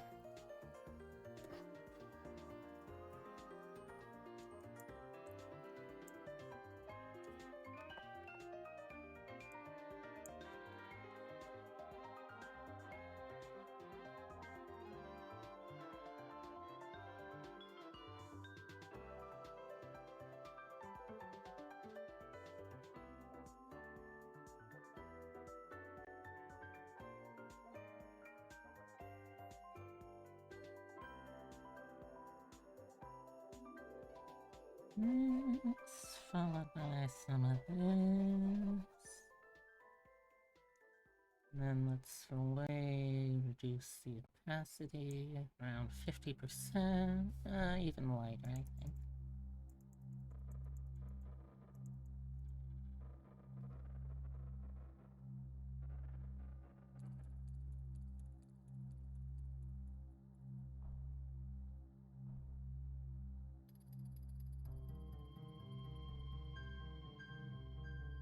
Okay, let's go with that.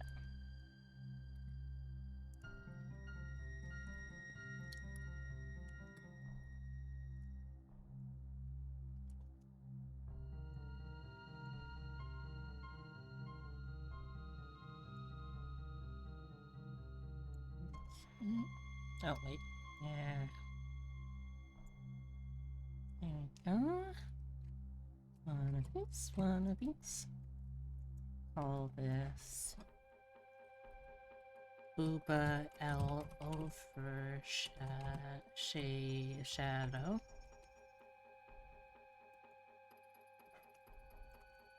Booba R over shadow. Ooh. This is nice. It's got... I was gonna say it's got almost like a slasher movie kind of vibe. Like, it reminds me of the Halloween theme. Kinda like that. Alright, so...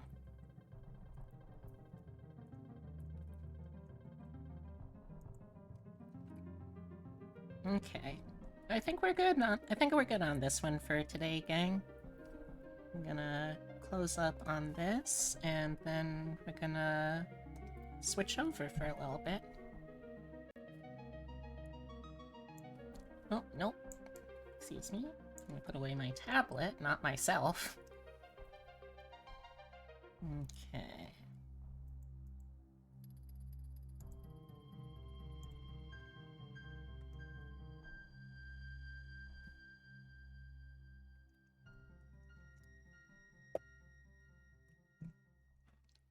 Ow.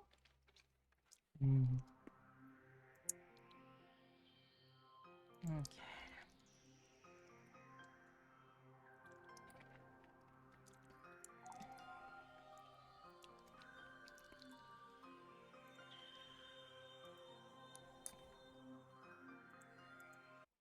Okay, let's turn off that music for a little bit, and let's get the game capture.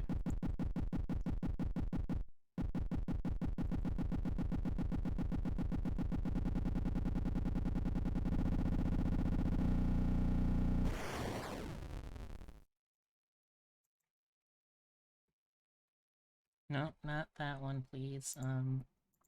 This one. I would like to move this one, please. Thank you very much. And shrinking the window a little bit so you can see a little more what's going on. Do you want hints or do you want to just go in blind? Well, keep in mind also that I had to, because I had to switch computer system, or not computer systems, I had to switch computers on this. I also had to lose all of the progress, so maybe let me catch up to that stuff first. Okay, let's set the category.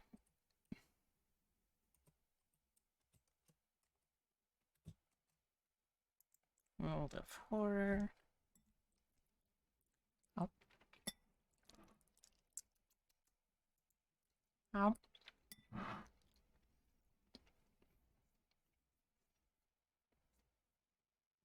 Okay. Oh.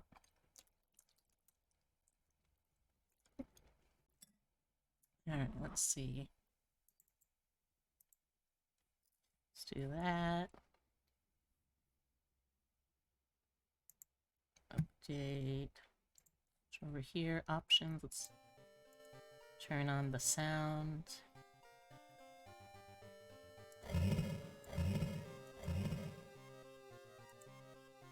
Okay, I think that's okay. I'm just gonna, for a little bit, enjoy some of the mac and cheese while I continue to get things set up.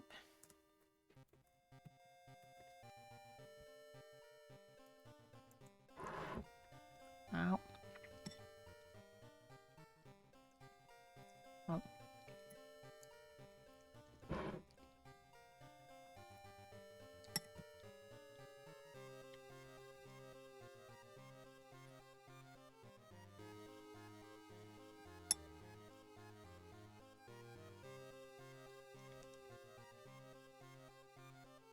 Ow.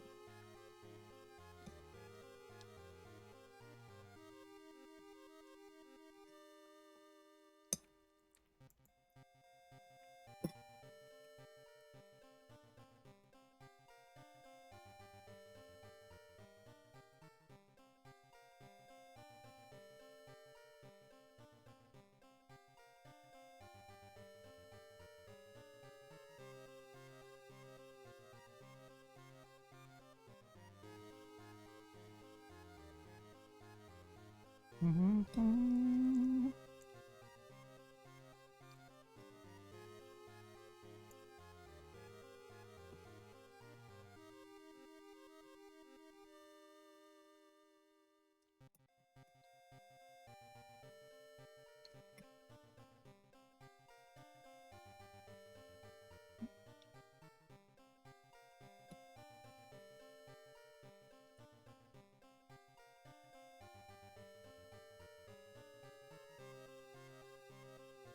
Ooh.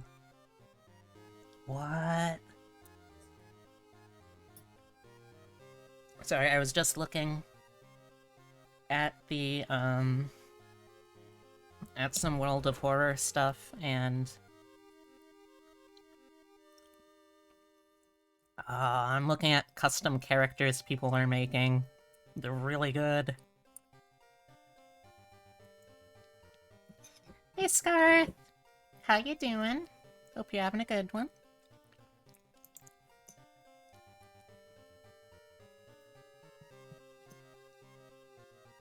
Okay, anyway. Doing good? Never saw this game before? Oh, well, you're in for a treat.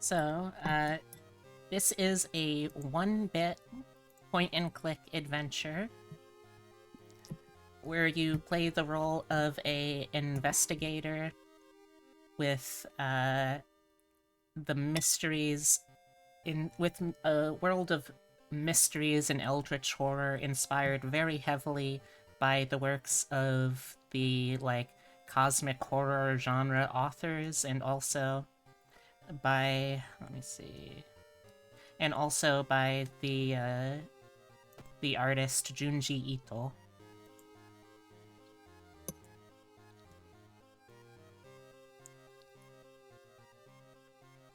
Yeah, it's very fun. Okay.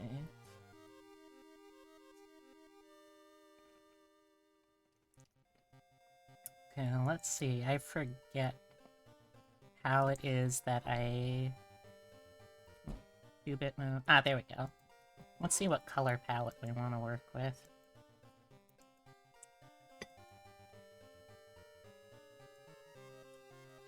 What isn't...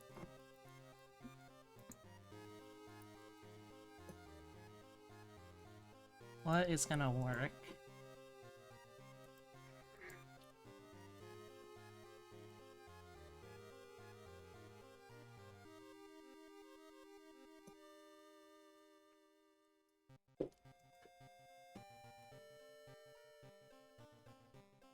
No. Whoa.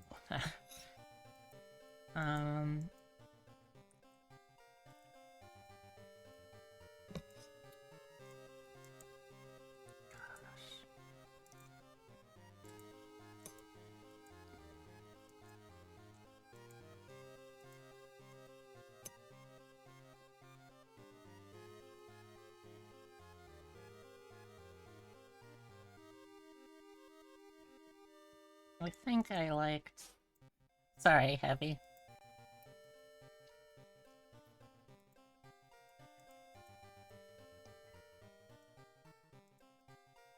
I think I liked... found footage. Yeah, let's do that.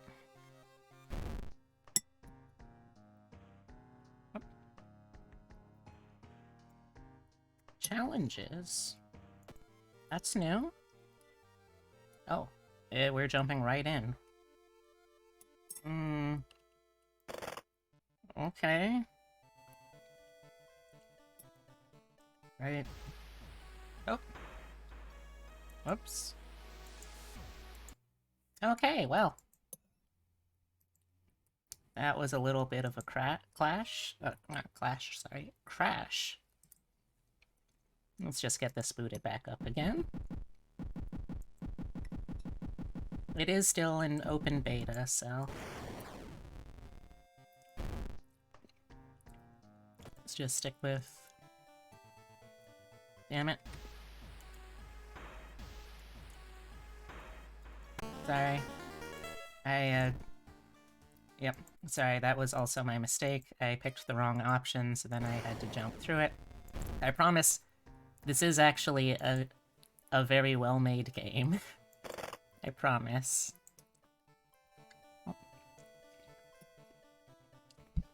The city of Shiakawa, Japan, 1980X. Something strange is happening in our town. Robed figures can be seen gathering in the woods at night. People are going missing. Disgusting creatures are terrorizing the seaside. The rapid technological progress of the modern era brings comfort, but also new, unknown threats. Old gods, malicious eldritch beings who ruled the earth eons ago, are awakening as reality starts to crumble. Armed with clues, spells, and your dwindling sanity, you'll investigate mysteries across the city and in realms beyond. An old train slows down and stops at its last station. The end of the world is at hand, and you've finally arrived in the doomed town. Alright. Ow. So, last night I did a successful run and got to unlock Mimi. So, Mimi was one of my favorite characters before the... what am I trying to think of? Before I unlocked the later, even more secretive characters.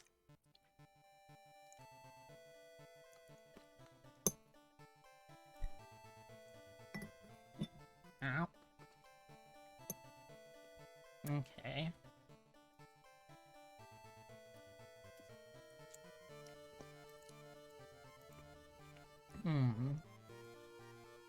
Well, let's stick with... You know what? Actually, let's do Occult Capital of Japan. That's a fun one.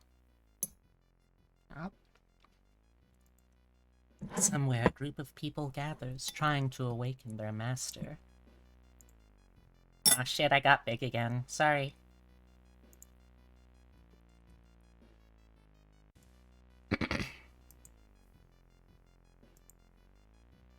Alright, let's see. There's at least one more god that I just haven't unlocked right now, sadly. Oh.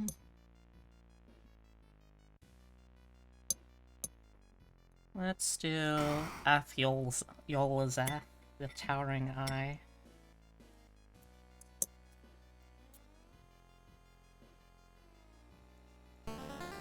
Media reports on various people with seemingly supernatural skills. Could it have any connection with the news about stars disappearing from the night sky? Mimi's obsession. Minus 20%, max reason. So Mimi, at one point, was a med school student, and saw or experienced something, at the moment I don't think we know what, that left her a little scarred. So she does not have... she's not playing with as full of a deck as she could. Hey Zio, how you doing? Hope you're having a good day today. Let's recruit some students in our gang. Oh, don't worry, I'm gonna try my best to.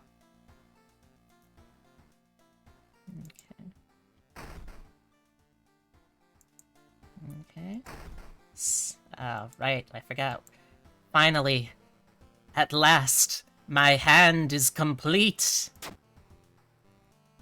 She starts off with very high knowledge, and the scalpel is a knowledge-based weapon, so she can actually get very strong. Okay, let's see. What outfit should we start off?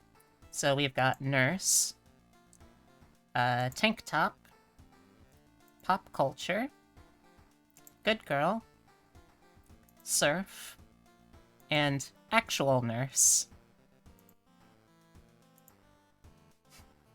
So what would y'all like to start off with, chat? A, B, C, D, F, or G? I don't know why there isn't an E, or why there's other thingies. A nurse or actual nurse heavy? Which one? This is, in parentheses, actual nurse. This one is nurse.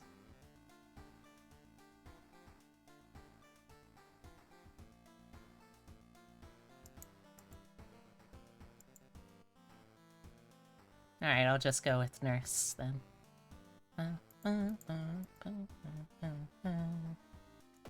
Okay. Very important thing you need to do every time in this game. Take a little bath whenever you can. Let's see what mysteries we've got. Sorrowful Saga of the Moonlight Sailors. Bloody Brief of a Beckoning Bulletin. Bizarre Bruit of the Blood-Curdling Botanist. Horrible History of Household Hell. And Freaky Feature of Found Footage. We also have the first of the completely homemade, patched-in mysteries, The Tranquilizing Tale of the Twilight TV Terror. So I'm looking forward to trying that one out, but let's see, which one should we start off with?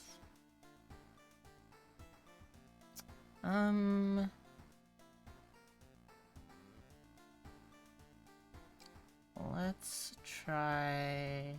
Hey, Thomas! How you doing? Let's try the botanist.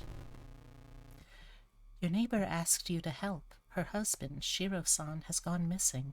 She's worried it might be connected with the new fertilizer he ordered from Tokyo. Where is he, and why would he need so much fertilizer? You've got a business card of a gardening company where the missing man was working. Maybe some of his colleagues could tell you anything useful? Hey! Hey, Matt! How you doing? Finally!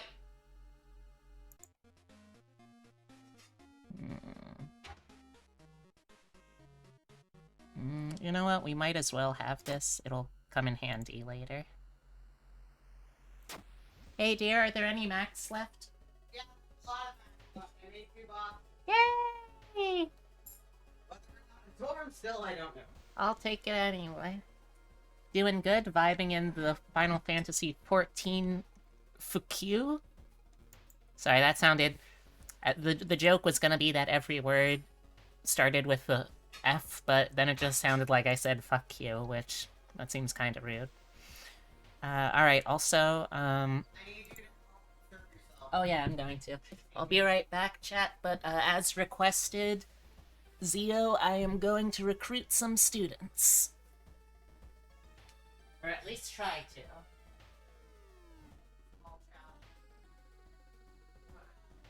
Do you know any person you can get? Okay. Assume that's just one. Maybe. Maybe it's just a guy.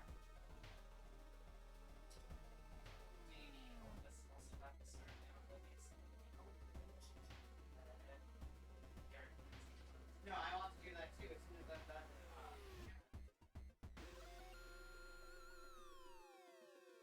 People like the character. Love the character.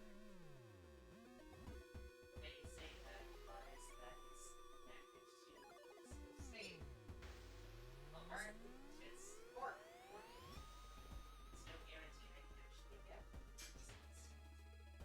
No, there's guarantees that you can get 3 curses per run. The tree. Oh shit, never mind. Unlock the damn tree. I'm working on it. I gotta do more missions to get that stuff. Not missions, more runs anyway, right?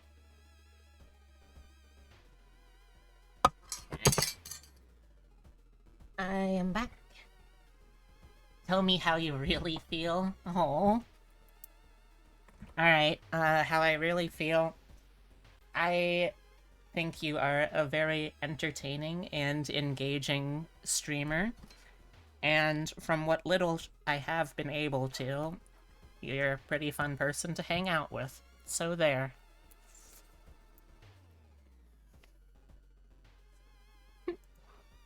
Alright, let's see if we can make any friends. We got 7 charisma, which is pretty good.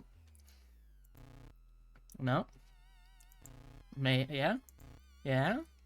Hey, okay, let's see if any of these students now are any good. Okay, Akito plus charisma, he can hang. Chiharu plus knowledge, he can hang. And Michi, cheaper pharmacy items. Alright, we got 3 friends and 3 friends that we're gonna keep.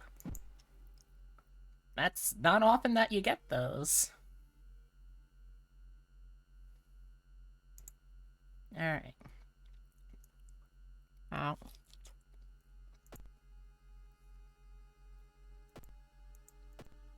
Alright. We've actually got some really good stats starting off here. Okay, let's see. The investigation is starting to take a toll on your health. You feel like you're about to fall asleep standing up. How do you address your weakened state? So buy a coffee, that's gonna hit our funds. Take a nap, that's gonna give us doom. Jog around the block, I think, is a strength challenge, but I'll still take that challenge. I failed, but it's better than the other options. Shiro-san has always been a weirdo, but he was good at what he did. Last month he ordered a pack of an experimental fungicide from Tokyo. I think I've seen the dispatch order with the address somewhere, the old man says. Help me move this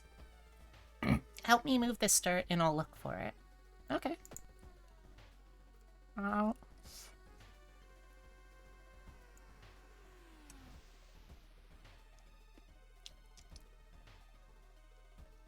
Oh no. Following the agonizing screams, you discover a man with a horribly disfigured arm. Something murky and crystalline seems to explode out from the bone and up through his skin, his muscles spasming in pain. He pleads for you to help. Sure is a good thing you found him. Oh boy. Perform surgery. I'm hoping perform surgery is a knowledge check. It could be a dexterity check, though, potentially. Amputate the limb. I assume it's going to be like a strength check. So let's try to perform surgery? Yep, it was dexterity check. I was afraid it would be that. Working quickly but carefully, you manage to excise the protrusions before they can continue spreading. You stitch up the last gashes and escort the man to the hospital. Wait a second. So I failed the check, but I succeeded on the surgery. I gained experience and I gained reason. What? I don't know if I want to know what the success on that one would be, then. While the dispatch order is stained with a foul-smelling liquid, you think you can make out the address, at least parts of it. The house is somewhere in the nearby forest. Excuse me. As you walk through the village, crops waver in the breeze, following your every movement. Cool. It's dark. You don't remember the trees growing so close together.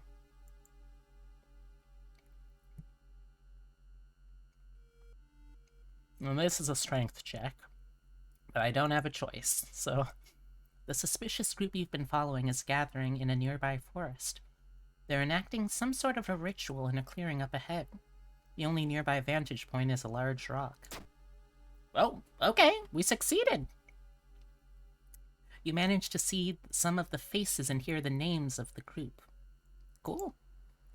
Ow. The dirt road looks promising, but it branches out in 2 different directions. Which one is the correct one? Beats me.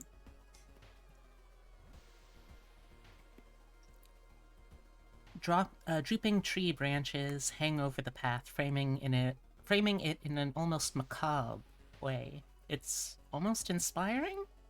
Okay, so I think this is a charisma check. I've got 8 charisma, that's pretty good. Hell yeah.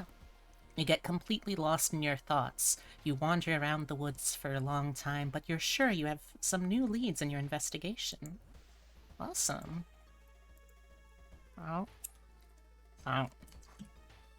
Sorry, I'm now also eating slices of pork loin.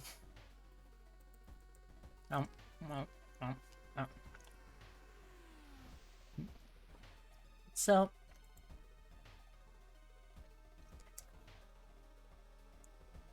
by the way, Captain, what kind of things are you planning to do for your first run into the Endwalker?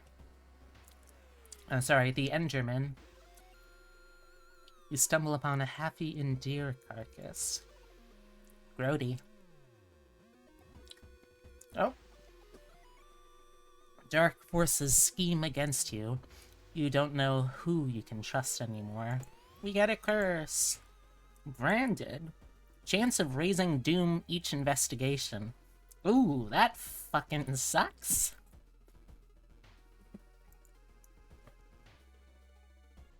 Uh-oh, got a combat. Apparently, you're still finishing the second expansion. They still got one more whole one to do before Endwalker. I see, I see.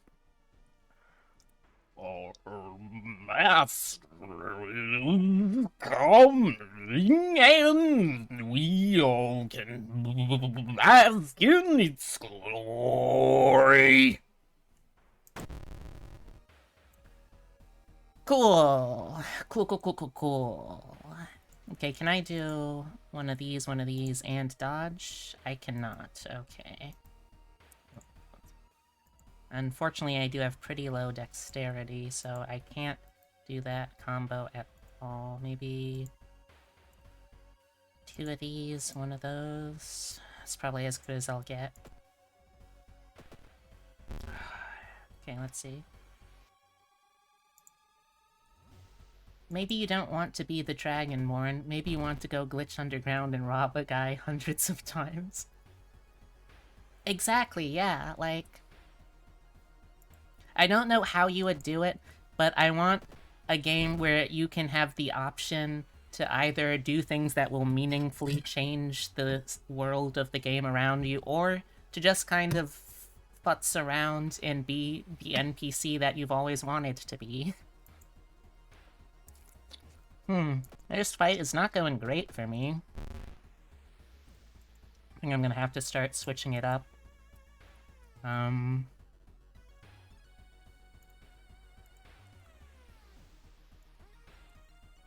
Let's try something like that. There we go.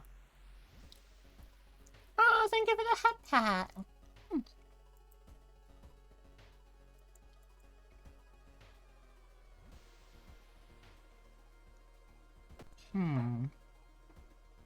It said that a famous priest died on this rock. Perhaps his mysticism has seeped into it? Let's try tapping in. Hey, knowledge check success. Touching it with your hand, you feel a newfound knowledge forming in your mind. Unearthly suture. 1 free injury removal for the cost of 4 doom. Interesting. That could actually be pretty frickin' useful. Oh, that reminds me.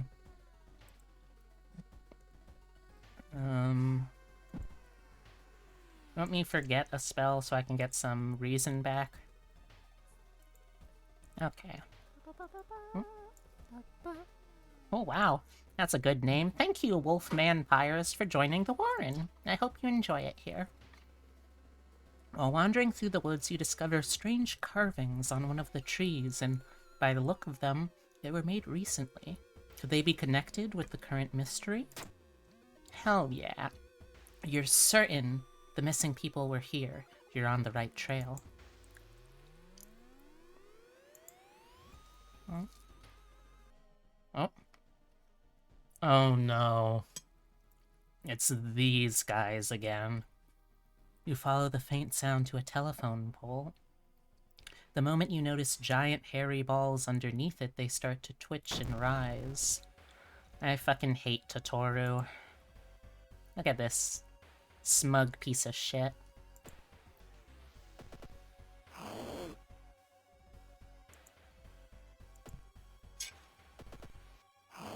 Ow. Cool. I have been burned. Very cool. Oh. Missed.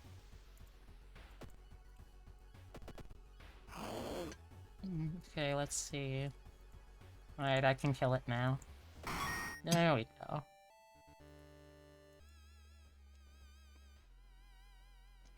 Oh my gosh, this is such a long mystery. I don't want to use this, but I am going to.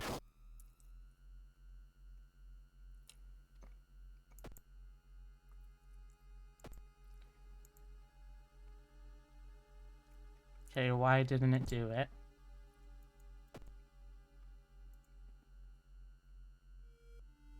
Oh, well, that works too. You doing okay? My face seems... Oh, yeah. I just got burned fighting a giant, hairy ball monster. And yes, unfortunately, I am aware of what I said. The investigation is starting to take a toll on you. You're starting to miss the most obvious leads. Wow, it was literally the last one that I clicked. Cool. Finally, after what felt like hours of following the dirt road, you find the old mansion. It's completely overgrown with plants you've never seen before. In front of the mansion, there is the gardening company minivan filled with boxes. Slowly, you enter the building with caution. You stand in the middle of the room when suddenly the floor gives up and you fall down into the basement.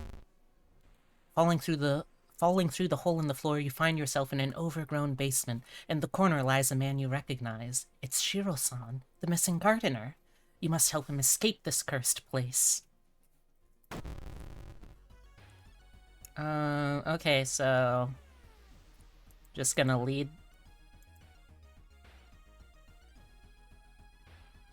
I realize what is happening here, and if I just lead, I will have Shiro-san die. That is on purpose.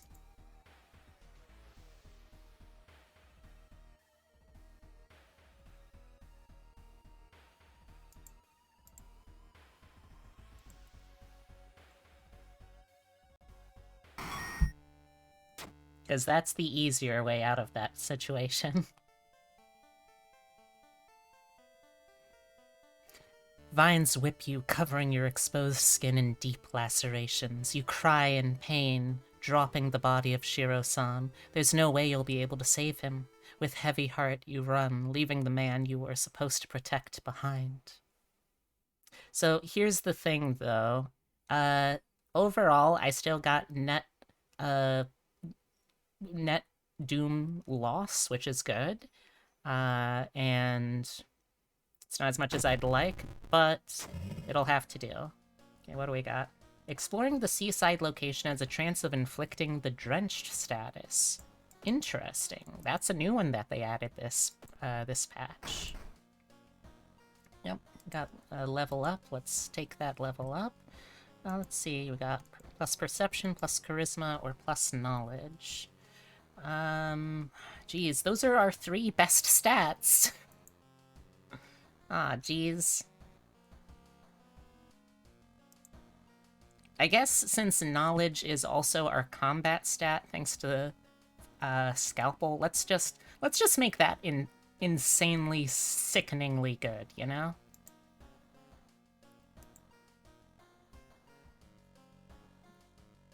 Oh. Let's take a bath. Ow. Alright, let's see what we got next. Oh.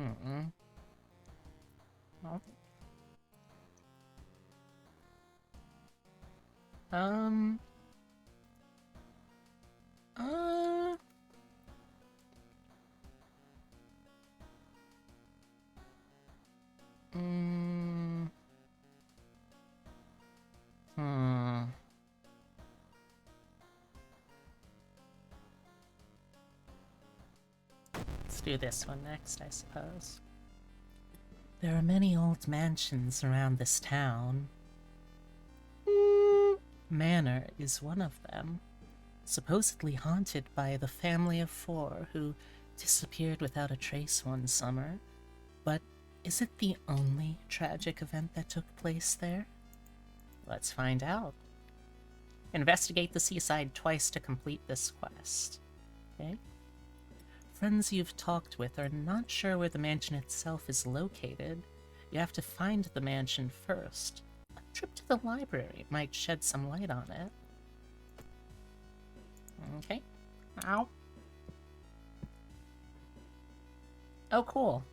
You hear a faint sound while walking outside the biology classroom. Inside is an old anatomy model, its heart beating. The sight almost makes you sick. The building was supposed to be somewhere near the cliffs. Sadly no, Captain. You have to get a very specific item if you want to unlock the cannibal trait. You copy the mansion's photo from the newspaper and prepare to leave.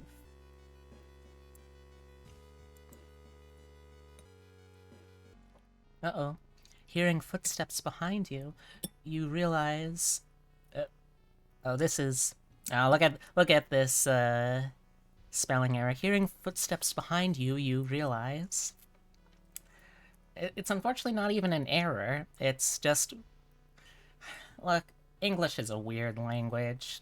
Hearing footsteps behind you, you realize you're not the only student here. A girl wearing a demon's mask starts giggling. As she's getting closer. Alright, let's have a knife fight.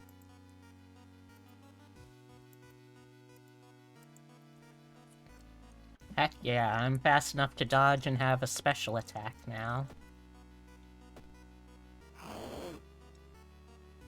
Okay. And we're done. And we got a free extra knife out of it. Hell yeah.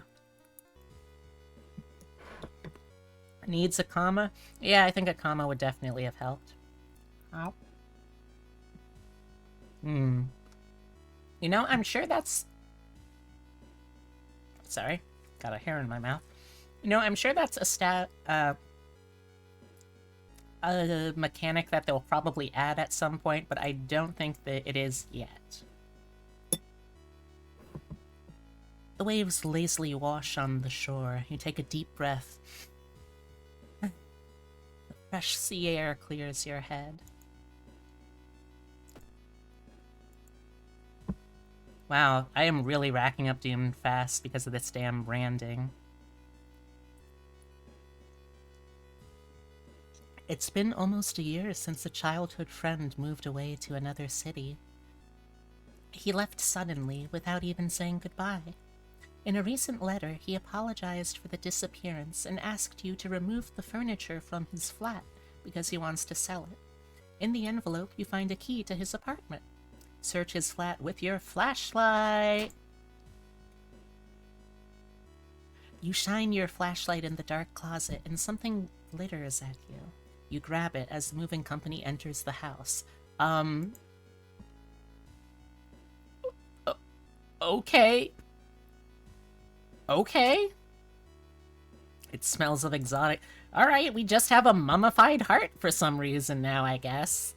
Huh. Okay. Sure, why not?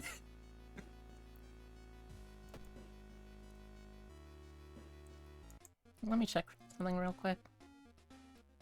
Okay. So I'm just checking in here because I remember that there's some kind of unlock you can get by having 3 items that provide illumination at the same time.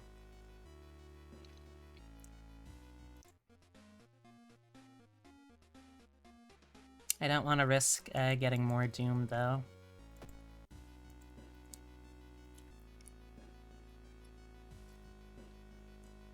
The military exercise makes you feel safer, but are guns enough to stop the unspeakable horrors lurking out there? That's a lot of Doom.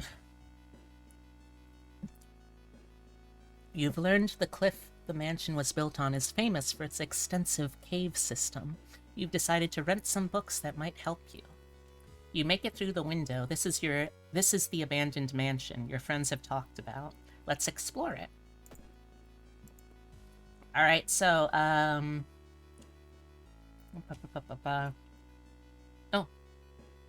Also, let me check something. The Elder Scrolls Online had that effect. You're just sort of there, and you liked WoW for the same reason. Well, the problem I have with WoW, other than, like, the, you know, the whole issues with, Blizzard as a company, is that, also, let me, I think it's this one? 427. Okay. The thing that I have a problem with is, well, how should I put this? It feels like the opposite is the problem. That, you don't have any effect on the world around you, you know? Which to me just breeds a sense of, okay, why should I care about any of this then? But maybe that's just me. Anyway. Oh. Okay. Here we go. Oh. Ow. Okay, I think this is dexterity, which is still pretty low, or perception. Oh, we got a second flashlight. Oh, okay. Sure. I mean, I guess it's good that we have redundancies.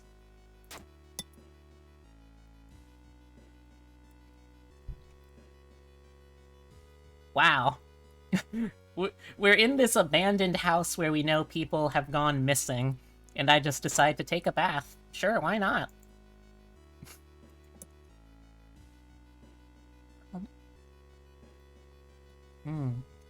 The round window of the crooked manor tower is calling you.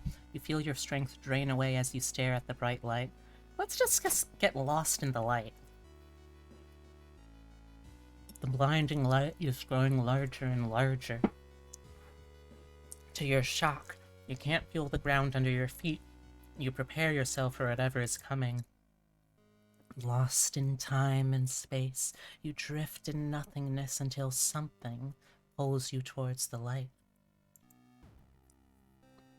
A parasitic star is looming over the dying civilization.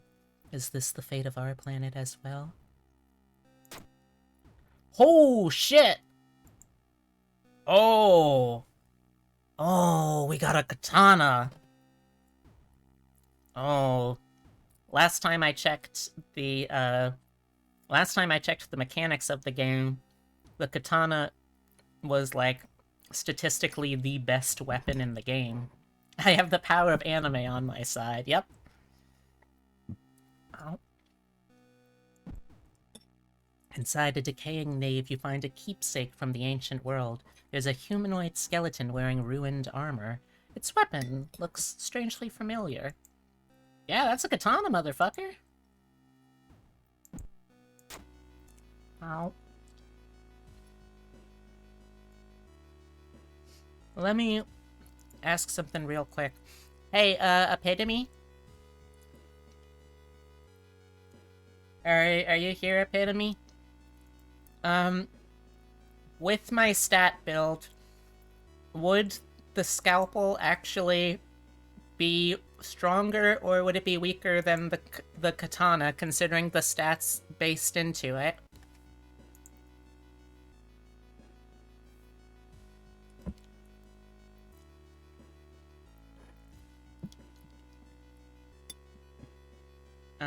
Alright. Alright, well, for now, I'm gonna wield a motherfucking katana, I guess. Okay, we're very much not in a forest right now, so I don't know how this is happening. Walking through the mansion, you spot a pair of legs sticking out of a bush. Before you can do anything, they twitch and move.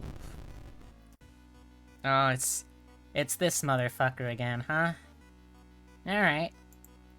Oh yeah, that's a really lengthy wind-up for the special attack.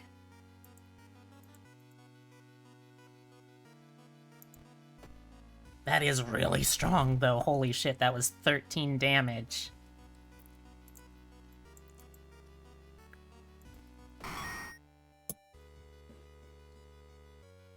Oh. So it does feel way stronger, but the trade-off is that it's also taking up way more of my turn to hit, which means I'm not going to be able to dodge and attack. Which could end up being pretty rough. Corpses are strung up on wire, like macabre marionettes with painted smiles and rosy cheeks. Cool.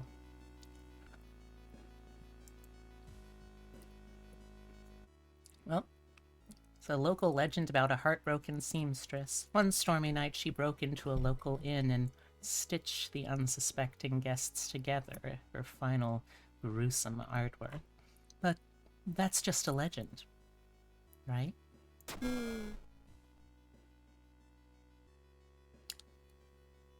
Well, inside the cupboard you find a sewing kit and decide to leave the room before any legends spring to life. Oh.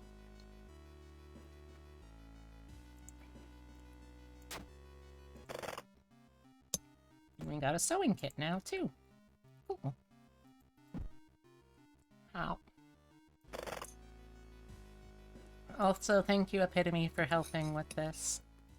Oh, here we go. Ow. You aren't sure what to expect. The sturdy door to the study opens with a creak. The dark, dusty room is empty, but something feels wrong. A faint draft, perhaps? You move the rotting carpet to reveal a secret passageway cut directly into the cliff rock. Following a strange song, you discover an underground chamber connected to the sea.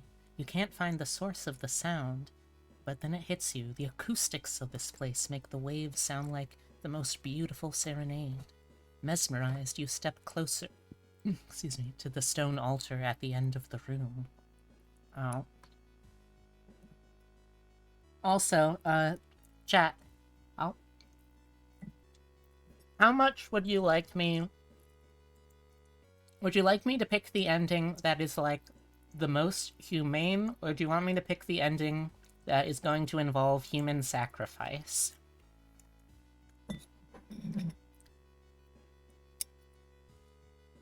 Ow.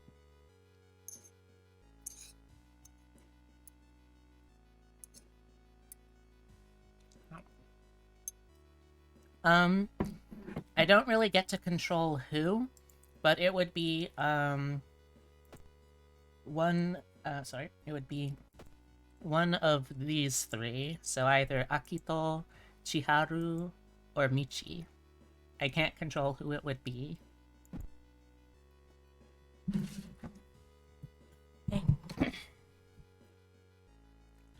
Thank you very much, Nikki, for redeeming the time to whisper. Let me just get the timer up on the clock. Alright. So, chat, what do you say? You want to see me make some human sacrifices? Or would you like me to be a little more humane? Human sacrifice is fun? Alright. That's what we'll do then. You follow a winding corridor until you stumble upon something really strange. Someone has set up a series of vintage-looking speakers, all connected to a single unit. Speakers must be the source of the sounds. You see a knob allowing you to change its frequency.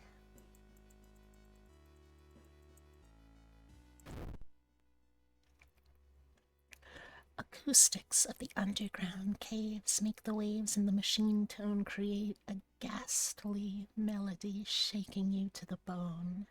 As you move closer to the stone altar, you scream in terror. You're not the only one charmed by the sounds. The cursed chants amplified by the cave system make you dizzy. To your horror, you notice you notice the sound has awakened something else. Oetaru, the inner coil. Let's see.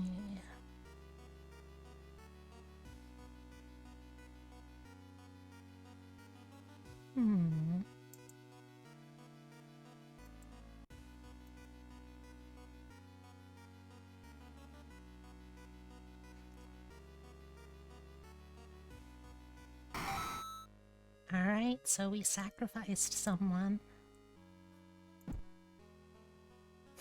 There you go, chat.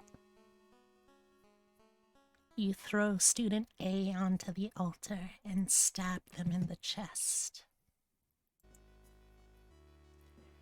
The coiled body of a gargantuan beast disappears under the waves once again, perhaps satisfied.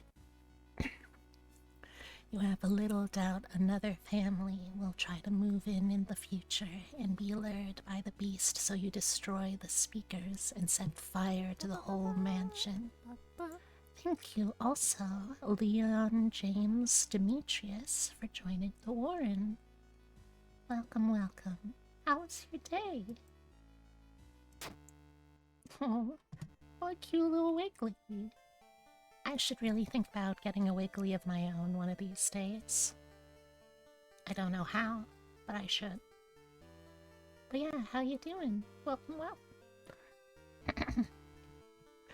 Unholy chants coming from the caves connected with the mansion must have driven the family insane. You, however, decided to take your fate into your own hands. Burning down the mansion will prevent any future family from moving in and discovering the terrible secret of the cave system. Horrible history of a household hell, ending A. This is quite the game. It is. Is this your first time seeing World of Horror? Alright, so we get experience.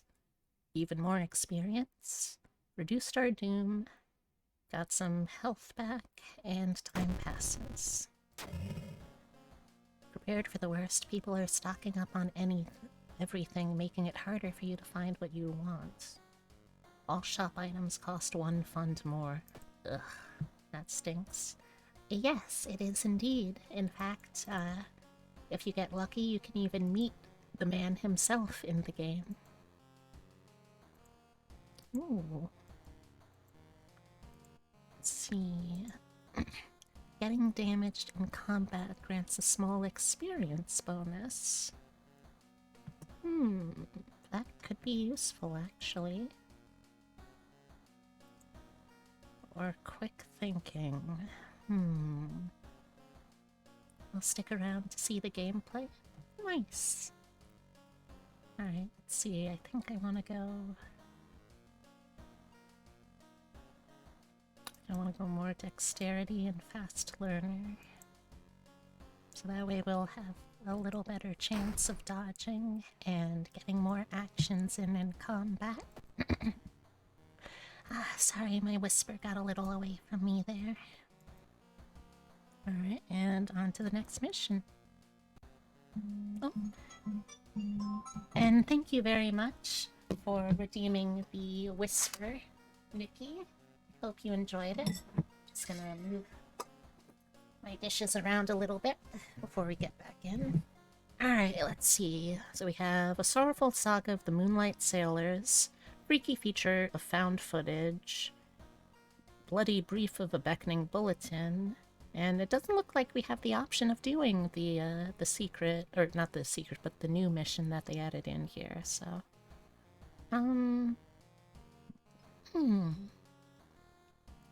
Well, we haven't discovered any of the endings in the new version of this save, so I guess let's do this one next. It began with one fisherman who dragged something truly awful from the belly of the ocean, a dark, writhing ooze that mesmerized him beyond control. He hid himself away for a week, adoring it, not to be seen until one moonlit night when a young girl spotted his boat drifting away.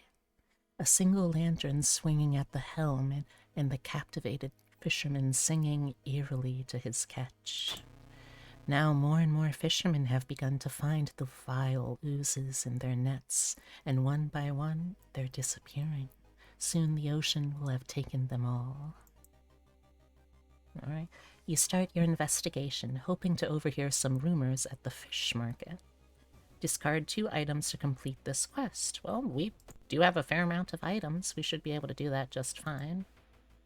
Let's ditch these library notes and item storage. Let's get our spare flashlight. We can ditch... Oh wait, actually, I'm gonna hold on to the flashlight just in case, because there might be something I can do with that.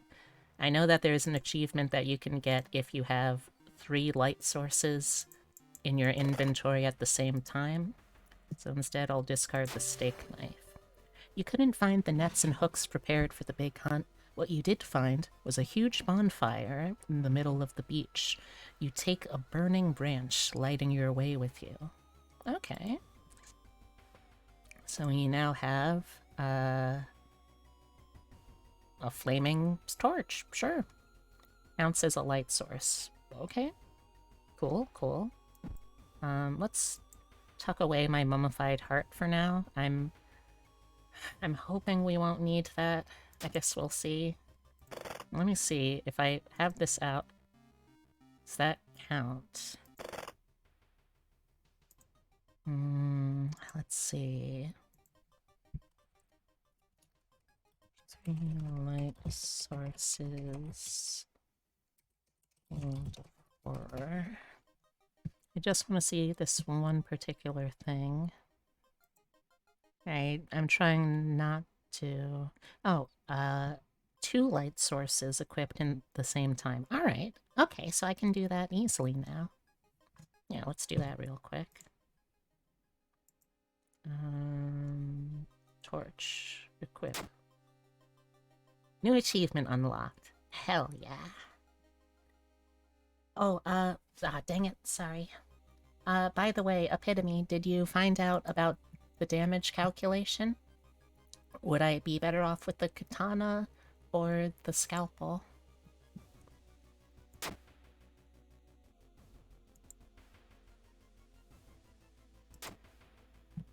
Couldn't figure it out?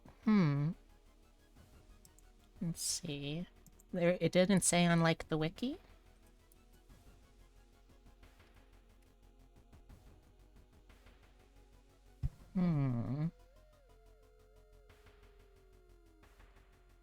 You think katana, it's like a big scalpel, and no, it didn't? Weird. I feel like that's the sort of thing... Oh. Huh. Okay. That was weird. I feel like that's the sort of thing that would be specified, but... Okay. It is significantly slower, but it has higher chance to hit and damage, so... Hopefully the trade-off works.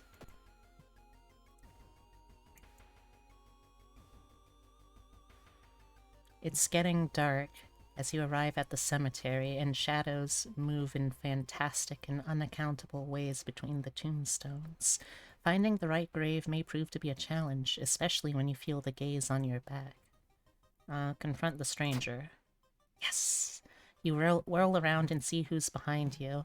Luckily, the other person is a kind old lady who points you to the tombstone you were looking for. Under a stone, you find a note someone left for you. Although you braved the stench for hours, you glean nothing beside the fact that the fisherman had a wife. Perhaps you should pay her a visit. Experts are baffled by the sudden appearance of 20 stone statues lining up in a row in the middle of the park. You can cast 1 spell without paying anything. Okay. I don't think I even have anything I can get rid of, though. I mean, I'll cast it, I guess, just to cast it. Don't suppose I can do that again, can I? No, I can't. Well, okay. Still don't understand if it did anything the first time. I don't think it did. Wait, no, yes it did. Yes it did. Okay, I know what happened now. When you arrive at the fisherman's house, it stands long vacated. Peering in through the dusty window, you recoil in shock.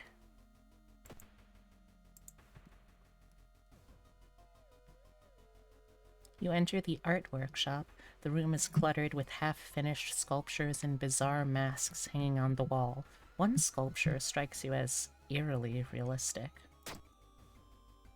One mask looks similar to the design you once saw in an occult book. You decide to take it with you. Yeah, this is slot B. Yes, slot B, okay. So I do have a slot B item already, but I may alternate, I guess. Maybe, at some point. The fisherman's wife lies in the kitchen, mutilated and covered with black marks. Lovely. In the mirror, you catch a glimpse of something that shouldn't be there. Cool. Surely someone else must have caught one of these. You look around hoping to spot one of them. Okay. Walking on the beach, you discover a giant charred pit. As you wonder what was burned here and why, you hear a crackling sound getting louder, and everything around you is getting hotter. Oh! We're at Burning Man. Cool.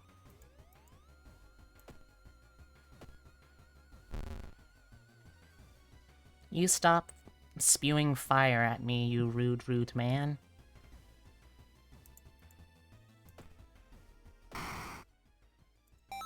Corpse dust.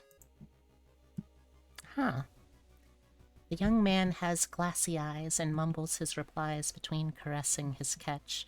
The beating movements in his arms disturb you. Ooh, lovely.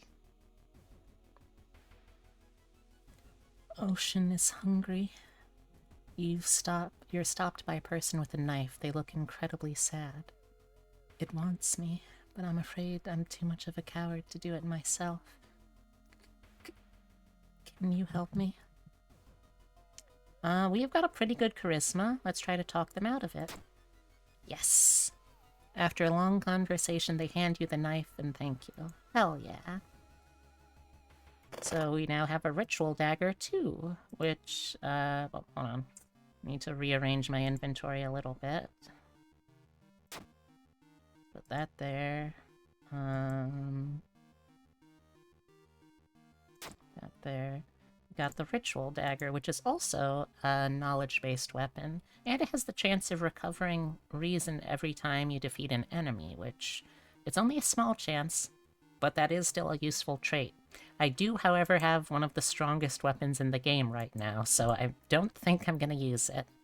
But still, it's good to have. I guess. Also, corpse dust. It shimmers in your hand. 20 experience for -2 luck? No thanks. I'm just gonna sell it, I guess. I don't really like that item.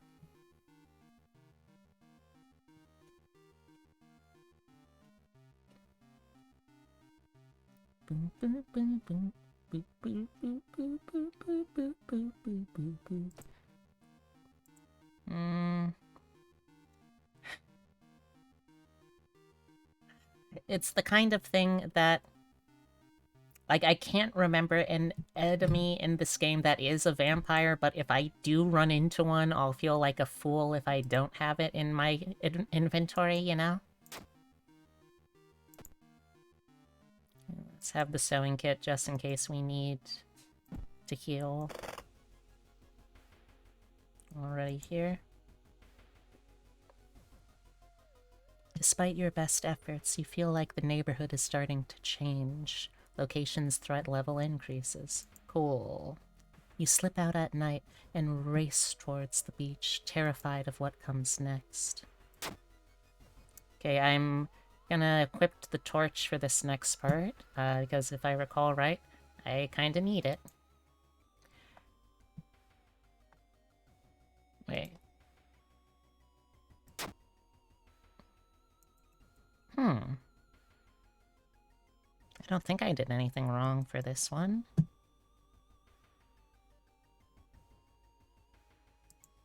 Did I?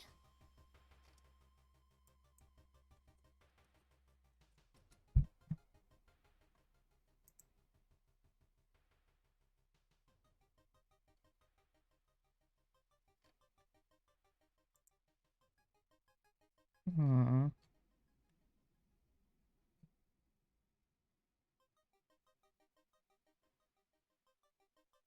Hmm.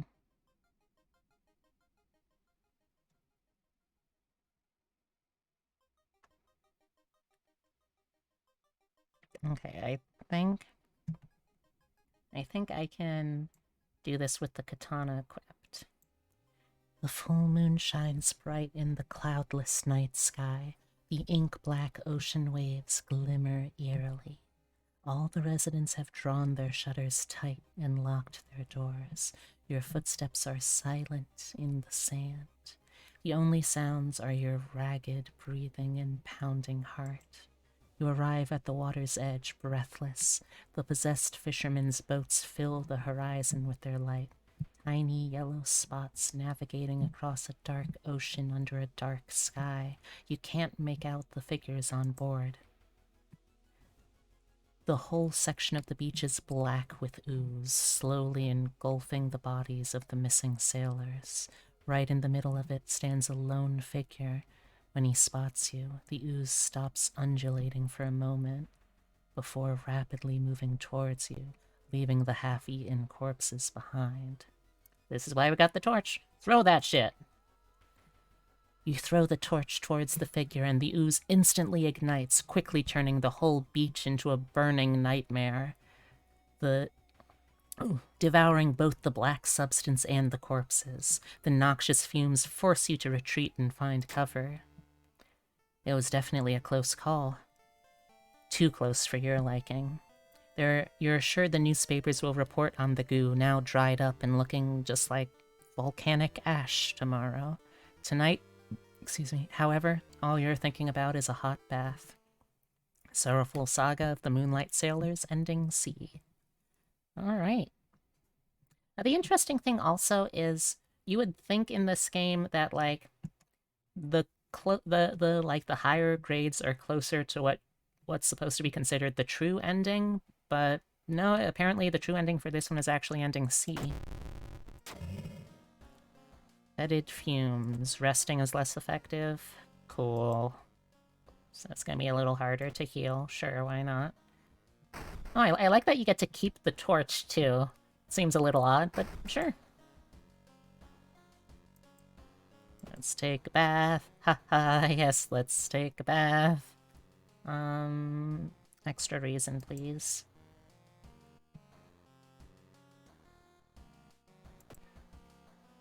Okay, let's see. So now we only have the bloody brief of a beckoning bulletin and freaky feature of found footage.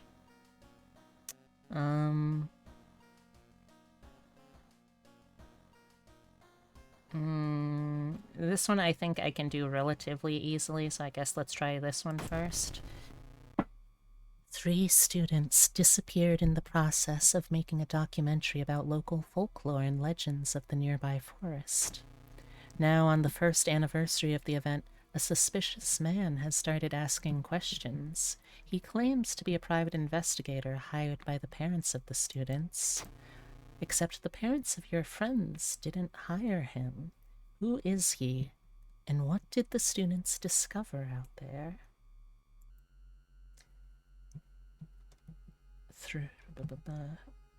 And maybe you'll find a clue about their last known whereabouts in the school newspaper.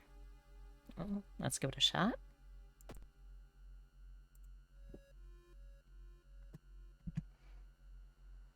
Ooh, okay. I think this is a luck check. You find an old trophy case set in a seemingly abandoned corner. Everything inside is covered in a thick layer of dust. One medal seems particularly valuable. You know what? It's a luck check, but let's try it. It's a failure. This is wild. You find a small trophy with a curious plaque. Grand Champion of the Cannibal Eating Contest, 1956. -2 reason.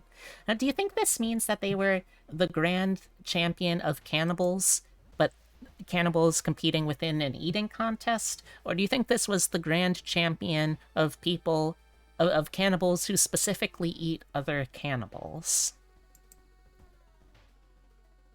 I feel like the specification of it being cannibal eating contest instead of human eating contest implies that it's a contest of cannibals eating cannibals personally, but that's just me. The notes mention a village not far from your town.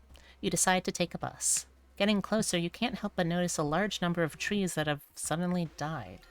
What happened here? Who knows? Not me. So let's put this back in storage. Take out... let's take out the ritual dagger, sure. I know that there's some kind of cool bonus or, like, achievement you can get from having ritual mask, ritual dagger, and ritual robe all worn at the same time, but I don't have that robe, so oh well. Oh. Hearing footsteps, you turn around. Behind you stands a pretty woman in a sweater. Natural beauty, yes, this is exactly what I need. You shudder seeing the weird woman reach to her pocket and grabbing a nasty-looking knife. Pretty face. Mind if I borrow it? Alright, we're gonna have a knife fight with this motherfucker. Excuse me. Okay, let's see, can I dodge and do at least a standard attack with this katana? I can even get a boost on it. Okay, so let's see, default attack 70%, that means it's gonna be 80% chance. That's pretty good.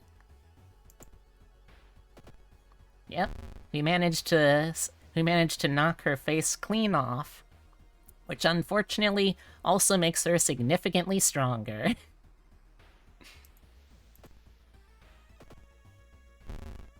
Okay, now we just need a guaranteed hit, which we got. Shabam! We did it. What's that? Lucky earrings? Hell yeah! Alright, so let me briefly put this away so I can get the earrings out of storage and get them on my ears, because folklore bonus and +2 luck. Luck is one of the hardest stats to get, and also the only one that you can't keep track of at all. Defeating an enemy regains 2 reason. That's pretty good. I think I might do quick thinking, though, to get the dexterity bonus, since that's what katana uses, and then let's get a stamina heal. Yeah. I think that was for the best. Alright. Everyone in the village is unsettlingly friendly. An old farmer points you to an old stone. The missing group supposedly started their forest trip there.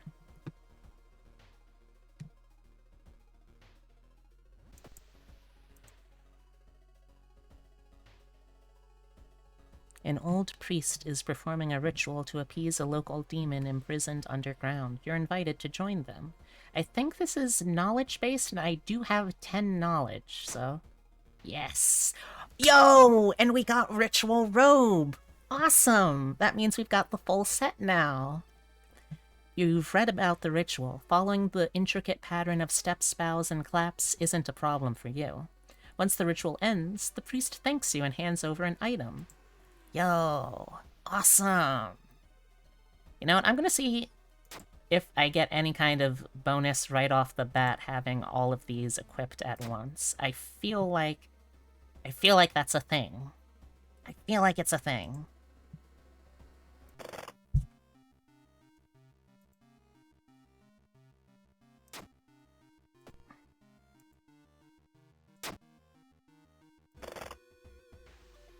Nope, it's not a thing.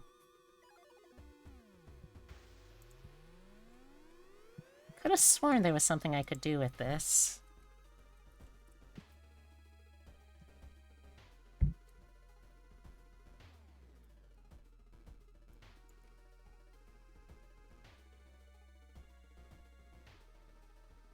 Hmm.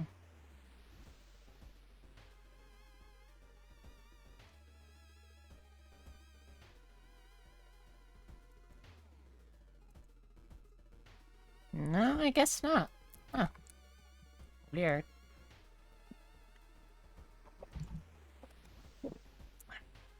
I will keep the robe on, though, just because I know that there's something that could come in handy.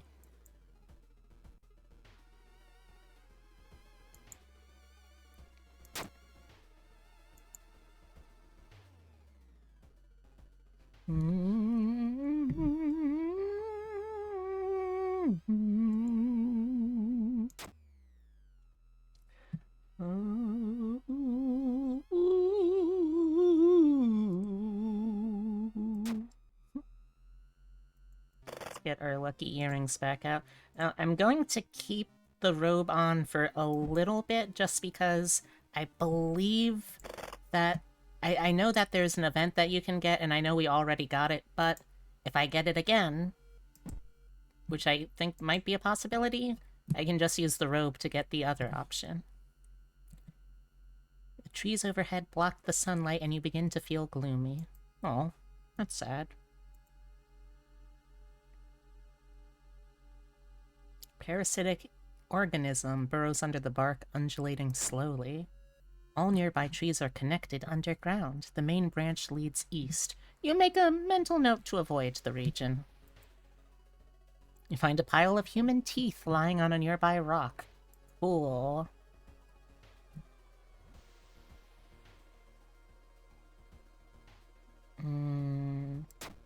Yes, luck check, success. It's just a creepy scarecrow. That's a relief.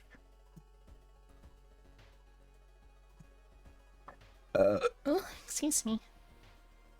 A sudden storm forces you to find shelter in a nearby cave. Looking around, you discover strange markings on the cave's wall. Good thing we got our flashlight. The flashlight's beam reveals additional symbols hidden in the shadows. They help you interpret the spell instruction drawn on the cave's wall. Ooh, sorry. Regeneration? Oh, that could be useful. If it weren't for the fact that every time I cast a spell, it is going to reduce, or it's going to increase, rather, a doom. Maybe I'll just forget it now for the reason. Alright, let's see. Oh. Wet splash. A wet splash behind you makes you stop. You slowly turn around to see a young girl slowly walking in your direction. In her eyeball, there's a swarm of disgusting worms. One of them falls to the floor with a wet splash. Infested girl, how you doing? I hope you're having an okay day. Wait, can I do this? No, dang it. Okay. Back to... I can't do that either. What? Why? What?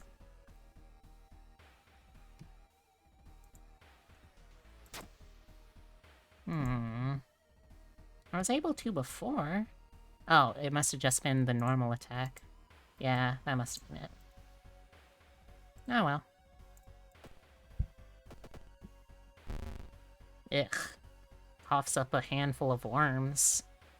The enemy seems to be weak against this type of weapon. Ooh, cool. I didn't know that that was a thing. So I guess the weapon type in this case is sharp?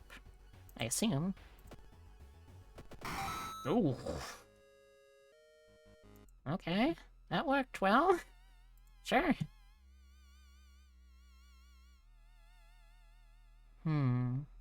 Following a trail of rotten fruit, you stumble on a small forest shrine. It's probably dedicated to some local spirit. The small statue looks alien and menacing. Pray? Hey. Kneeling by the shrine, you discover a small piece of paper tucked behind the statue.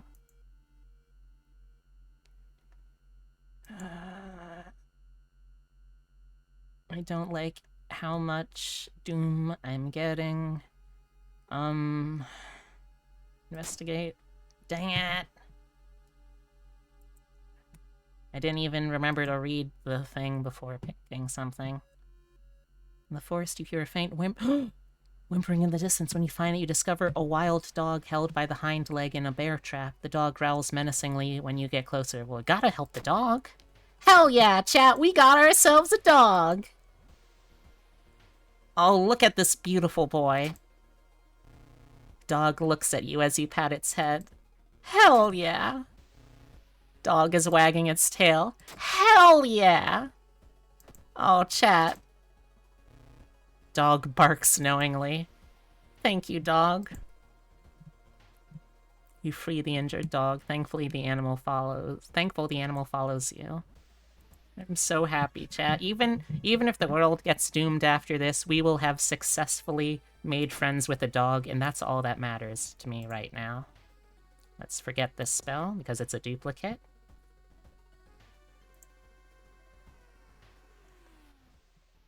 Man, it took us ages to get here. Take cassettes and run. Not being able to deal with it, you decide to grab the tapes and run. You wander aimlessly through the woods for a few hours until you're found by a search party.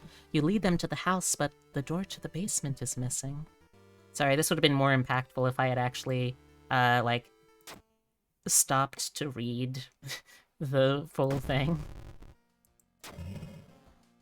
Cut off from the outside world. Oh, we can't watch TV anymore. Not that we were watching TV before. It's really not that bad of an event, all things considered. Okay, let's have a bath. We earned it. Get some stamina back. Hell yeah, we're doing good, all things considered, somehow. We got one more, right? Yeah, just the bloody bulletin brief. Bum, bum, bum. Bum, bum, bum. As the decades roll on, technology has only developed further. These days, computer bulletin board software allows computers to communicate over phone lines. All it takes is a computer and a modem, and anybody can connect to a bulletin system, or even host one of their own. Once you connect, you can read all of the messages on that bulletin, and even post your own to start a conversation. Honestly, this is kind of fascinating, chat. Like, I'm someone who only really grew up around the time of after things really started getting going with the internet and the computers. So I completely missed this part, but it's something that's almost like a retro novel about reading about this kind of technology back then. It's kind of cute in some weird way. Many use them to share files or to chat about their favorite topics, everything from video games to sports to idol culture. When you were born, the internet was already a thing. Yes, see, I was raised... Oh, dang it, I got big again. Sorry. I was raised by the internet, but Gen Z, they have been born into the internet, molded by it.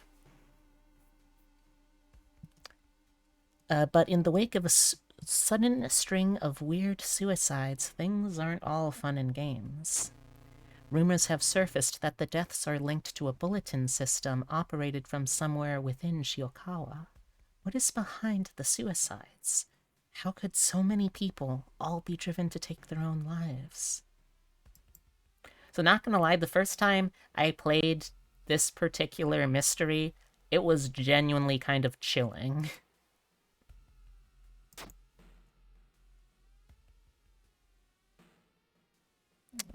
So I need to do the forest twice.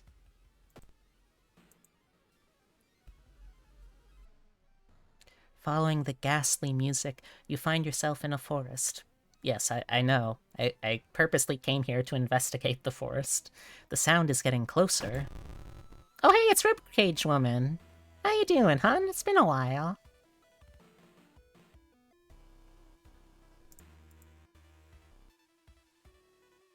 Okay, cut you up with a katana. Ow. Stabs you with a rib bone. Which rib bone? You have so many.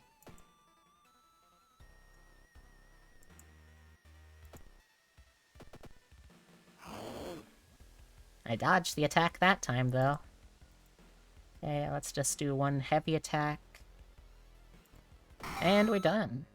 All of... Oh, no, that's too many rib bones, Zio. To be... The face one. Ah, yes, that one. Even if the rumored bulletin system's phone number is found, there's no hope to investigate without a computer that can connect to it. Maybe the school library has one that will work? Yeah, we'll check that out in a second. I need to investigate the forest more, though. The trees overhead block the sunlight, and you begin to feel gloomy again. After searching deep in the woods for some time, you discover the body of a young student, clutching a note. I write this for everyone wanting to stay behind. The sacrifice is worth it. Life's meaning comes from our relationships. Share death, and that connection will outlast you. There won't be anything left but us. Everyone here is waiting for you, so if you lose your resolve, just listen to the voice of humanity. Yeah, like, again... So, if you're familiar with Aokigahara, you probably get why it's a forest that we're finding this stuff in. And it's honestly really quite tragic that the forest has gotten that reputation, because it has just led to all kinds of awful exoticizing and mysticizing of just people suffering from genuine mental illness and making unfortunate decisions. But, I digress. Corridor is flooded by a black sludge that's slowly oozing from under the door to the chemistry classroom. A damp, moldy stench grows as you get closer. Hey, we succeeded! You see a sudden movement near your ankle just in time to jump from something trying to bite your leg. You make it safely to the other side. I don't think I've ever succeeded at that one, but it feels nice. Defeating an enemy regains 2 reason. Yeah, I'm doing pretty bad on my health stats right now, so let's go for that, and stamina. Okay, I'm feeling a little better. While the school's library computer doesn't have a modem, you happen to bump into a member of the computer club while asking around. She apparently just got a new system and is willing to let you borrow hers. Thanking her, you arrange to meet her at her home in the city. So we're really racing the clock right now, and I still have a curse that occasionally is making me take even more doom, so there's a good chance I don't make it through this one. Okay, you're pleasantly surprised to meet your old friend while waiting for a train. She's undoubtedly changed a lot since you've last seen her. These days she's moderating a web forum dedicated to the paranormal. Maybe she knows something useful. In between conspiracy theories and Bigfoot sightings, you hear a worrying rumor about an old god slowly awakening to rule the earth once again. Could this be the reason for recent horrific events? Also, another reason why I'm kind of obliged to let the creator of this game, one of the reasons I'm obliged to kind of give them an easy time is because this is... Yes, thank you. This is legitimately a one-person project. The reason it takes them a full year between all of these is that they're doing everything. The writing, the composing, the illustrating, the programming. I do not envy anyone trying to do a one-person job this big. You lug the cardboard box full of PC parts up your apartment stairs, teeth clenched as you heave it one step at a time. God damn, computers are heavy. Shit, they sure are. Good thing I've got 2 friends and a third friend who is also a dog to help me lift him up. Wandering through an empty corridor, you find an old vending machine. You don't recognize the brands of soda inside, but you could really use a drink.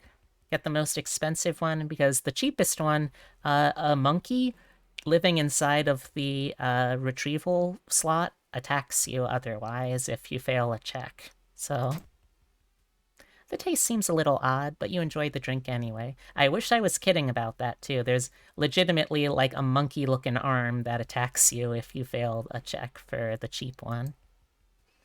You wipe the sweat from your brow as you finally finish setting up the computer in your bedroom. After a few tests, you're now certain that everything is functional. The newscaster on the TV says that the suicide rate is still climbing. Worse, the morbid trend is beginning to catch on in other nearby towns. You need to act quickly. Hey, look! It's the man himself! Mr. Junji Ito! What a cool dude. Thanks, Mr. Ito, for writing some real creepy shit. And here you go, Tibby. It's literally Junji Ito. 7 out of 10, not Catboy enough. You know, that's harsh but fair. Message? Where's this message? Sorry. Oh, okay, just checking something on the Discord. So the options here are give up some experience to get some money, which I don't really need right now, do nothing, or set up a plot line where you actively are pursued by something that is technically killable, but very, very difficult and trying to destroy you. So we're just gonna let him come up with his own stuff. It was all a dream? You're a genius, he shouts, grabbing a pencil. Excuse me now, I've got a bestseller to write.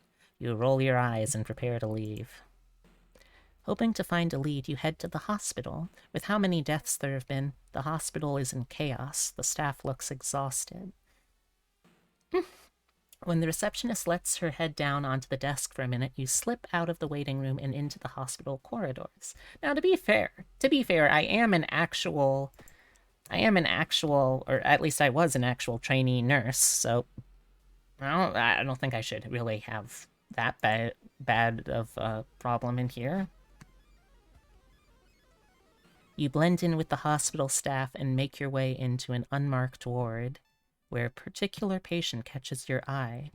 They look to be catatonic, eyes glazed over, shallow breathing, but of most interest are the irregular growths along the abdomen. You wouldn't be much of a nurse if you ignored them, right? They need help. Oh, okay. Gosh, do we want to inspect the patient or excise the growth? I kind of want to see what happens if we excise the growth. Okay. You set your scalpel to work and carefully cut away the tumor, only for it to immediately regenerate? This needs to be studied further. You pocket a sample of the tissue with breathless glee. This research could do the medical community incredible good. And God, isn't it just so fascinating? Okay. It's a lump of flesh. Hate that. I really hate this. Let me just put in my box. So let me forget another spell so I'm a little more sane.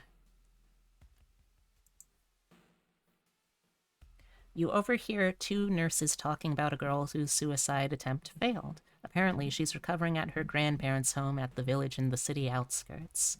You exit the hospital and make your way to the nearest bus stop.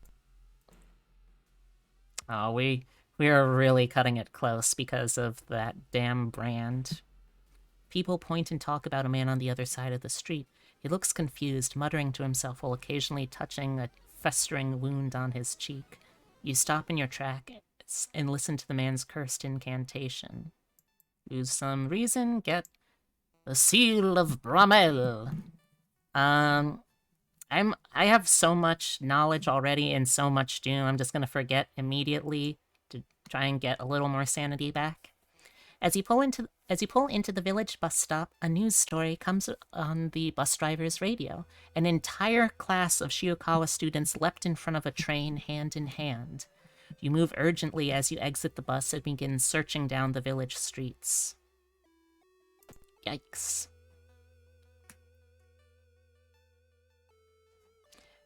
Oh, damn it, this is gonna give me more doom too. Your friend has asked you to meet them at a certain secluded location. Getting there, you find a telescope with a note signed by your friend. The note tells you to look through the telescope. You don't see anything at first, and then you notice it. The bloated body of Ath-Yolazoth is getting closer. +3 doom. Cool. Cool. When you find the girl's house, her grandparents greet you solemnly. They thank you for your effort to stop the deaths. Forgive her, her grandfather says as he leads you to her bedroom. She's a kind girl. Something has happened to her. Yeah, we're definitely gonna hit the doom clock, unfortunately. Following a weird gargling sound, you enter an alley. Standing in the shadow, you notice a person wearing a policeman's uniform.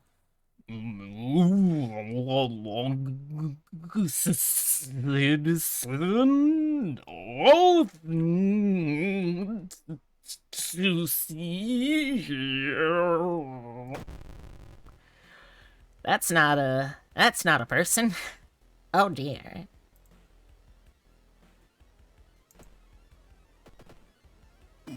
Ow. It seems to be weak to this type of weapon. Cool. Ow. Wait, what's that? A police revolver? Hell yeah! Random gun. Sure.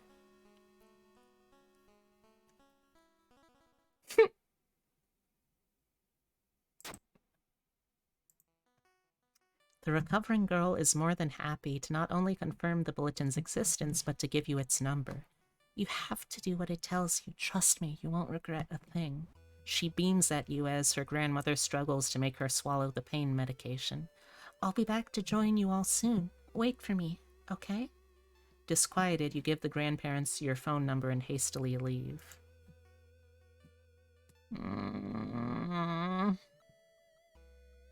You have no idea what the funeral you've been invited to. You had no idea that the funeral you had been invited to would end with the guests slashing their hands to feed the deceased with their blood.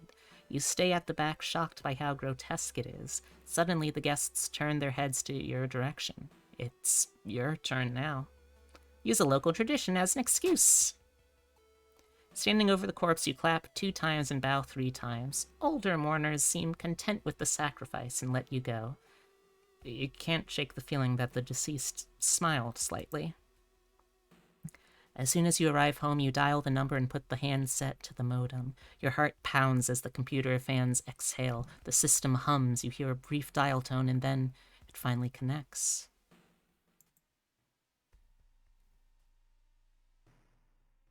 Okaeri nasai. Kimi wa suki desu ka? Welcome home. Do you like it? Yes? I'm glad. Take your phone off the modem and put it to your ear. Let's remember that note. You recall the note you found. Could this be the voice of humanity you read about? Bracing yourself, you slowly put the phone to your ear. You don't hear words or a voice. You soon understand they don't need those. It's difficult, but you manage to keep track of where thoughts are yours and which are theirs. Everyone is here now. We've escaped everything that held us back in life. We don't have any more burdens. You can escape with us. This is the purest form of existence, a paradise of connection. Everyone deserves that. We will bring all humanity together. You can't save everyone. You explain the imminent arrival of the old god. With its limitations, the Bulletin could never hope to gather humanity in time, not to mention how many people are unable to access a computer. As it is, convincing all of humanity to die is impossible. Oh, then we'll have to wait. It's disappointing, but that's alright. When computers advance and everyone can be connected, we'll come back for you. It's a promise, okay? The noise on the other end of the line suddenly cuts out completely. Still reeling from the mental assault, you find yourself staggering towards the futon. You collapse into it and sleep soon takes you. You're awakened by the sound of the phone ringing. After what just happened, you hesitate to answer. You wearily grab the headset. When you put the phone to your ear, you hear the trembling voice of the girl you met in the village. I can't thank you enough. It was in my head, and I nearly... She bursts into tears, thanking you over and over. You smile, relieved. You later learn that the suicides have come to a sudden and complete halt. But even still, its promise lingers in your mind. How long do you have until it comes back for you? You smother the thought. For now, it's finished. Okay, and we are still just barely avoiding a complete doom meltdown. Okay, we've got the key. Let's take a bath. Let's get... Oh no, it really doesn't matter too much at this point. Since we have the sewing kit for stamina, let's get some reason. Okay. Alright, we finished all of these. So now it is time for the final challenge, or the final gauntlet of challenges, at least.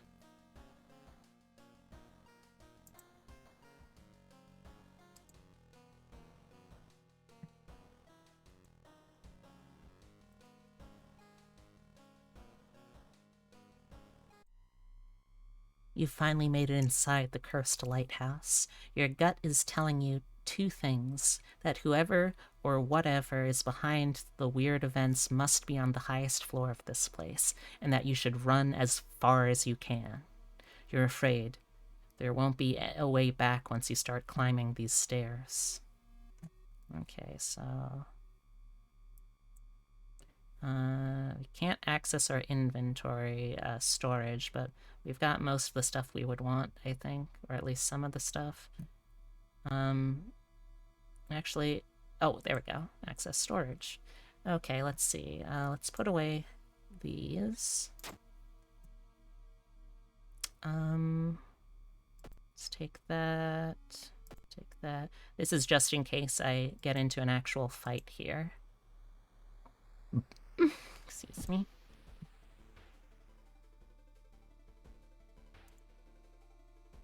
Okay, here we go. Following the winding staircase to your stop. Wait a minute. Someone has been taking your photos. They focused on the enemies you fought with. There's something wrong, but you can't precisely say what. Select the enemy you fought as the second one. I think that was Young Witch. Damn it. Your head starts to hurt. Yeah, damn it.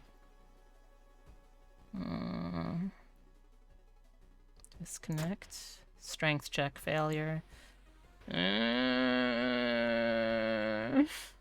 Light your way. Following the winding staircase, you're stopped by darkness. Thick black clouds obscuring your vision. You can swear something is waiting for you inside of it.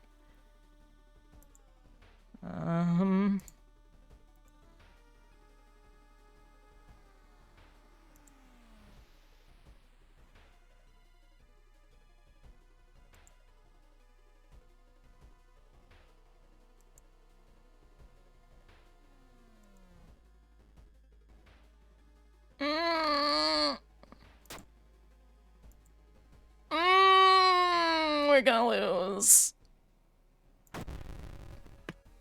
We're gonna lose. Shit.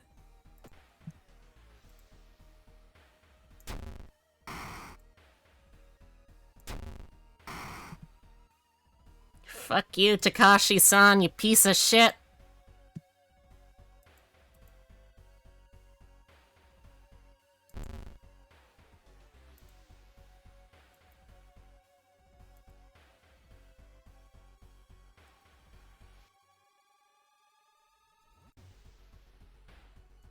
Alright, let's do it like that. We're unfortunately already doomed, though, because of the damn brand. If I didn't have that brand, I would have been able to win this one. It was literally at the last moment. It's all because of that stupid brand, though. I'm big again, damn it! Sorry. Alright, let's see what I got, though. I know I unlocked some achievements that run. No, it wasn't that.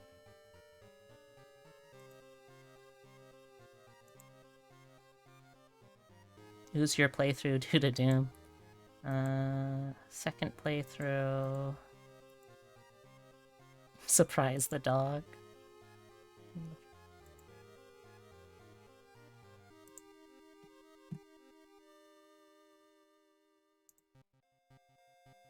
Let's see, I know I just got something that one.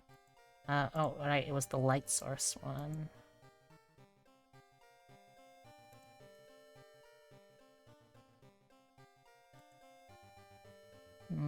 Which one was it, though? I know I had just gotten it.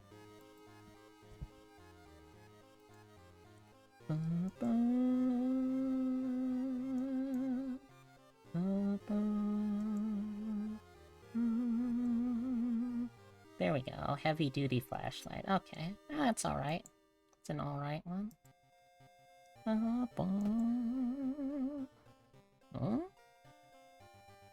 What are these different dots? Areas, maybe? How do I actually, like, look at them? Okay, I guess I can't see.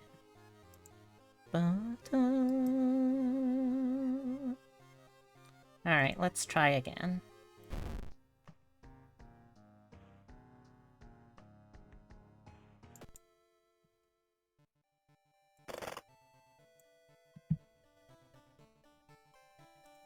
And I'm gonna skip through the intro this time. Alright, so chat, which one do you want me to try to do this time? Mimi was the one that we just tried and almost won with. We also have Hoji, Mizuki, Haru, Aiko, and Kirie.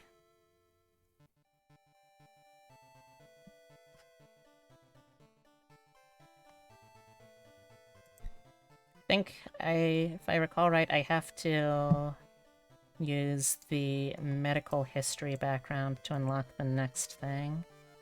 I think.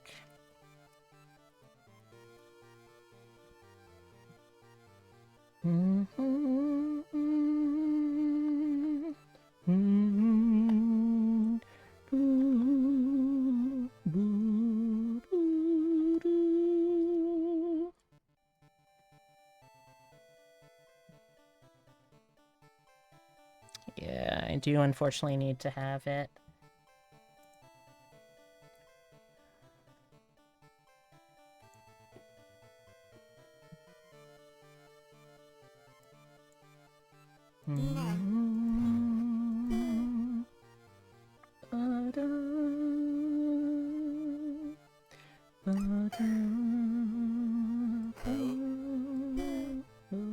No, I'll try Mizuki.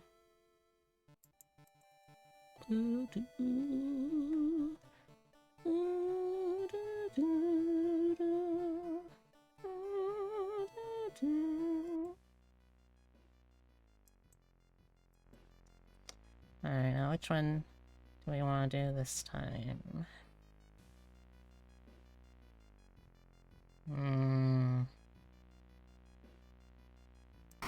I guess we can try... Goizo. Vanished to the other dimension long time ago. Goizo has found a way to use mirrors to ensnare and teleport its prey straight through the glass. Glimpses of horror lurking behind your reflection are just the beginning. Okay, I unfortunately have brittle bones and a terrible medical history, but if I want to get any of the better backgrounds, I need to first win a run with this. On the bright side, I can at least get an extra 20 experience right off the bat. That's not bad. Boop, boop, boop.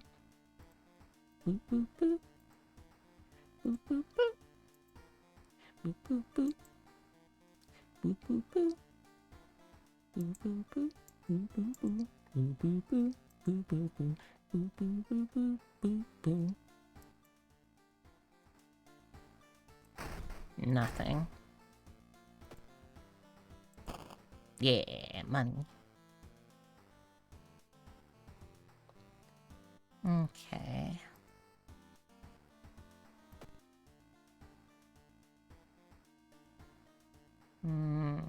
Let's get that extra XP, I mean.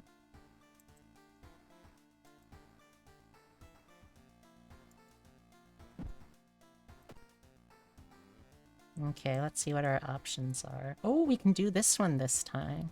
Interesting. Yeah, okay, so we got Chilling Chronicle of Crimson Cape, Spine-Chilling Story of School Scissors, Vicious Verses of a Violent Vigil, and Rotten Report of Rancid Ramen, as well as Tranquilizing Tale of the Twilight TV Terror. Eek, that's a mouthful.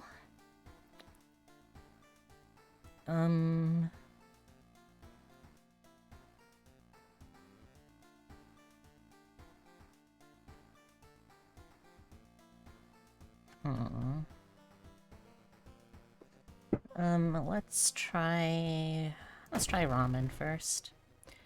Out of thin air, a brand new ramen restaurant opens in town. It's adored by everyone. Once people take a bite, they can't stop. Day and night, the queue stretches out the door. The shambling customers stuff themselves dish after dish, while the blind owner sits silently behind the counter, grinning and polishing his gleaming knives. You're determined to discover what makes this ramen so enticing. What is its true power? Dog meat? Human meat? Flesh of the gods themselves? Discard 2 items to complete this quest. Watching the local news, you spot a familiar street. It's a feature about the newest ramen shop. The food critic has a manic look as he describes the ramen. His description makes your stomach churn. Okay, well, let's see if we can make some friends. Are they good friends? You're not a good friend. You're also... Geez, you guys are horrible friends. Alright, let's try again. Okay, thank you, Doi. You can hang.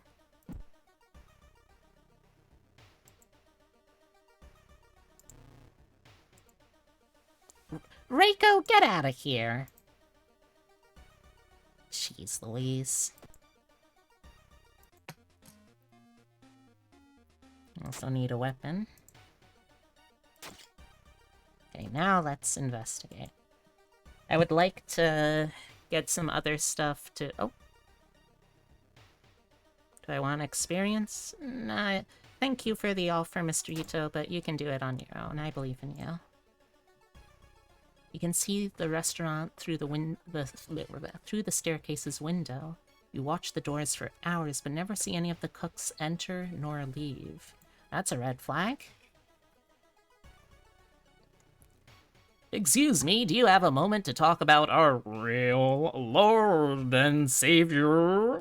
The day of reckoning is coming, says the voice on the other side of the line. You definitely don't like the way the man on the other side of the line puts an accent on real. Hello? Are you still there? Yeah, I think this is Doom, but get experience. Let's hang up immediately. You put down the phone, a little shaken up. Just how many people did that odd man call today? The only true way to investigate is to get into the restaurant yourself. I still haven't gotten any items I feel comfortable getting rid of, so... guess we'll keep looking.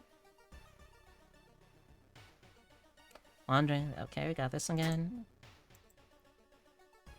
It seems that you are not the only one wanting to try for yourself. You stand in line for hours. Your questions fall on deaf ears, and you're shunned. Cool. That could have gone better. I wonder if I can get... compass! Yes. Compass is easily one of the best items in the whole game. See, it gives you extra experience basically just for investigating, which is huge. It can help eke you out just a little extra level up, and it is huge. It's huge. Oh. Oh. Oh. Passing an alleyway, you know it's another character-specific event. Passing an alleyway, you notice an old poster on a wall. At first, you don't recognize the person presented. Then it hits you. In the background, there's a mansion. The exact mansion where you started your career. Someone has written guilty in red paint. Blood? And sadly, you know what they mean.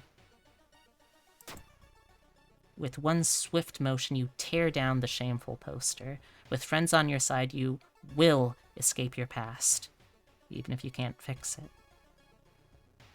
Okay. The smell of the restaurant is overpowering. Grease, rot, and... is that blood you can smell?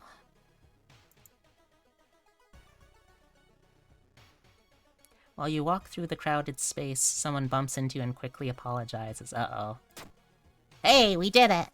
They stole your wallet. You quickly grab their arm and they drop it before disappearing into the crowd. My favorite thing is the petty thief event is not actually linked specifically to places where there would be other people. So you can be, like, investigating a abandoned mansion, or you can be in the middle of the woods, and there will be a petty thief that will still steal your wallet and then try to blend into a crowd. Which is just, that's the most wild, audacious thief ever. I kind of love it. It's finally your turn to order. 1 ramen, please. The owner's grin widens.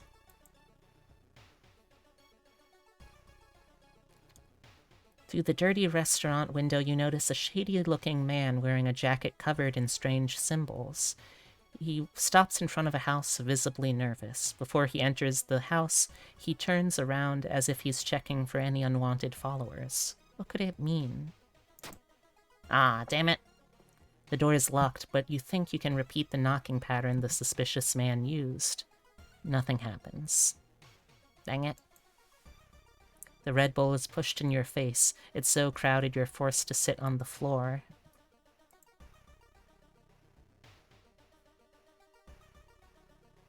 Walking through the park, you find a little girl crying alone in the playground. When you ask what's wrong, she says that she can't find her mommy. Luckily, you spot the girl's address on a backpack lying nearby. Take her home. You offer to take her home. When you get there, the terrified mother slams the door in your face. From behind the door, she starts screaming to get the girl away. The little girl calmly tells you that she can take it from here. That one always confuses me. With a slick hand, you fill a vial with the soup and walk out without tasting the weird dish. With the pulling of some delicate strings, you get the ramen into a lab. While handing over the gathered material, you hesitate. What should you send to the laboratory? Well, I only have the option, so... A mere day later, your friend rings the door. Her face is pale, and in shaky hand she holds an analysis sheet. You usher her in and bolt the door. You feel ill looking at the charts. While they couldn't identify some of the particles, they did discover highly addictive drugs in the broth. The ramen restaurant must be closed immediately. A week later, police and an official stand where the ramen restaurant used to be. Nothing remains but a gap in the street and aimless, confused customers. You'd like to believe that was the end of it, but snippets in newspapers from other cities unsettle you. Brief articles about an exciting new restaurant opening and its mysterious owner keep showing up. You can no longer eat noodles without feeling ill. Alright. Well, we gotta level up. That's pretty good. See, outdoorsman, cult signs, signed contract. Let's go outdoorsman. Luck is always good. And let's get dexterity up. Great, now resting is less effective.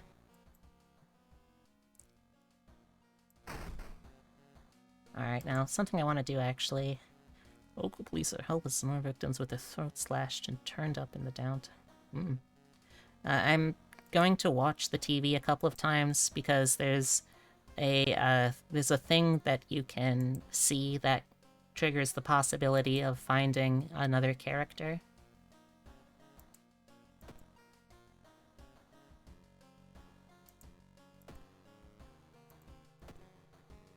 Let's see.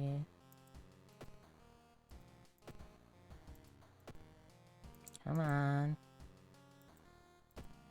There it is. The search for a missing person continues in the forest surrounding Shiokawa. If you have any information, please contact the police department. So, now, this is something you can only do if you see that news broadcast and you have the outdoorsman perk. After that, you have to go to the forest and try to get the right event, which basically all you can really do to do that is just hope. It's just try and hope to see if you get lucky. Nothing else to it, sadly. And there's only one possible choice I can do if I want to try and get that, so... A new game is spreading among your friends. A dare to stay in the unused school restroom after classes. A dare to meet Akamanto. What was originally harmless fun has turned deadly. The body of a boy was found last week. The school principal has banned the game, but that only made it more popular. Akamanto must be stopped before another kid is killed. One of your friends says he doesn't believe in curses and he intends to complete the dangerous dare. Well, let's do this for... Oh, come on, really? Really? Wow, okay. When Akamanto asks which paper do you want, you must refuse anything.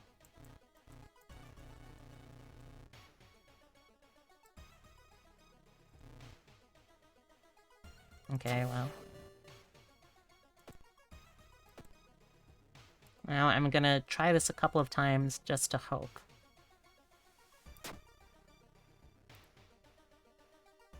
I really would love to get this character unlocked because it's one of my favorite characters.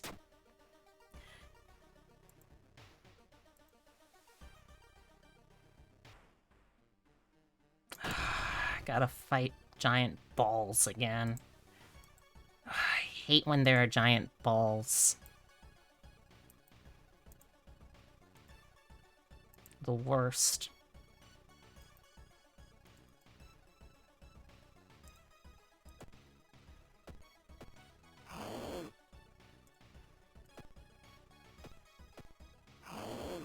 So the problem is, the moment that I get hit, I'm going to get injured.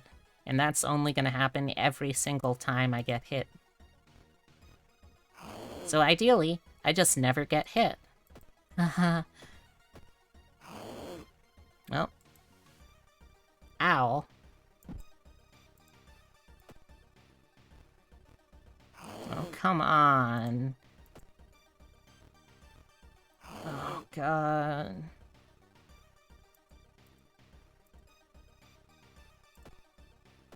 Oh, thank God. Let's bandage the burn at least. It's a really bad idea what I'm doing, but I really want the character. And I'm willing to throw a run to potentially get her. Plus, we got a dog. Dog is good. Dog is love. Look, I'm seriously willing to absolutely throw this run if you'll just give me this character unlock. Please. Please. I'm begging you. Oh, we gotta fight Sportman now. Not Sportman.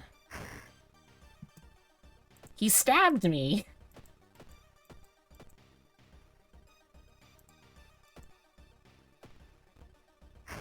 Ow. Ow. I hate Sportman. Ow.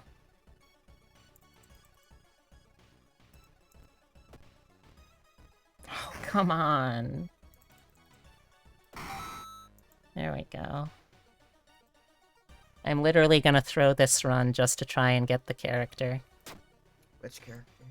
The girl in the forest. Ah, yeah, she's a bitch to get. I've got everything I need for it, though. You just need to focus on the forest. So I'm gonna throw this run. Okay, that's fair. That's what I did get the first achievement.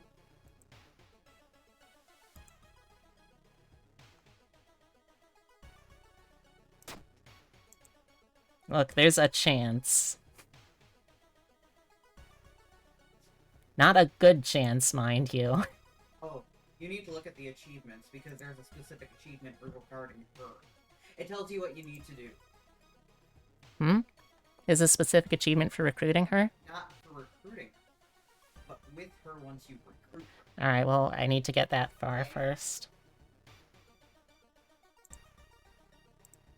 Cool, now we have Survivor's Guilt, too. Love it.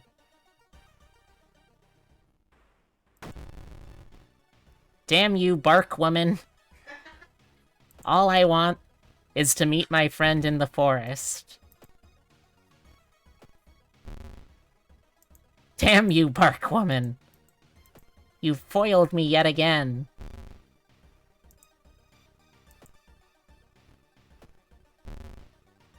At least I haven't developed any new injuries in a little while.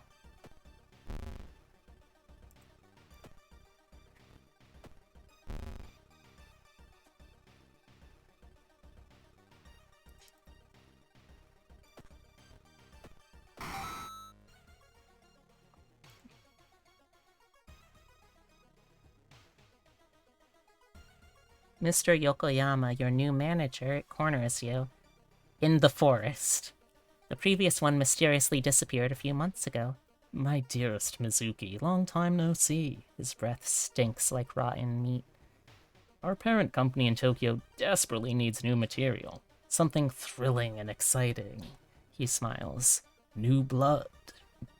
Oh, I don't want to recommend an ally. Lengthy photo shoot, that's probably going to be shocking tattoo. Ugh. I mean, I guess that's an okay bonus, but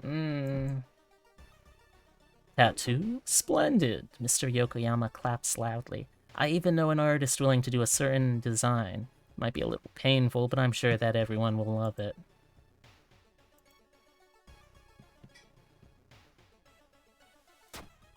Please, just give me the event, so I can stop doing this.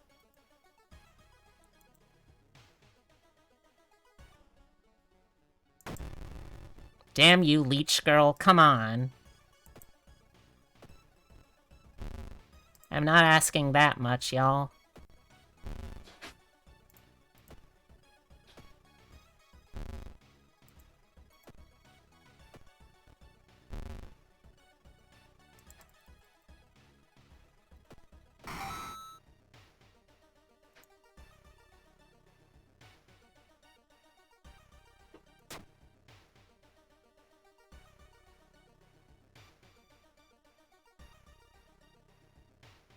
This is so absurd. Hell yeah, I got 2 dogs, though.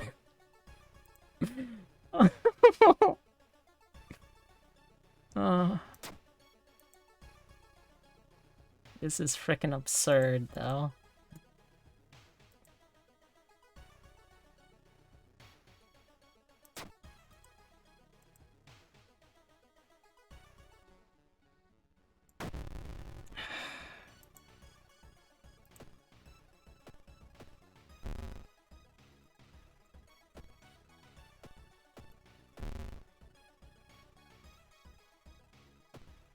I'm gonna go until I die or until I find this character.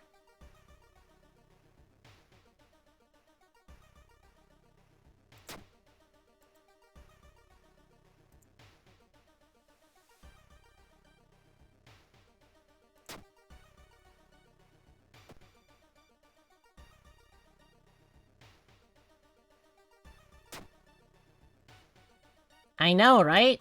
I've got 2 dogs and I still haven't found the damn girl.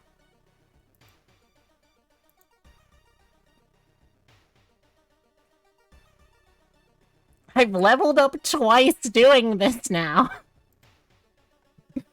Oh my god.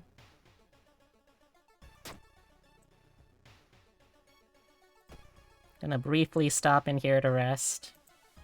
Once. Twice. Go back to the forest. I like also in the plot of this particular timeline, basically what has happened is I did one job, then dang it. I did one job, then I just sort of got a tattoo. No, come on. Come on. There we go.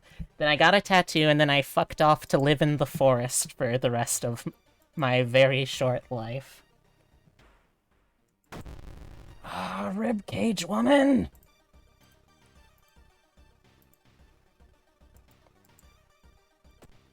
Damn you, ribcage woman. Oh, strong attack is that high base? Okay, let's just try...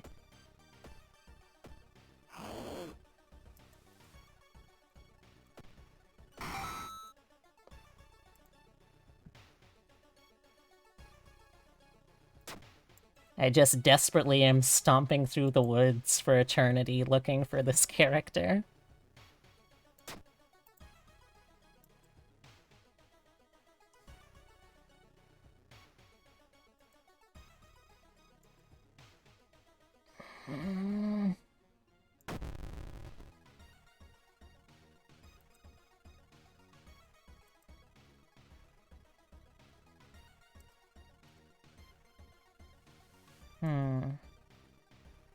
Oh, hey there, sport. Shit, you're right. It is sport, man. Honestly, who can be mad in the face of sport, man? He's such a good sport about it all.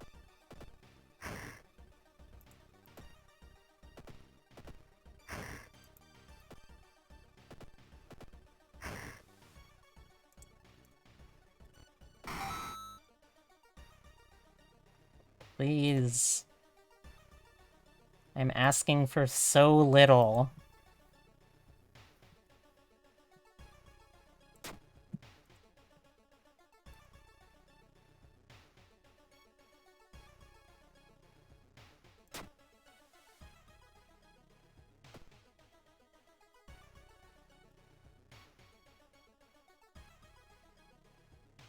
I only got a couple of more investigations in this run.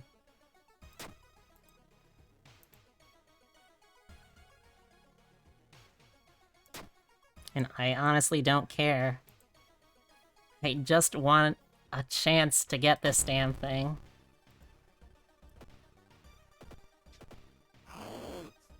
Go ahead, kill me if you want. I don't give a fuck.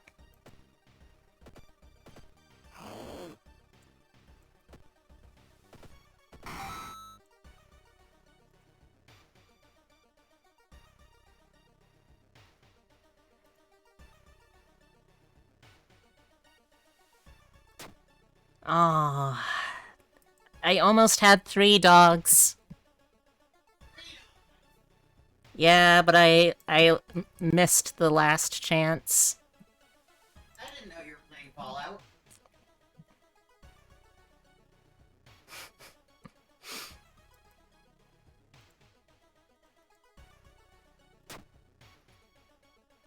Okay, last chance. We got 3 dogs, and the game ended. So close. No, it really wasn't at all. No, I mean to get the thing. I know, it really wasn't at all. But you had all the stuff. I did, It yes. was just a matter of random. Yeah. I might want you not to use the heavy clip on this. Specifically. Okay? Okay. The, because these are anti-labels. Hmm. I'm sorry. Mm-hmm. You can figure out another way to jerry-rig that. Well, we might just need to get another camera at this rate. I don't know. And use the shittier one for my face capture? Well, that one I think has the screw. Yeah, but it's also the better of the two. Okay. We'll figure it out. Yeah.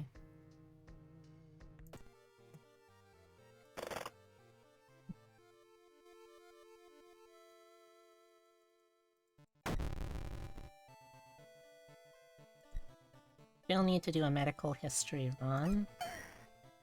Let's see.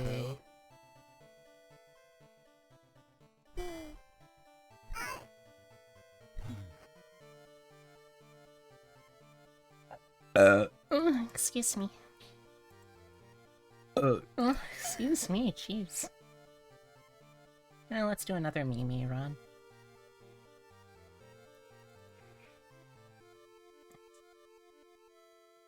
Prioritize new content. Item statistic, randomization. Yeah, sure. Continue.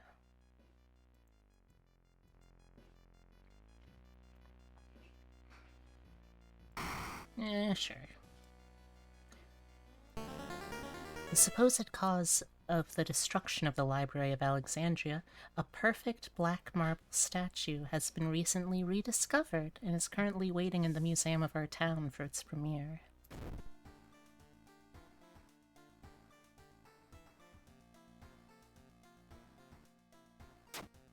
Okay, we got a little extra XP.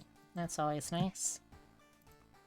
Oh hey, we got the occult shop at some point. That's cool.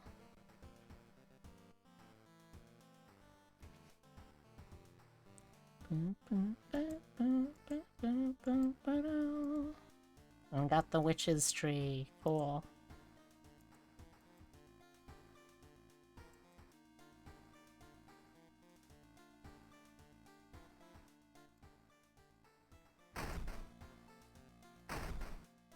Library notes.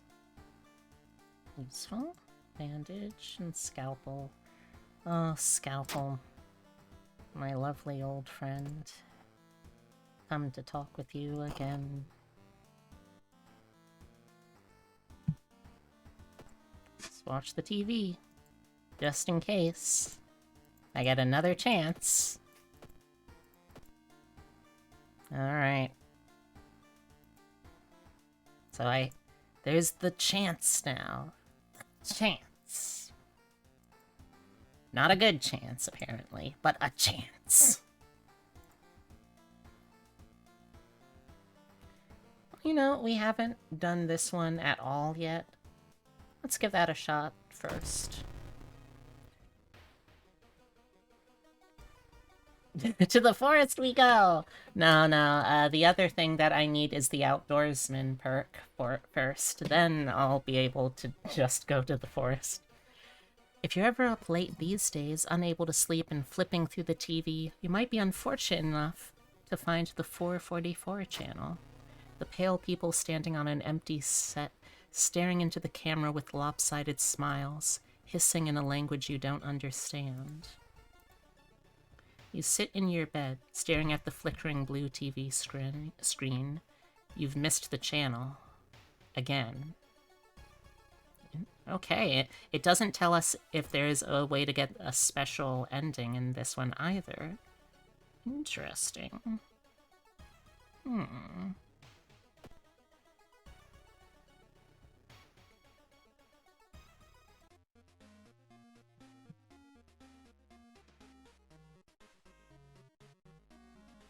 Plus knowledge, plus... Let's get the flashlight. Flashlights are very useful. Okay, now then. In we go. No, let's try this. No, actually, I'll get an injury if I do that, so... The local broadcast station seems like a logical place to start. You decide to head there early in the morning. Makes sense. Ah. Let's see if we can do it correctly this time. Yes! The door is locked, but you repeat the knocking pattern the suspicious man used. A moment later, the door opens, and a surprised teen with greasy hair asks who the hell you are. Mistaking these nerds for cultists sure is embarrassing, but deep down, you're relieved. So, fun fact, originally this event's name was World of Darkness. And I love just how unveiled of a jab that was. The tired station director sweats and keeps glancing to the side when asked about the weird channel. He peremptorily denies its existence before pushing you out of his office. Just before the door closes, you spot another person standing behind the director. Was he in his office the whole time you were there? Intriguing.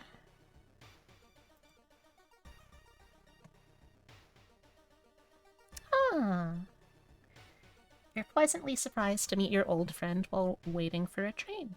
She's undoubtedly changed a lot since you've last seen her. These days, she's moderating a web forum dedicated to the paranormal. Maybe she knows something useful? Okay, so I think this is get XP at the cost of reason. I don't remember what this one is, so let's find out. Oh. In between... well, that seems like it was the same thing. Weird.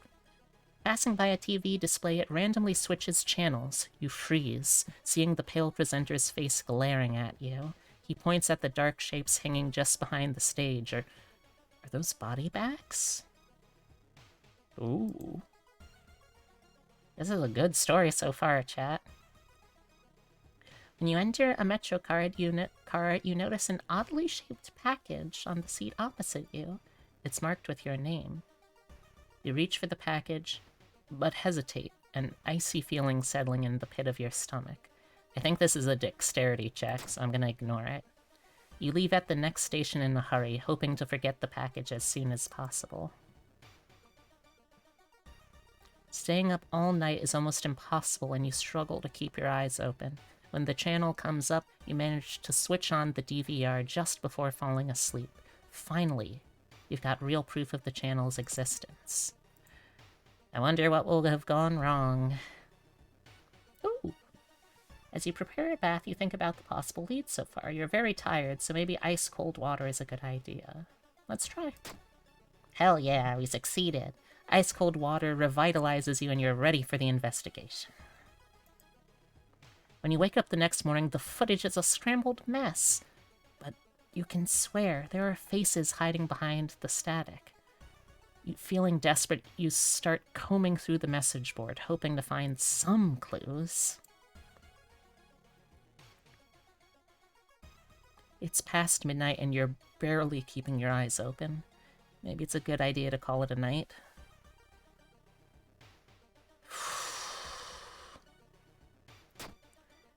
before you finally collapse, you learn of an interesting information about the production of the cursed show. -2 stamina, and something has changed? What? Don't have any new statuses on me or the town. What does that mean, something has changed? You think you finally found a clue. A forum post about a newly built warehouse in a nearby village. Could it be the place where they broadcast the TV show from? You'll take the last bus and find the studio yourself. Okay, I guess. Oh, great, we got a curse. You're traumatized. You know what? That's fair.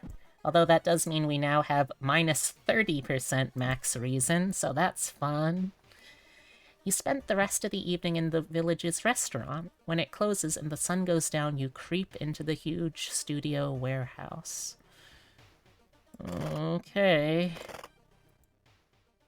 You will walk through the dimly lit studio, creeping past the props and various equipment, getting closer to the lights in the very center, closer to the hissing noises and canned laughter. You stand just out of sight, holding your breath. The cast stand on a desolate stage, drawing pentagrams on each other. You think one of them catches your eye and you gasp. What happens next is bizarre.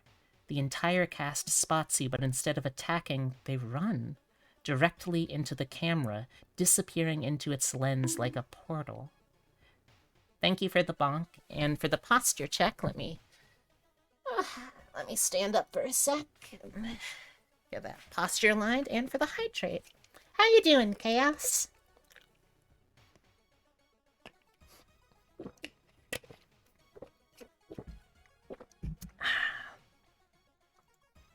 You rummage around the set for a while, trying to figure out how they escaped into the camera and any clues to what the show's meaning is. Ultimately, you find nothing, however. You get home.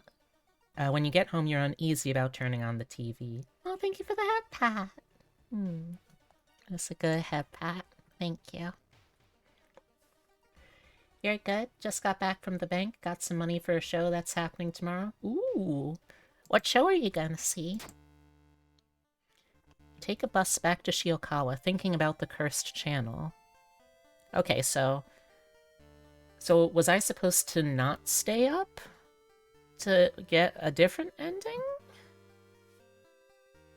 Weird. Okay, I guess.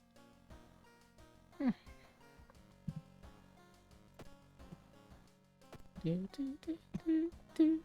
Boo boo boo. Boo boo boo. Boo boo boo boo. Oh, hey there. Hey there. Hello. You can come over here if you want. Here. I think it was something about, let me check. Actually, town status. Oh, no, town status. Roads closed. Yeah. It's a militaria show that also lets people sell stuff, which is why you're going to hunt for stuff for your collection. Oh, cool. What kind of collection you making? Could leave something to charge here. Interesting. Well, let's take a bath. Get some XP. We're almost done for another level, at least. Oh, okay. That's where I would play the custom mysteries, I guess. You're collecting medals and hats. Ah, cool. Alright, so that was an interesting one. I don't know what it means, but that was interesting, I guess. Alright, let's do this one next. Another boy from your school has disappeared. Rumor has it a terrible woman has returned from the grave, a woman with the widest smile and the sharpest scissors. This game gives off late 90s vibes, not gonna lie. Weird. I just say that because, like, the design aesthetic is definitely very hard trying to lean into the 80s.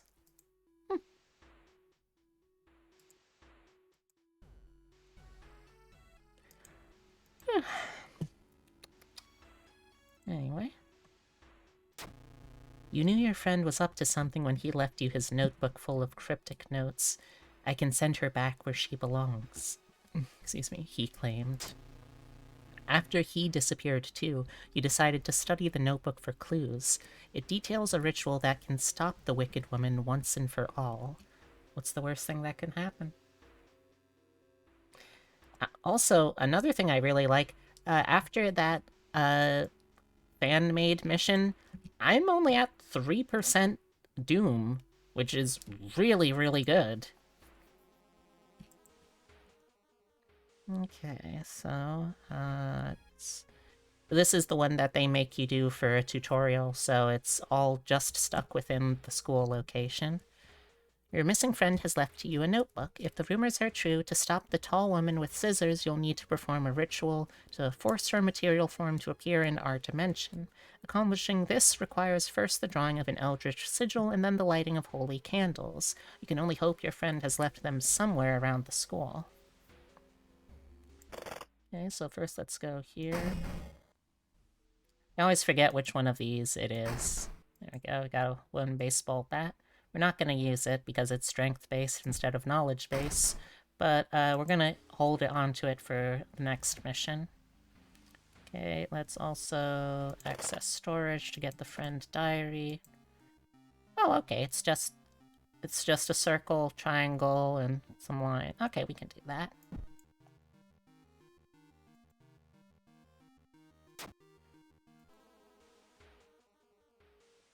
Okay, let's explore.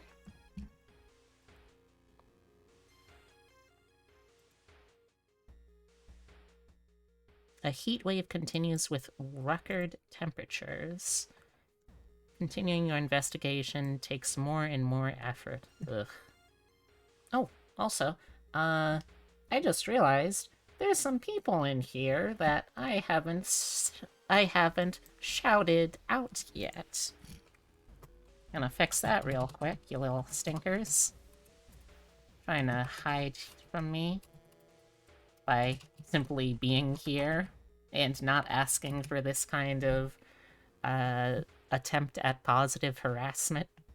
Oh my god, you can set their scale? Oh, this was when you discovered you could mini horse. Oh. Oh, this is a special kind of joy. Look at it!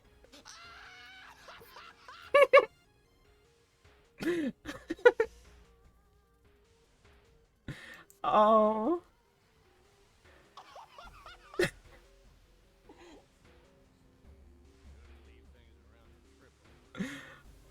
Oh!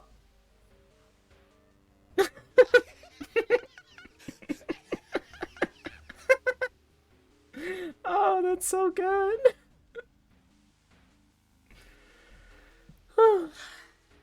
I hope you're doing good, Seahorse.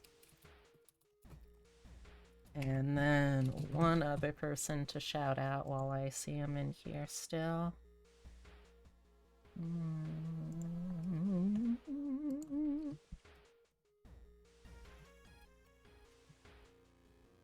There we go. Necromancy or something else entirely. Ooh. But yeah, there's Syphilis just existing. Yep, there's no one knows. And I guess we'll be keeping that way for the foreseeable future. Don't know what's going on there. That was a pretty big monk you're hitting those fellas with. Alright. Ah, yes, it's shrine. Perfect. Oh.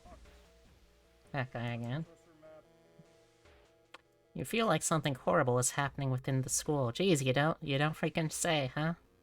Must hurry and find those. I know, I'm working on it. But yeah, I hope everyone's been enjoying their night.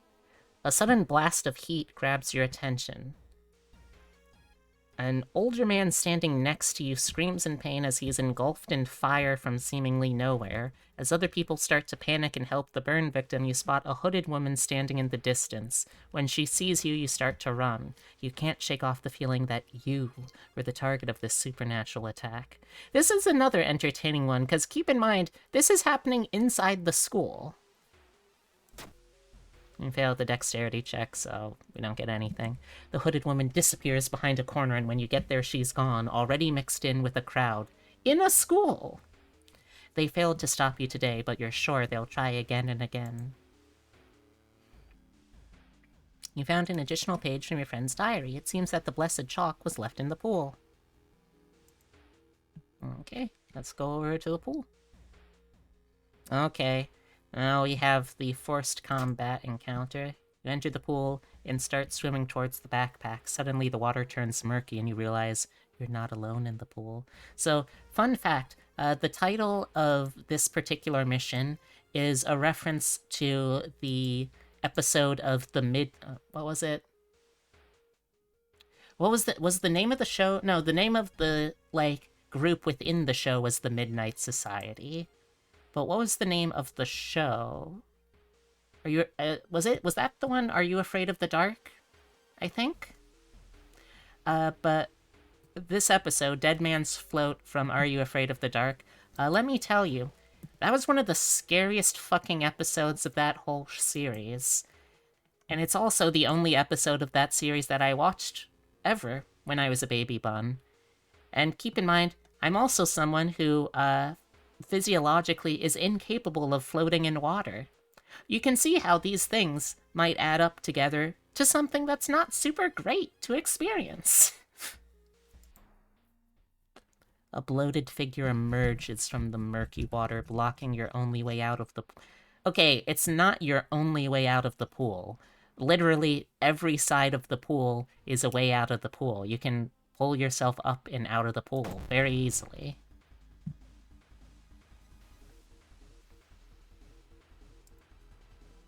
I get a little sassy during this particular level since it's one that, because of the tutorial again, you have to do a couple of times. Oh. Oh, he's sneaking around underwater now. Okay, so... I wonder if I can... No, I don't have enough speed to dodge and then also dodge. That would be nice. Yeah, let's just load it on up.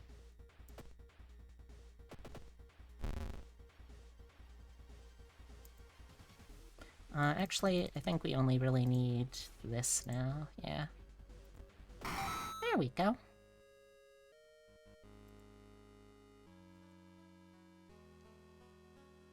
Extra damage against human enemies. +1 knowledge. We're outdoorsmen. Game. Why are you testing me like this? Why, game? What did I do?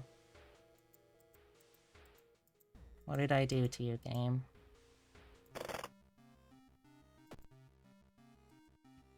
Okay, it's, okay, triangle.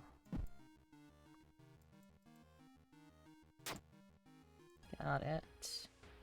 So it is triangle. There we go. Okay. Hearing an eerie sound coming from behind the door, you decide to check it out. At first glance, the abandoned classroom seems empty. Once your eyes get used to the darkness, you discover an unusual sigil drawn on the floor. Judging by the smoke, someone put out the candles the moment you entered. Pick up the book. Ooh. You recognize the sticker on the book. It came from the local library. A dusty grimoire. Random effect. That seems dangerous, but okay. wonder what that would do. It says random effect, but still.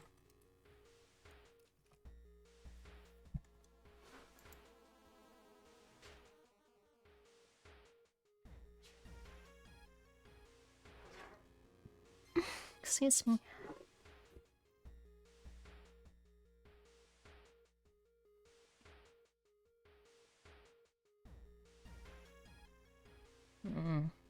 I don't trust it. I don't trust it. I'll hold on to it, though, just in case I can have, like, an optional side objective thingy that it could help me with.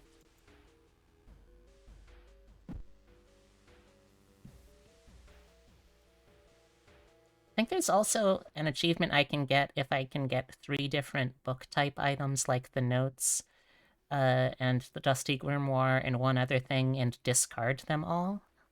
I think that's also Hey bud, how you doing? Hope you're having a good one. Okay. Wait, what's that?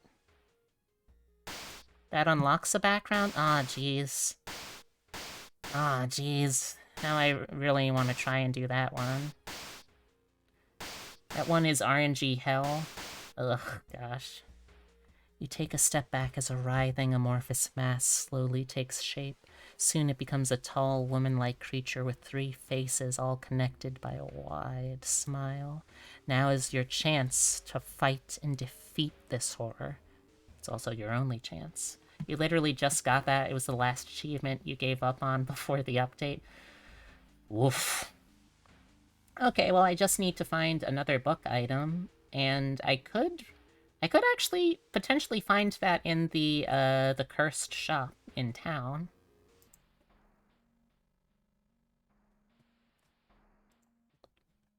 Because it's not like a specific thing, right? Or the history club? What's the history club? I don't think so? History club. Yeah, I don't think so. And you start up a new game, let you know? Oh, okay.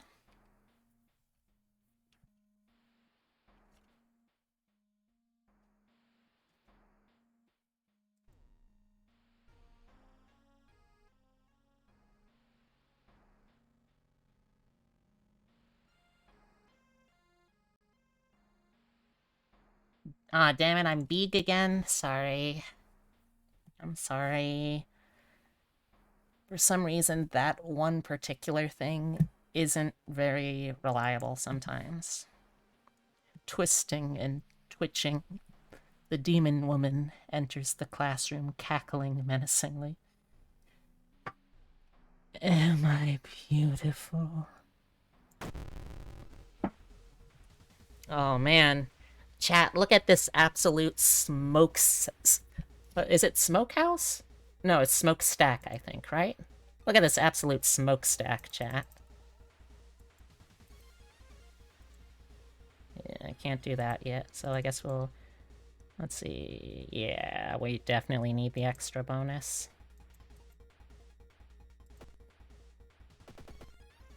Ow. How dare you cut me with your very large scissors? Why can't I have very large scissors? I would very much appreciate the very large scissors, please.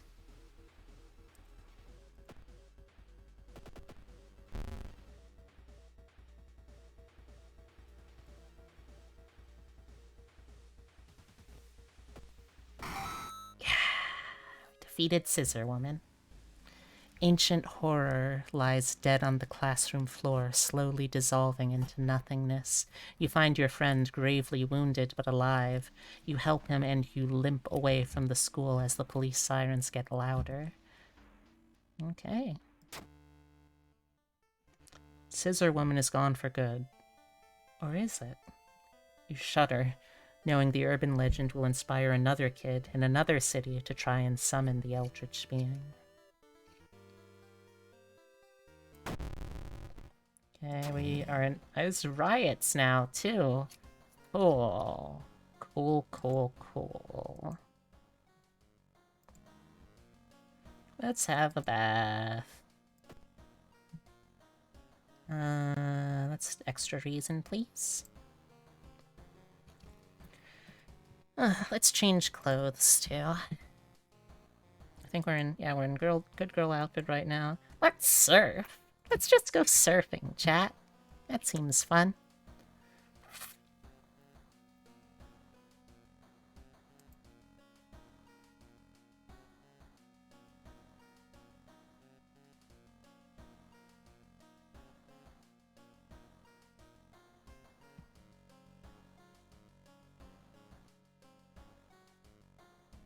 Ugh. I just accidentally looked at the requirements to get the priest character, and I made myself mad knowing that I'll have to do that again.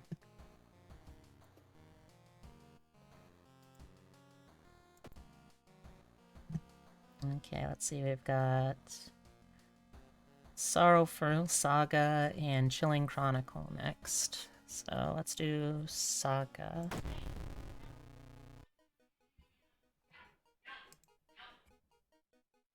Sounds like Totoro's being a very bad boy in the other room.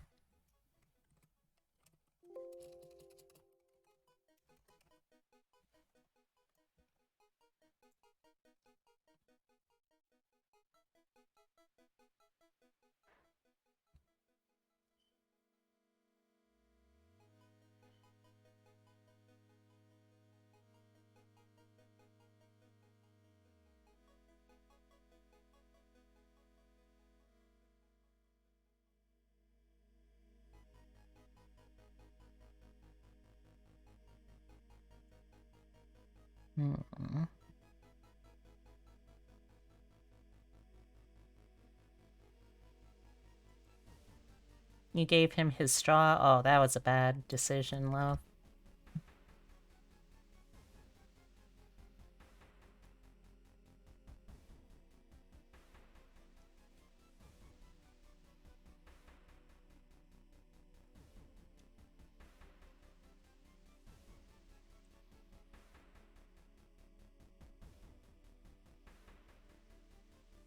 Oh, to distract him from the door frames? That's still not a very good idea. He apparently has developed a lust for his straws now.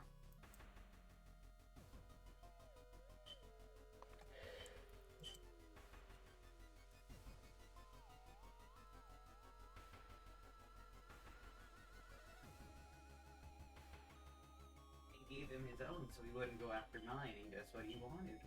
Yours.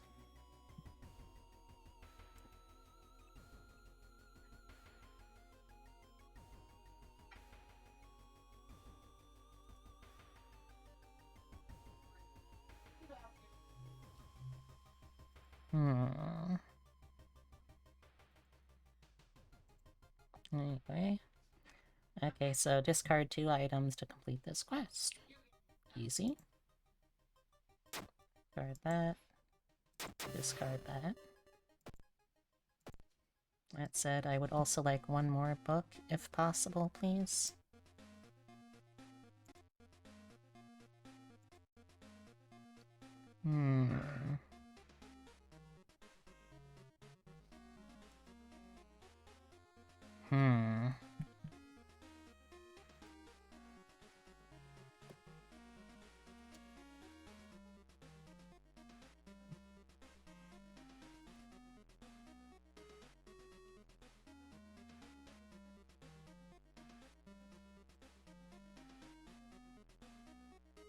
Oh, wait, no, I can't actually get,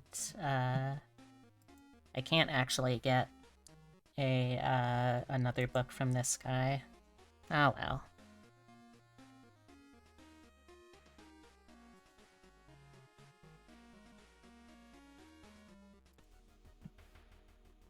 Oh well.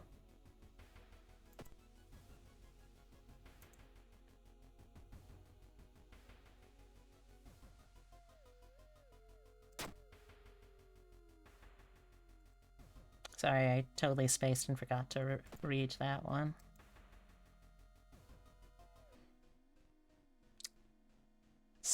There. You hear a voice coming from behind you. You won't destroy my life's work. Oh, dude, you... Doing okay there, bud? You look a little troubled, but...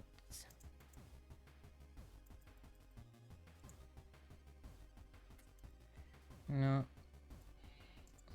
Still my best option, I think. I mean, on the bright side, I've somehow managed so far in the medical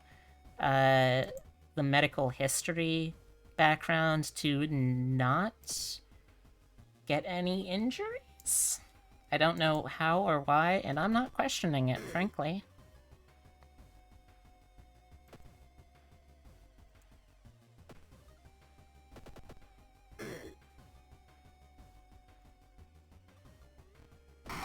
There we go.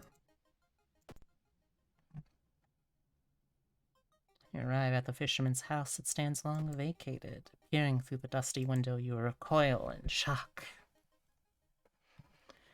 Rifle through the cupboard, please. Thank you for the sewing kit.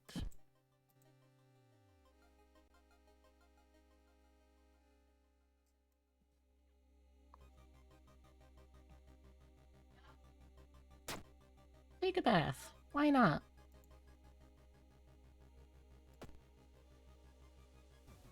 I like to imagine that there's just that the main character of this game just has a weird fascination with baths. That like the real reason they're saving the world is just so they can try to take more baths. Oh, it didn't take you long to find someone willing to join you at the bar. Oh, okay. I don't really want to let her go that easily, but it's good to know, I guess. Thanks anyway, Asato. It's nice having you aboard. After a slow interrogation, the young man manages to stutter out something about an organized fishing trip. Ominous sounding. You decide to enter a small, shady bar in the docks. Maybe some of the old fishermen can help you on your quest. However, persuading them to do so might be a bit difficult. We got a high charisma. Let's try talking. We failed, okay? You slip out at night and race towards the beach. There we go. Terrified of what comes next. The full moon shines bright in the cloudless night sky. The ink-black ocean waves glimmer eerily. All the residents have drawn their shutters tight and locked their doors. Your footsteps are silent in the sand. The only sounds are your ragged breathing and pounding heartbeat. You arrive at the water's edge, breathless. The possessed fishermen's boats fill the horizon with their light. Tiny yellow dots navigating across a dark ocean under a dark sky. You cannot make out the figures on board. It's not the sailors. The black beings must have left their bodies. Shocked, you watch them sail their way out of the harbor. You're terrified at their power, but relieved they did not drag their meat puppets with them. The black beings never returned, yet mothers would not let their children play on the beach. Over time, people forgot the last time they saw a boat out on the waves, although some claim they see strange beings come into the port at night. Sorrowful Saga of the Moonlight Sailors, ending A. Alright. Okay, let's see. First aid. Fast learner. Let's do first aid. We're gonna have a hard enough time keeping our reason up with 2 big debuffs to it, so do that and dexterity, please. Lighthouse gets 1 additional floor. Man, that sucks. For me specifically, it's very inconvenient.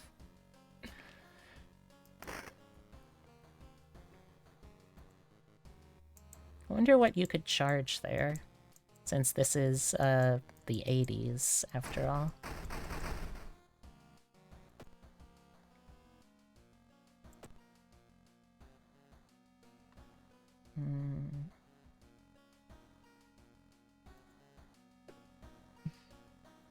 Okay, let's switch out clothing again. Let's go P-culture. What am I, a child? P-culture. No, actually, I take that back. That is still kind of a funny thing. Alright, let's see if we can take on Akamanto again. This is the one that I started doing, and then just kind of gave up, and went to go live in the forest until I died. Oh... Okay, so I gotta go to the schoolyard. Gossip? Yep, there we go.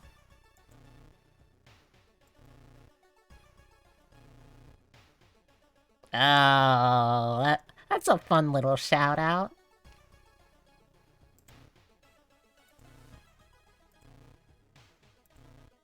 Okay, let's see, are these... no, you're bad.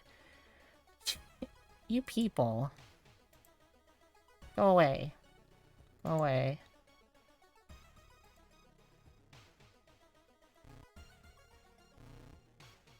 Oh, hey, it's someone.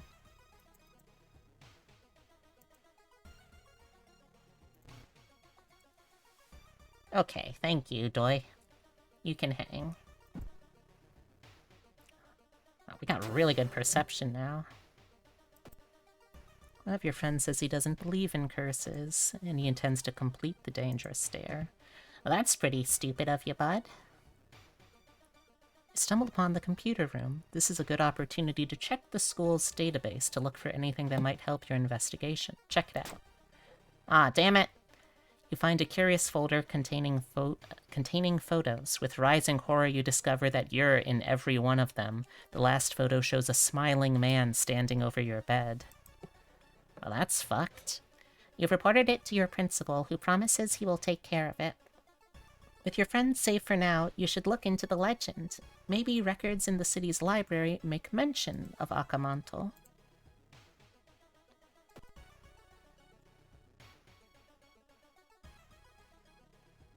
The only metro line in your town connects the university and the science complex. You could take a ride to gain some time, but you've got a feeling something is wrong. Where are all the people? Something is clearly wrong. There are no lights inside the metro car, and all you can see are countless handprints pressed into the windows. You read a story about a vengeful samurai known for wearing crimson-red cape. It's an interesting find for sure, but you need to find more information. You enter the kitchen. Even though it's abandoned and the lights are off, something is cooking in a large pot. You don't like the smell of it. Look for first aid. Aw, damn it. You can't find the first aid kit anywhere. Could it have been moved somewhere else? I guess. Yeah. I want to get at least one win in my belt, under my belt tonight before I call it a night. You find yourself in an old, unused part of the hospital. You take a deep breath. The disgusting smell... Oh, sorry. The disgusting smell of a thawed remains still lingers in the room. It used to be the hospital's mortuary where doctors determined the cause of death. This feels like a fight encounter. This also feels like it could be a fight encounter. Oh, man. Something flashes in the corner of a dusty drawer. Too late, you realize it's a rusty scalpel blade and you cut yourself badly. But you know what? I'm sleeping.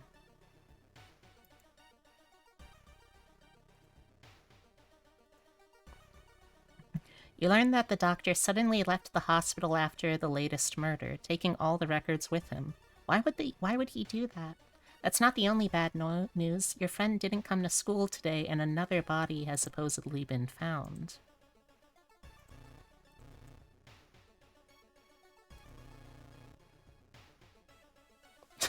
Well, it was worth a shot, I guess. I just wanted to see what would happen. She said she would do everything to be with you, even if it meant to cheat death itself. Oh, well, that's sweet of her.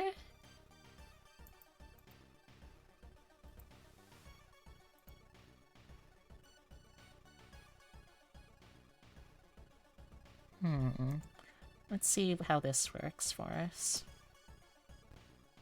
Okay, that one was a failure.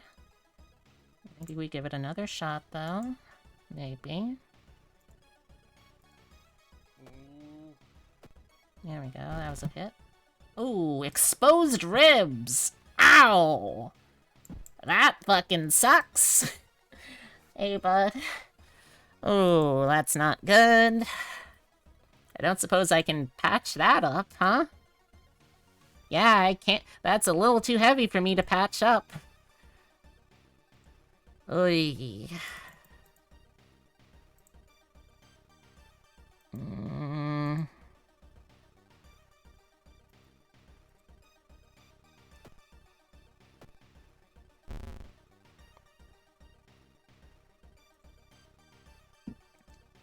Excuse me.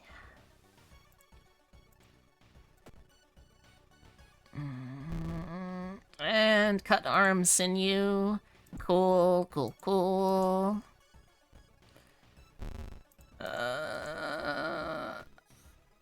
Okay, just one hit. There we go. Occult diary. Cool. Wait. Is that something that had to be done all in one? No, discard 3 books in one playthrough. Oh, I can do it. I can do it. Yeah. I did it, dear. Are you proud of me? Wow, I can't use this for either of my wounds. Cool. Time to go to the hospital to address my exposed ribs.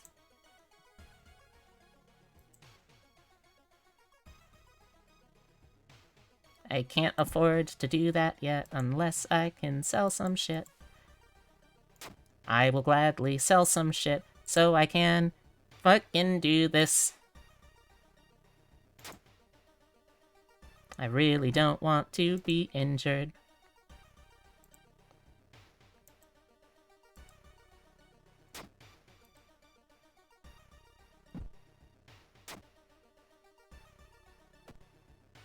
I just really don't like being injured. Thank you for the Hepacio. And thank you, Dr. Walrus, PhD.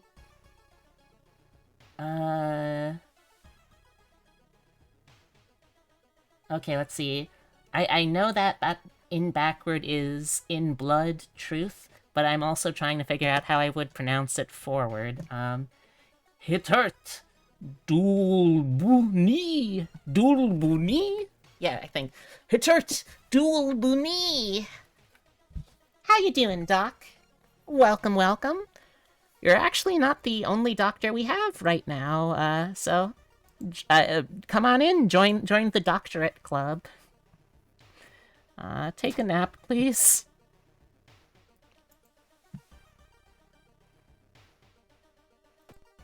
How you doing, Doc? Hope you're having a good day. You're gonna continue being weird as hell? Excellent.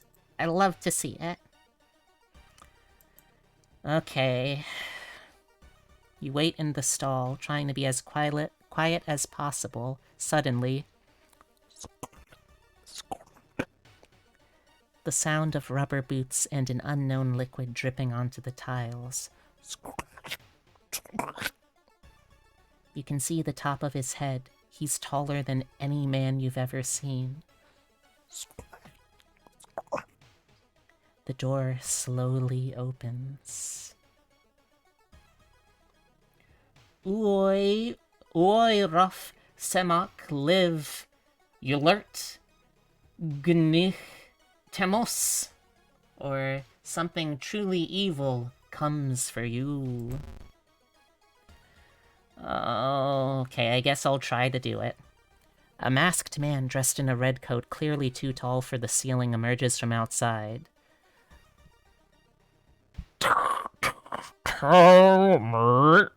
His voice sounds like a faulty radio. Alright,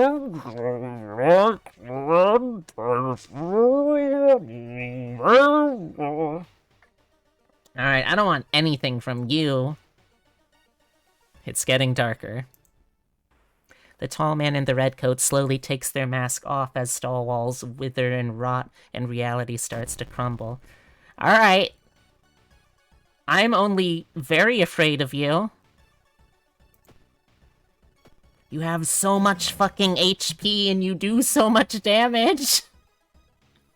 Ow!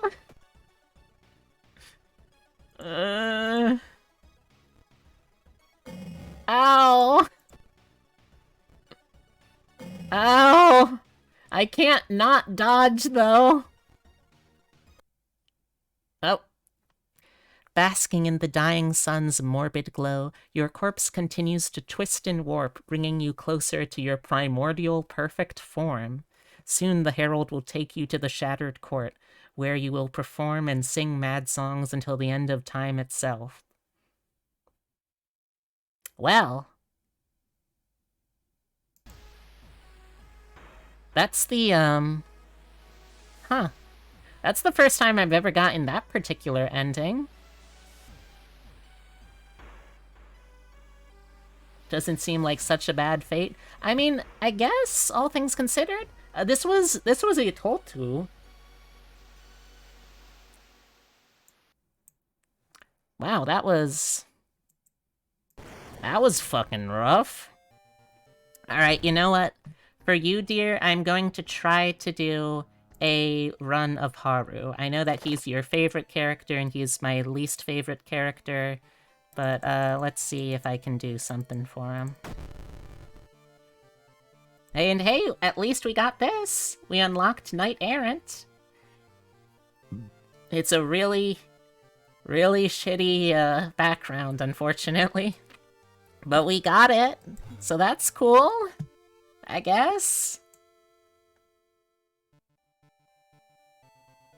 Don't randomize the price and statistics. You know what, sure. Basic options, difficulty. I'm weak, I will play on weak mode. And I will happily do so. You gotta beat something on it to unlock the next background. I know, and I am weak. Let's try Katak Atarasu. Okay. Wait, what? Ah, shit. Shit, I accidentally picked the one that is, I accidentally did the one that I didn't want to do. I'm a knight errant now, shit. Where is it? Shit. Ah, this was dumb. Now I have to do the perfect ending for every single one, if possible. Or at the very least, the A ending. And I don't think I even know all of the A ending stuff. I'm not sure how I'm gonna do that.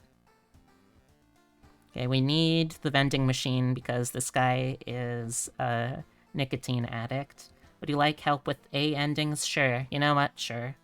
I'm also gonna probably say that I'm gonna switch out shop for items for police station so I have the ability to get more XP. And look, see, as you can see here, that's it. I only have those two. Let's have Witch's Tree, because why not? Okay, let's save this stuff. And confirm and continue. Well, we got an empty bottle too, at least, so we can get some Gamer Boy bath water.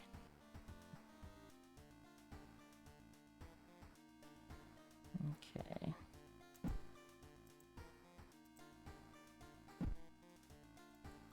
Alright, let's see what our outfit options are. We have Thug Jacket, Bar Brawl, Mafia, Samurai, and T-shirt. I'm going to start us off. You like B most? Alright, for you, Epitome, for you, I will start off with B. And you know, just in case I get the option to get the Outdoorsman perk again. I don't think I'll be able to, but just in case. Okay, let's give him a bath. Get our bottled water. Inspiring novel, huh? You've read this book countless times. Let's see, can I actually read that cover? Nah, I really wish I could read the cover, but I can't make out the details. Judging by the name, though, it sounds like it would be Don Quixote. Use the cigarettes? Shouldn't I at least wait until I'm on a mission to do that? Okay, let's see, our options are...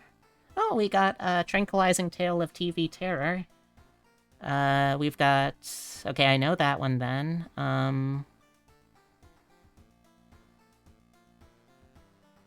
Yeah.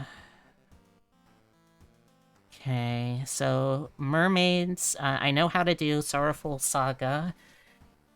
That one's gonna be hard to A. Oh. Oh, man. And Horrible History of... Oh, shit. This is the one that I need a follower and to sacrifice the follower. Yeah, this is gonna be rough. Okay. I guess I'll... Like, none of these are really good to start with.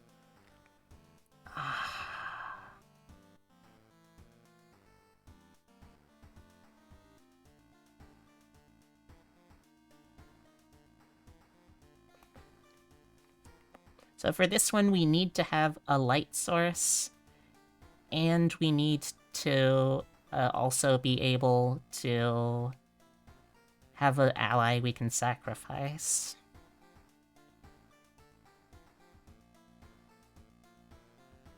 You think the axe first?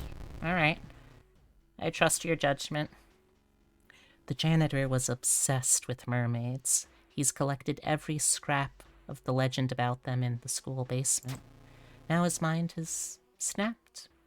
He's decided it's time to make one of his own, using unfortunate students' bodies as materials. There's one thing everyone at the school is talking about. Another girl from your area has gone missing. Could there be anything connecting all the missing people?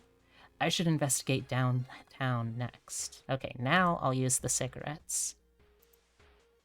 Oh, okay, we got that nicotine rush now. Alright.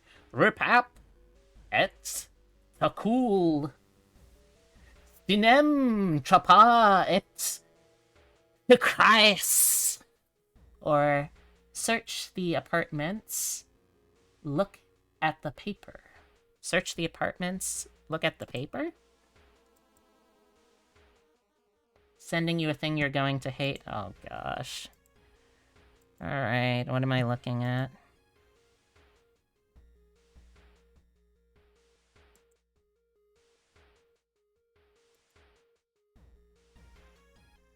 Why would you do that to me, Epitome? You didn't have to. No one forced you to.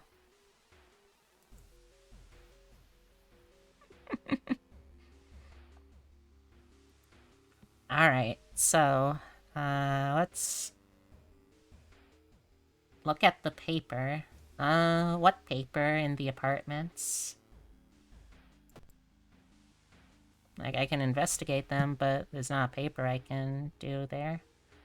Also, I do need to get a friend, unfortunately.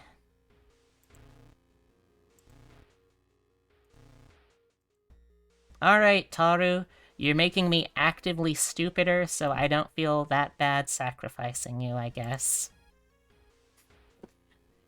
Don't worry, Taru is a secret tool that will come in later. Repap Et oi was liliv. Sorry, lulu. Or Mr. Ito will show you the paper. Oh, do you mean the thing that is on his, computer screen? I've seen that one before. It sucks. Also, let me see, okay, I'm gonna need this later. Let's equip that. And, come on. Shovel. Okay, so we've got the shovel. This will hopefully help us with the absurd cost of, cigarettes. The road seems to twist and turn when you're not looking, trapping you in this neighborhood. Cool. You spend hours trying to find a way out. Finally, completely exhausted, you end up on the main street as the passage to the blighted neighborhood slowly closes behind you.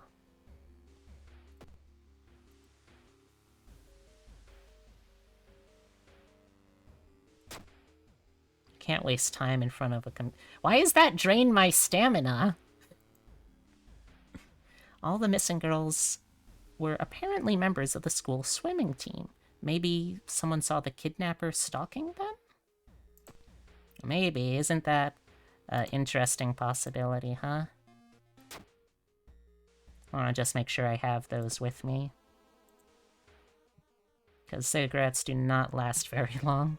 With the trail growing cold, it might be time for a different approach. Could a similar case have occurred in the past? A trip to the library might be a good idea. I hope this is a perception check. It wasn't. It was a complete waste of time. You spent the whole day reading about cute dogs, giant vegetables, and the occasional accident. You find nothing related to the case at hand. Oh boy, time to get creeped out. You find a notebook containing handwritten and detailed notes about the swimming club itself and mermaids? Yep, unfortunately. A nauseating stench stops you. Someone has scattered rotting fish guts everywhere and hung up countless fish heads. You cover your mouth as you slowly retreat. A vast flock of seagulls outside viciously attack the windows. Whoever the kidnapper may be, they seem to be really obsessed with mermaids. Inside the science lab, you find a plan of the town's sewer system. Someone has marked a path leading from the sea directly to the school building. Oh, that's right, I still need to do this twice. Kind of ring. You know what? Sure. Epitome. I forget. Is there a specific item that I need to get the A ending on this one, or...?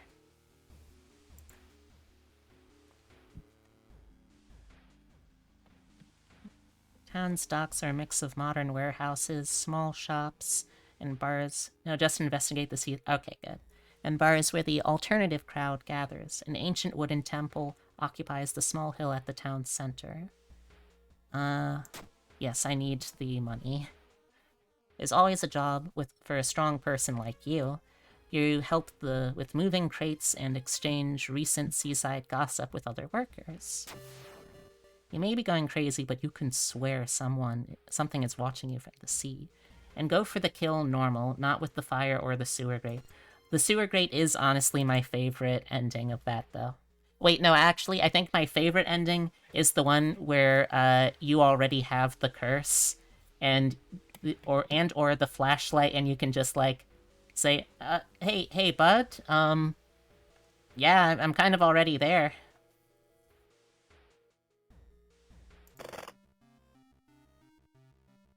Also, where did my cigarettes go that I bought?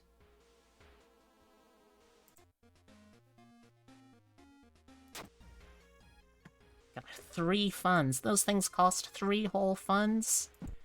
That's gross. That's way too much.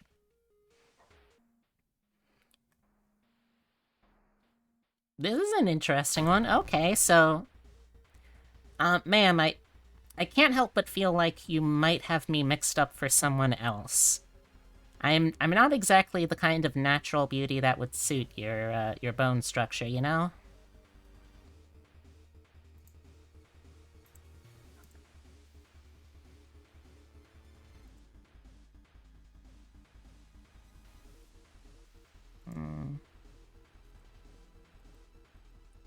so I can get 2 of those and 1 of those, I think. Ooh, this is a really low chance to hit, but I do like not getting hit. That's the problem. So I'm gonna keep that as my default, I think. Okay, we knocked her face off, at least, I guess. Okay.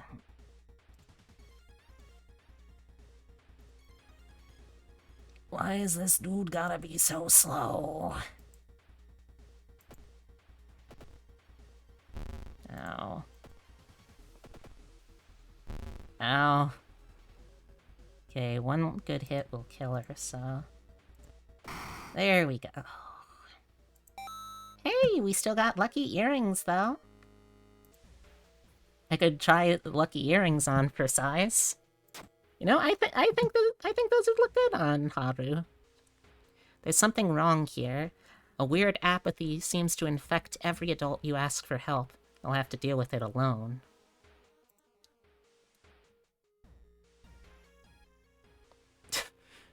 Alright, thank you, Sacred Moe statue. Sorry, not Moe. Moai statues, but I have no spells. You compare the sewer plans with the school map, and suddenly it dawns on you. School basement. That must be where the place where the kidnapper is keeping missing girls.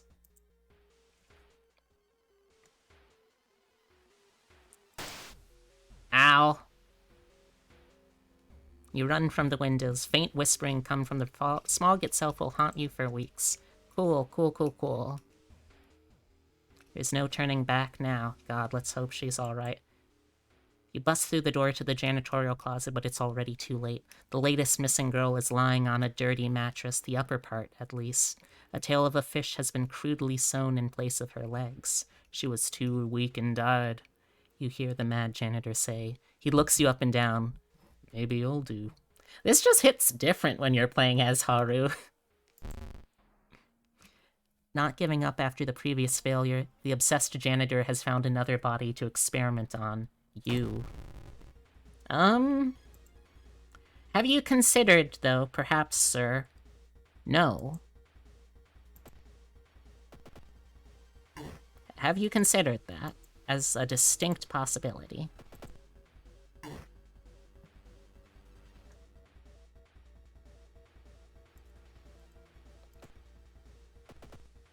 Because I think you might find it as a very compelling argument.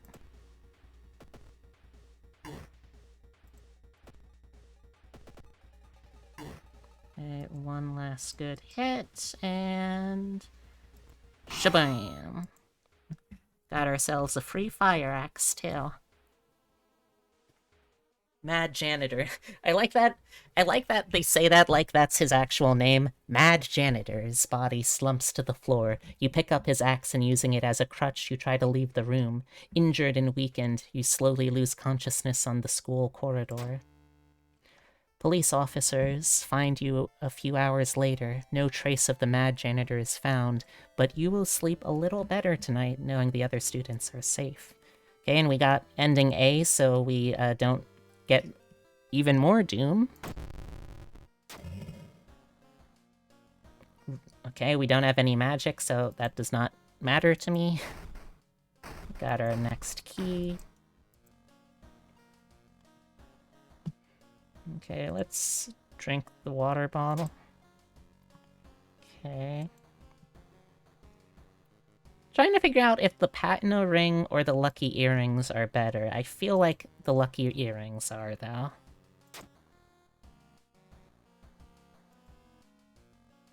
Oh, +2 funds. Because that is a pretty powerful thing. But it is only good for one mystery, is the problem.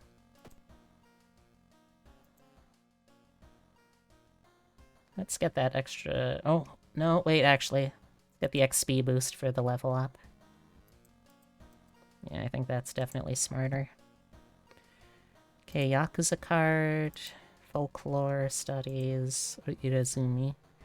I think Irizumi, because that means we can get the cigarettes cheaper. And let's go for dexterity, I think. What's hard knock again? Oh, okay. Alright, so that's one mystery down. Let's see.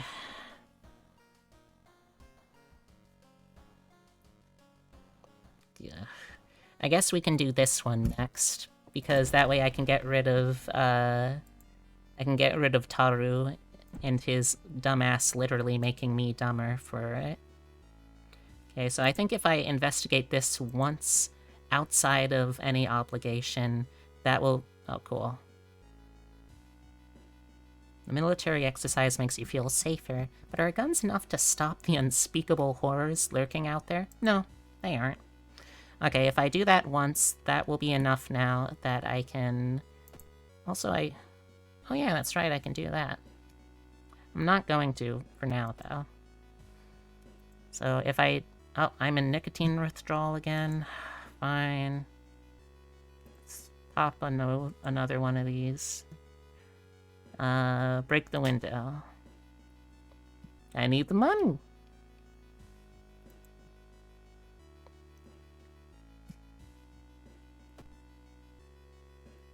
Speaking of... I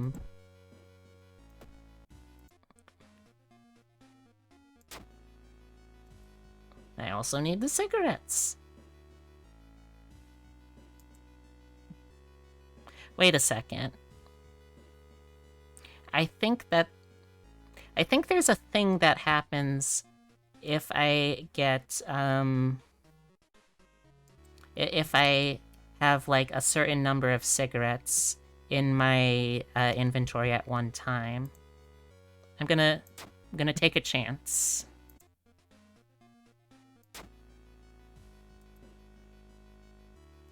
Yes! Achievement. Get all! We need bigger guns? Hell yeah, we do. Despite your best efforts, you feel like the neighborhood is starting to change. Unfortunate.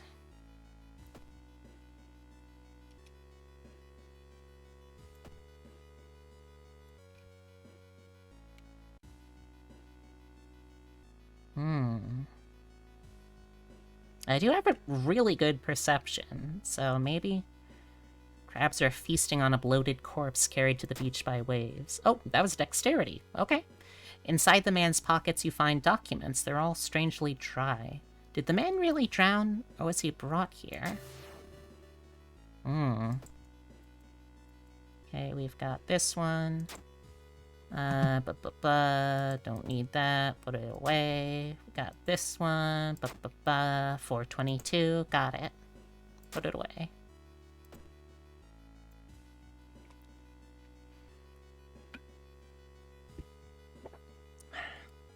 Corpses are strung up on wire like macabre marionettes with painted smiles and rosy cheeks. Cool.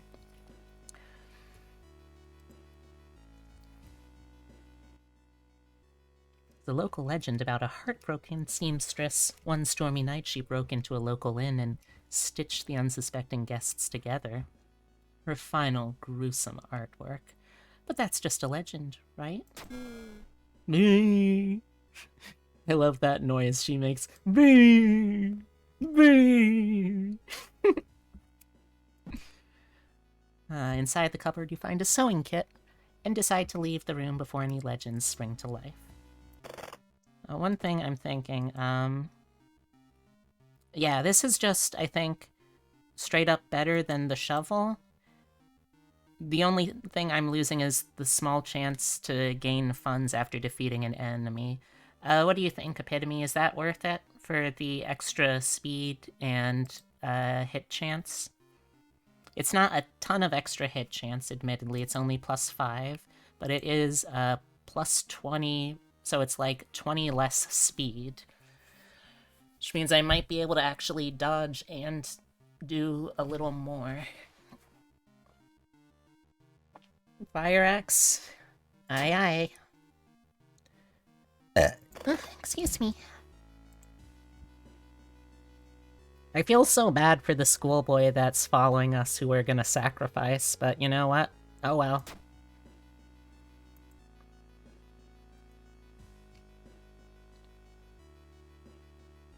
The investigation is taking a toll on you. You start to miss the most obvious leads.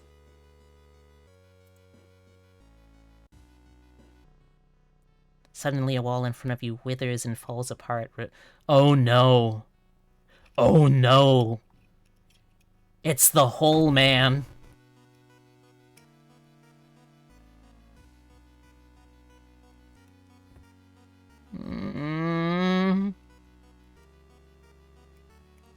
I don't think I want to fight this. I don't think I want to fight this, though, right? Because, like, yeah, it will give me a doom penalty, but if I get hit, I'm gonna get the holes curse. And if I get the holes curse, there's still 4 more mysteries. I think that would easily just destroy me outright. You love the Shiver reference? Shiver reference? I don't think I'm familiar. What's that? Yeah, I hate to do it, but I think I gotta... Oh shit, that's right! I'm doing Takaratu. Shit. Oh, this sucks. This is really gonna suck. I don't wanna do this.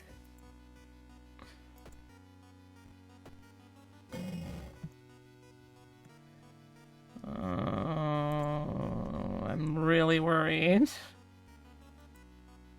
Also, hey, Tilly, how you doing, darling? Damn it! I knew it! I knew it! I immediately got holes! Dig it up, oh, dig it up, oh, dig it up, oh, dig it! Damn it! Damn it! Also, how you doing, Tilly?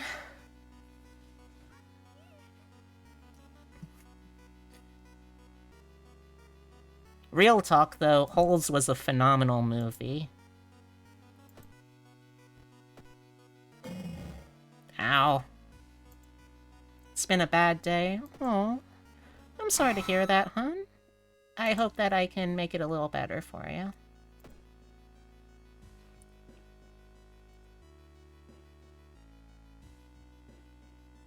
Enter the art workshop. The room is cluttered with half-finished sculptures and bizarre masks hanging on the wall. One sculpture strikes you as eerily realistic. That's cool, but I'm not here for a fight. So I'm just gonna take a mask and leave. +1 damage, -4 max stamina. That might not be a bad deal. I'm gonna hold on to it for now. Still trying to find this, this secret passage. Oh, there it is. Okay. Okay, it was 422. Okay. And, time to sacrifice our friend. The coiled body of a gargantuan beast disappears under the waves once again. Perhaps satisfied? Yep. But I like that ending A in this particular background, the Knight Errant background, is supposed to be considered like the best possible outcome. And I like the best possible outcome is the one where you perform a human sacrifice in this one. And unfortunately, there's still more holes on my body. That sucks. I hate that. As one should. Oh, wait. Didn't something happen here? Oh no, okay, that was the last run. Got it. Okay, well... hopefully I'll be able to survive the holes growing in my body for at least a little while. That would be pretty cool, game, if I could survive. Just saying, it'd be pretty cool. And, for you, Tilly, let's dress as we should, because you know what? It's Friday night. Yes, finally, a Friday night. I would start dancing, but I'm not nearly as muscled or as Yakuza as I would need to be to make that joke work.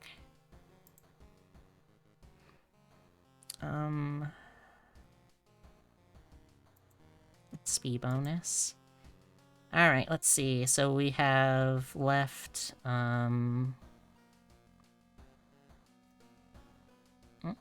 we've got Sorrowful Saga of the Moonlight Sailors and Curious Case of a Contagious Coma. Okay. Well, I know how to do this one just fine. This is like the third time we've done it. Beatrix-chan? Yeah. Oh, by the way, I feel like such a rude host, but for everyone in chat, have all of you gotten a chance to meet the channel mascot? That's him up there. So I feel like I should really introduce him, but that, yeah, up here. You see him? There he is, right up there. Oh.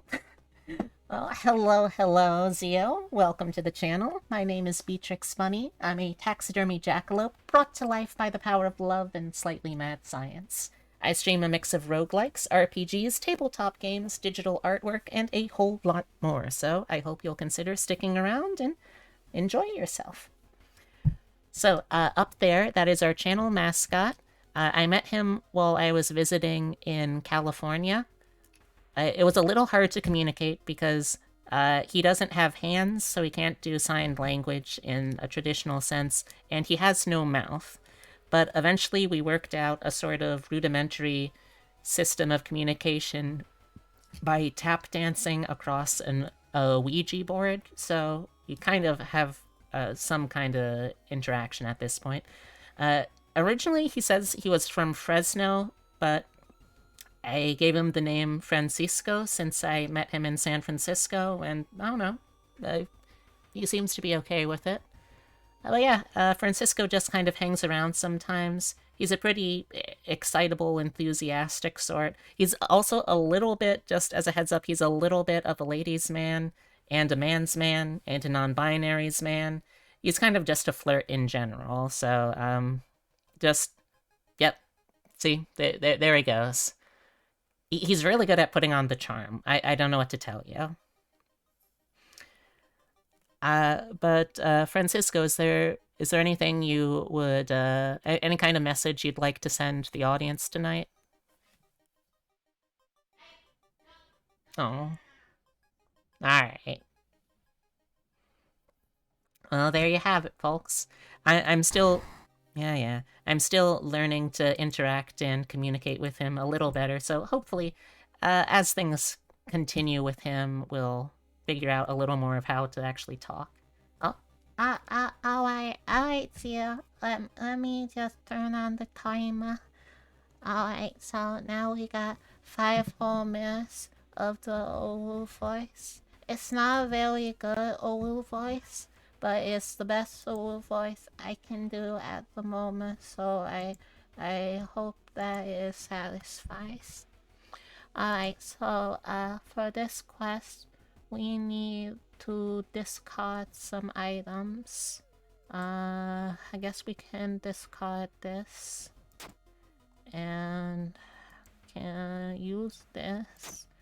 Now we can discard this. There we go. You find a huge pile of nets and hooks prepared for the big hunt. You quickly throw them into the ocean. Maybe that'll stop them from sailing out. You start your investigation, hoping to overhear some rumors at the fish market. Okay. Alright, yeah, I still have a ton of cigarettes. We're good. Walking through the park, you find a little girl crying alone in the playground. When you ask what's wrong, She says that she can't find her mommy. Luckily, you spot the girl's address on a backpack lying nearby. You offer to take her home. When you get there, a terrified mother slams the door in your face. From behind the door, she starts screaming to get the girl away. The little girl calmly tells you that she can take it from here. Well, that's how it goes. Alright, let's see. Let's do that one and...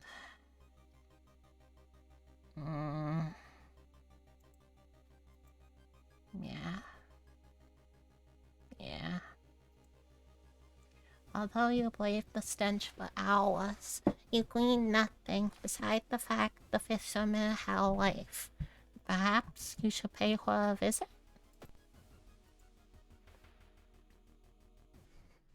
Suddenly, an empty bottle breaks on a wall behind you. You cover yourself from the glass fragments and notice the masked assailant holding a baseball bat. Oh no, Miku, no! Why are you doing this, Miku? We could have been friends. Friends! But now we must fight. So sad.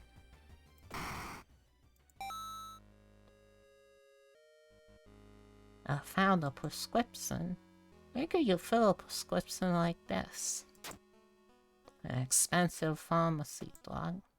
So this is part of the quest to unlock this character. Unfortunately, I'm lacking a very important part, so I can't actually do it. Oh well. When you arrive at the fisherman's house, it stands long vacated. Peering into the dusty window, you recoil in shock.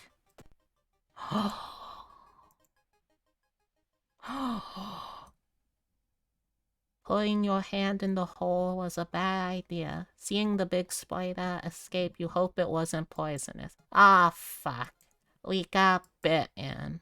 It's not gonna go away on its own. It's gonna get bad. I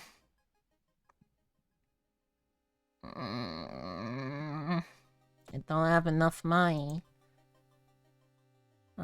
Excuse me, can I get money, please? Thank you. This guy seems like he's gonna drop dead. Probably. It's not great for us.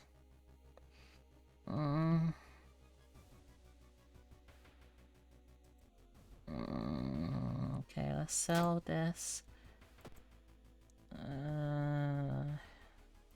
Because if the interlead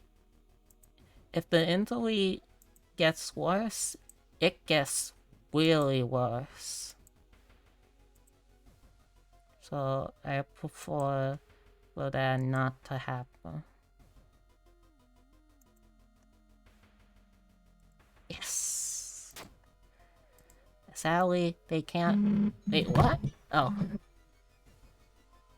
I got excited for a sec because I thought it said that the doctor could help with the curse of my body slowly dissolving into holes. But no, they cannot. Honestly, I'm not sure how you would do that one. The fisherman's wife lies in the kitchen, mutilated and covered with black marks. Uh-oh, that doesn't seem good. Ooh.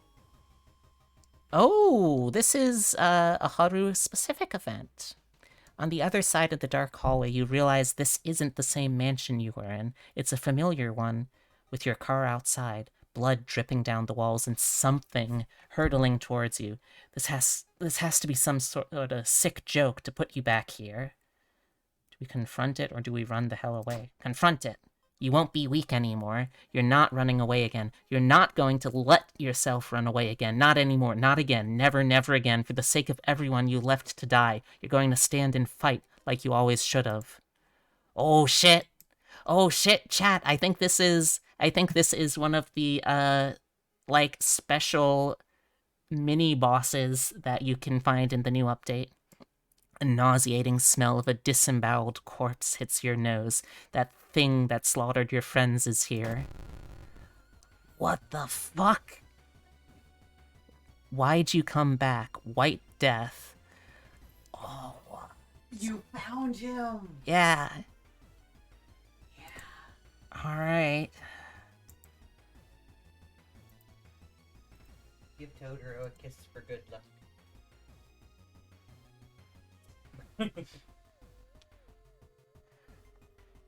We die here? Maybe. Who knows? It's a distinct possibility. I didn't die. Oh, well, la-di-da. Well, no, I suck at combat.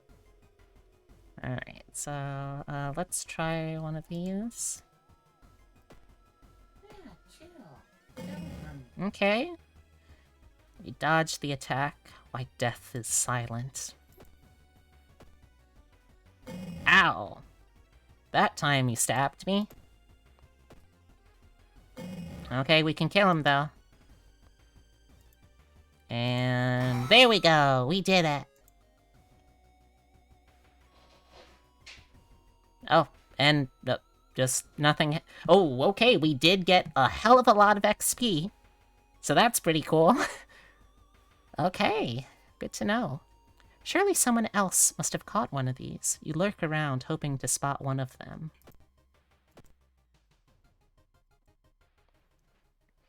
Too bad we have holes. Yeah. The holes are... Okay, great. We have holes and now we're also cursed with cannibalistic urges. So that's fun. Cool. 2. Try to get 3 more. 3 more? You can get them all from the tree.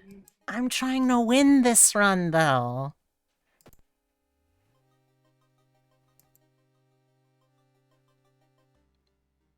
Walking on the beach, you spot a weirdly colored rock. It seems to be covered in some kind of black algae. Getting closer, you realize it's not a rock. Also, weren't you supposed to stop streaming at 8? Yeah, but I wanted to go until I got a success, or at the very least, this will probably be the last run, maybe. You can keep going, I just want to make sure you were aware of the time. Hi, chat. Alright, we're fighting a sponge. Ow. Come here, you motherfucker.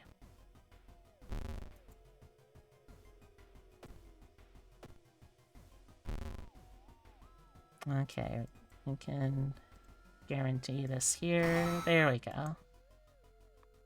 You slip out at night and race towards the beast, terrified of what comes next. The full moon shines bright in the cloudless night sky. The ink-black ocean waves glimmer eerily. All the residents have drawn their shutters tight and locked their doors. Your footsteps are silent in the sand. The only sounds are your ragged breathing and pounding heartbeat. You arrive at the water's edge, breathless. The possessed fishermen's boats fill the horizon with their light. Tiny yellow spots navigating across a dark ocean under a dark sky. You cannot make out the figures on board. It's not the sailors. The black beings must have left their bodies. Shocked, you watch them sail their way out of the harbor. You're terrified at their power, but relieved they didn't drag their meat puppets with them. The black beings never returned, yet mothers would not let their children play on the beach. Over time, people forgot the last time they saw a boat out on the waves, although some claim they see strange beings at night come into port. Alright. More holes are spreading. -2 stamina.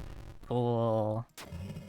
And now it's contaminated water, so we can't regain health in between mysteries. Yay!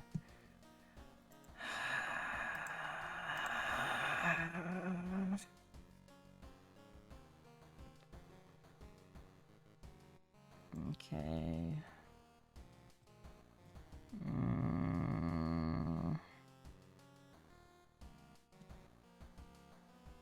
I mean, I need the health. So I can't not do that.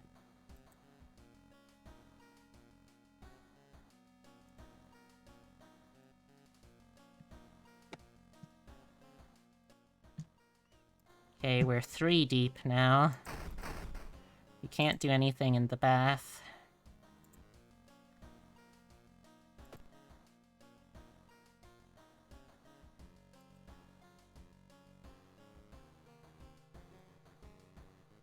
Okay, we got 2 more.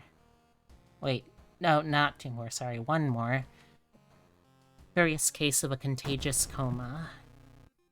More and more people fall unconscious and cannot be awakened. People trying to wake the patients up result with them falling into a coma themselves. A whole wing of the town's hospital has become dedicated for the comatose. Is there anything connecting these people? And how did this strange illness start? Let's check the news reports about this weird disease and try to find the cause before more people fall asleep. Okay, well before that, I need to investigate the village a couple of times. Oh! Your friend welcomes you with a strange smile. I knew you'd be back, they say, letting you inside the kitchen. A naked man wearing a bag over his head is tied to a chair. His left thigh has already been stripped of meat. Your friend picks up a meat cleaver and takes a step towards the man. Cool. +2 stamina. Long pig steak.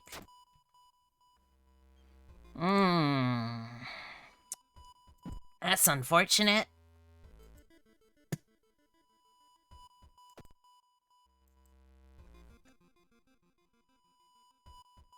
No one answers when you knock at Professor Takeuchi's door. This is odd, since he's normally punctual about his appointments. The smell of blood tells you that something's wrong, and you quickly open the door and make your way inside. There's no sign of the professor, but the quantity of blood everywhere leaves little doubt as to what has happened. But how? And why? Yes. You rummage through the drawers, trying to find anything useful. The sound of police sirens forces you to grab the nearest item and flee the crime scene. We got another flashlight. Another one. Cool. At least we got Dust of Seeing. Excuse me. We'll need that. Now, I already have the thing that eating long pig steak would normally give me, so I wonder what happens if I do it again. Do I get double long pig steak? Nope, I don't. It doesn't even increase the worseness of the hunger one, so... Okay, sure. Why not? Also, I feel safe enough to... try to... Hell yeah, thank you, Kohaku! I promise I'll try not to eat you. Hearing footsteps behind you, you realize you're not the only student here. A girl wearing a demon's mask starts giggling as she's getting closer. Well, time to fight you, I guess. Oh hey, I can do this? Hell yeah. There's something strangely charming about her? Oh, right, that's a thing that happens because Haru is straight, and he is attracted to her. Okay. It's a weird choice of people to be attracted to, I guess, but I don't know, some people are into witch demon masked girls, I guess. I can't judge, I guess. Let's get more cigarettes. Let's sell our steak knife and the extra flashlight to make sure we still have funds, because it's very dangerous to not have funds in this game.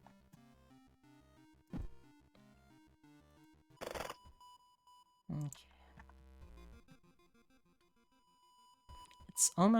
It's been almost a year since a childhood friend moved away to another city. He left suddenly without even saying goodbye. In a recent letter, he apologized for the disappearance and asked you to remove the furniture from his flat because he wants to sell it. In the envelope, you find a key to his apartment. Good thing we have a flashlight. Oh! You shine your flashlight in the dark closet, and a fucking human skull glitters at you. You grab it as the moving company enters the house. Cool!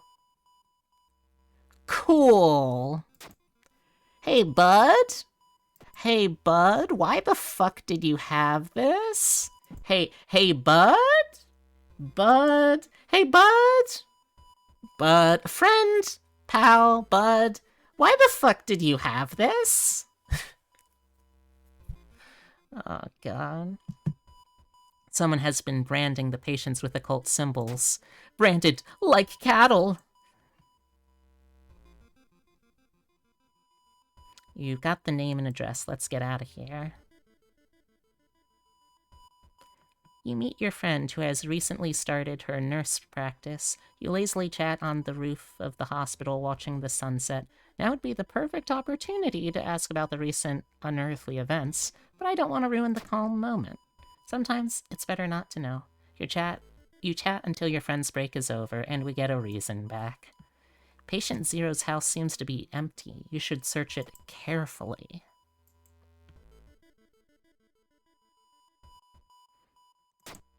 Hell yeah, no one pickpockets from me. I swing around and kick him in the face with my fire axe. I don't know why I'm kicking someone with a fire axe, but okay, sure, I guess. That man dabbled in magic. You found a journal describing a certain village and instructions for a summoning ritual. Seems that he tried to contact a being from the dream realms. That seems like a pretty bad idea, if I had to guess. Stop right there. Stop right there, criminal scum.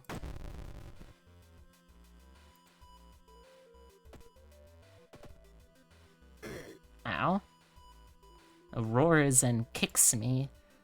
Fucking rude. Oh, now you're rude and fucking dead. The quarantine wing is guarded closely. You must find a way to sneak in. You know what, before I do this, I'm just gonna rest a little bit. Okay. You stumble upon a nurse trying to open a door to the intensive care unit, constantly mumbling something. When she turns around, her face makes you scream in horror. Huh? Okay. I mean, honestly, she really doesn't look that bad compared to a lot of the enemies I've seen in this game. She looks... like, obviously, this isn't normal, but she really does not look that scary, I gotta say. Wonder if I can throw the human skull. Hell yeah, I can also just chuck the human skull at someone. That's awesome. Alright, that's a hit.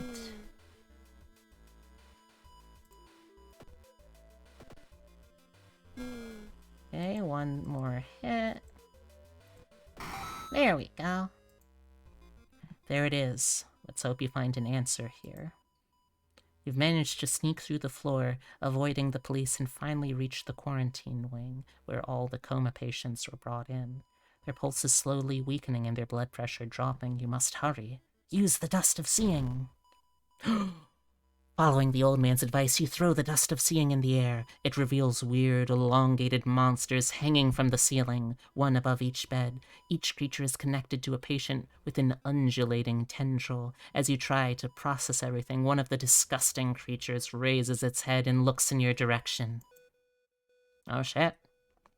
The creatures causing the contagious coma plaguing your town has taken notice of you. You must defend yourself or perish. -2 all. That's pretty rough.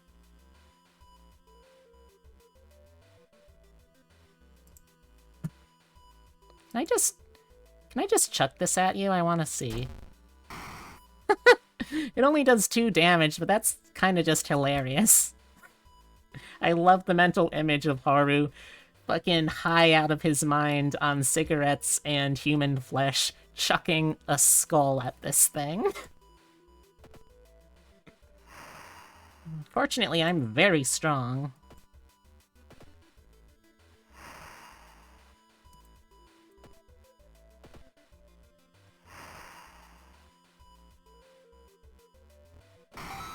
go. The creature's severed body falls on the floor and starts melting, slowly. The remaining part slithers back into the now closing hole in the ceiling. You've managed to catch a glimpse of the other side. The other side makes you fall to your knees. It wasn't its body that you cut off. It was just a finger.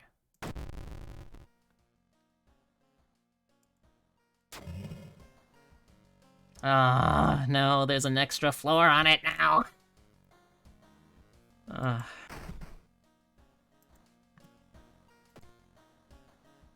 Okay, I still can't bathe, right?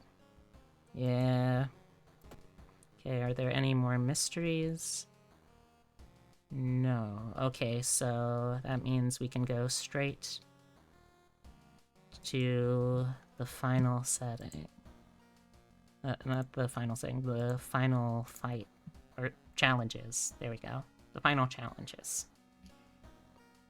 Let's get this. And, it's kind of a crapshoot what potential thing comes up, really.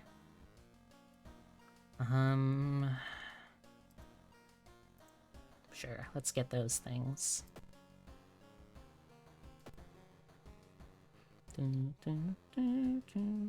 Alright. Alright, Kohaku, it's you and me till the end. Unfortunately, the end is here.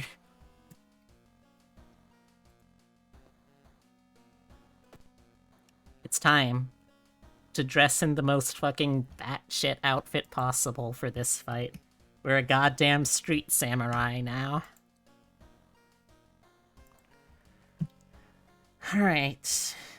We're a street samurai with a flashlight in one hand, our trusty fire axe in the other. We're wearing an absolutely gorgeously fetching pair of lucky earrings.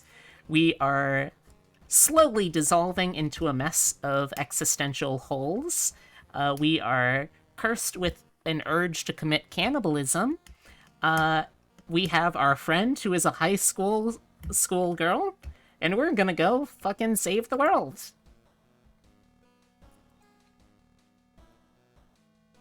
Now, I know that there are, like, specific things that each of these glyphs mean, that, like, if you come here before you do anything, if you know what each glyph means, you can actually kind of plan to know what stats you need to get pretty advanced in order to pass. However, I don't remember any of that shit, so we're just going in. Gonna take a quick rest. Let's start climbing. Following the winding staircase, you're stopped by a metal gate. The tiny page nailed to the gate explains that opening the gate will require you to grab 2 metal rods. Using your own body as a natural conductor, you'll power up the gate. Not enough knowledge. You grab the rods, electricity flowing through your body and burning the nerve endings. The pain is almost unbearable, but with a buzz, the gate opens. Okay, so if somehow I remember this, that, like, hand with eyeball means that you need to have knowledge. I'll never remember this. So I could just look at the wiki, but I don't wanna. Oh, it's this asshole. Alright, Takashi-san, fuck you. Throw a shovel at you. Pizza shit.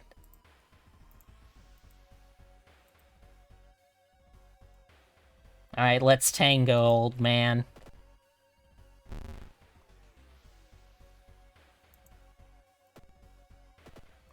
You know, the thing is, like, his dialogue is supposed to basically set up that this is a guy who you could have met earlier in the game, and if you encounter him, he's supposed to be an ally at that point. However, I've never actually seen any ending of any of the missions where he shows up at all.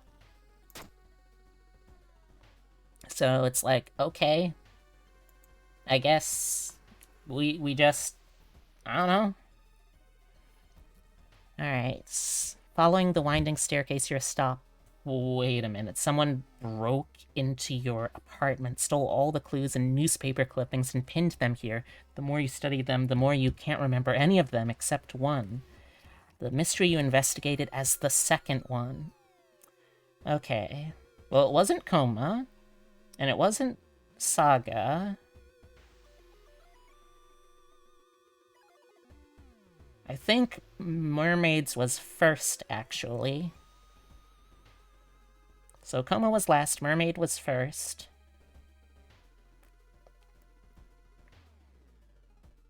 As I remember here we got...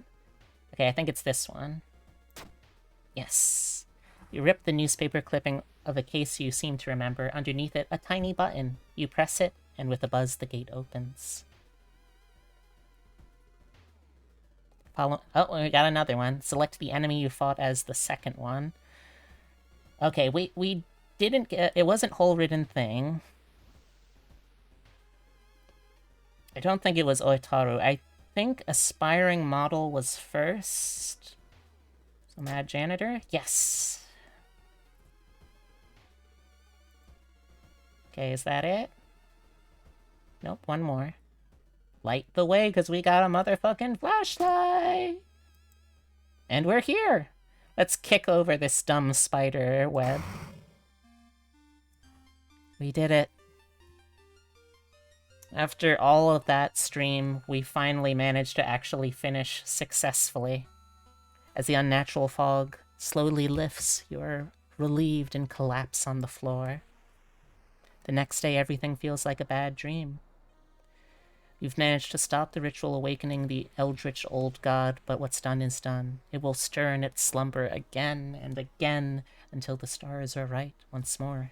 Congratulations, you're safe. For now. Apparently. Thank you, thank you, thank you. You're too kind, thank you. Okay. You saw 28 new events, encountered 12 new enemies, and unlocked 5 new achievements. Thank you for the hat pat! Thank you. Hi, Heavy! Hello, hello. Welcome, welcome, Raiders. You're actually pretty much just in time. I'm basically calling it for tonight because I just managed to get the,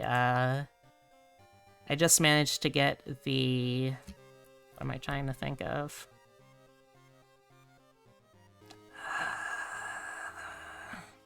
I just managed to get an ending finally, and I think now is probably a good time to call it, since I also went way longer than I normally would.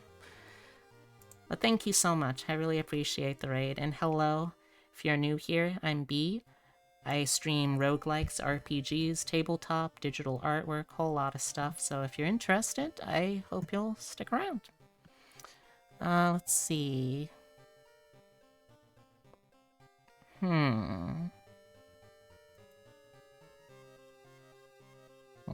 What's this? I don't know. Well, first off, let me just, close out of that, and smoke bomb. Oh, where'd he go? Oh, there you are. Alright, so thank you all so much for hanging out with me. We have one more stream this week that is going to be tomorrow. We are going to be... Oh yes, tomorrow is going to be visual novel theater. So we may end up doing some other games or art or activities, but the main focus tomorrow, that stream, by the way, starting at 8 p.m. Eastern Standard... Oh, sorry, no. I misspoke. Tomorrow's stream actually starts at 6 p.m. Eastern Standard Time. And it is going to be visual novel theater. I grabbed a bunch of free visual novels, and, you know, we're just gonna see how well it works. I don't know how good any of them are. Hopefully they're not too bad, and, you know, we're just gonna try and find out. But yeah, that's, again, tomorrow, 6 p.m. Eastern Standard.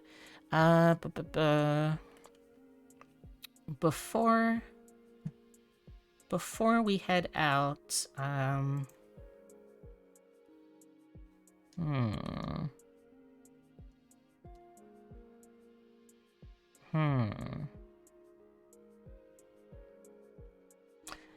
Anyway, sorry.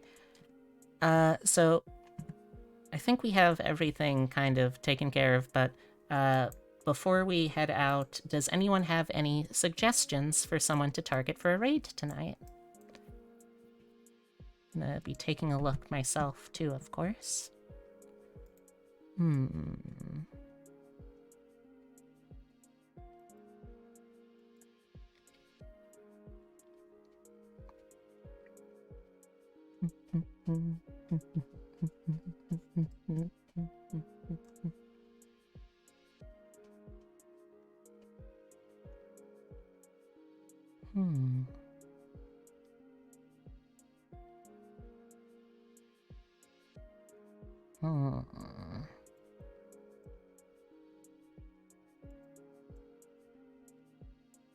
Maybe.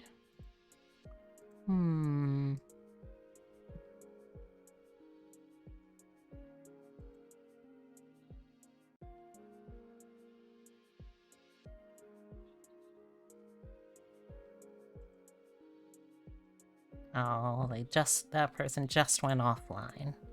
Aw, beans. Oh, thank you, Abby. That's very sweet of you. I know that you were feeling a little down earlier, so I really hope that you're feeling a little better, at least. Let's see. They're offline. That person's gone for a long time. They're probably not going to stay too long. Yeah. We did a whole bunch of art, and then we basically just tried to play World of Horror for a long time, and eventually succeeded. We ended up going several hours longer than I normally would, but we did eventually succeed. Alright, I'm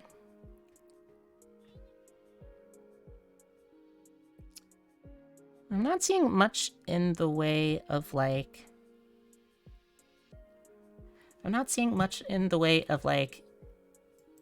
game streams that I'm feeling super strongly about for raids.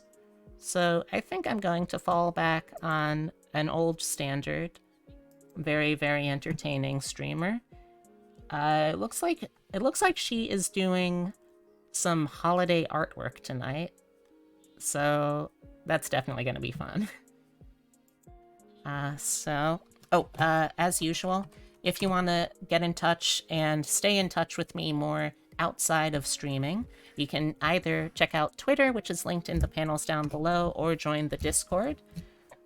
I'm always on there. I am always looking to have conversations. And yes, I am always up to hang out.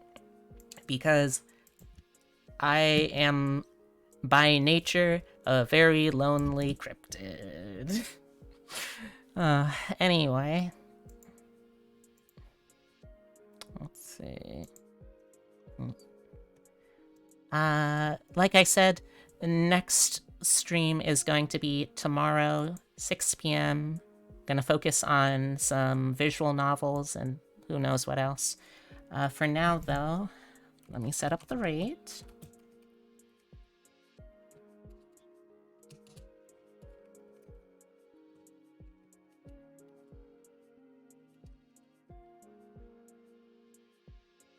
Alright, there we go.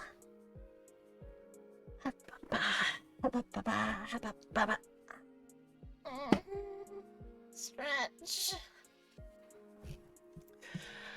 Alright, so thank you again, everyone, for hanging out with me. I really appreciate it, and I had a really good time. I hope you enjoyed yourselves, too. Before we head out, one more thing, as always, could you come a little closer to me? A little closer. Like, right up against the screen, That way I can reach you. Are you as close as you can get? Alright. Here we go.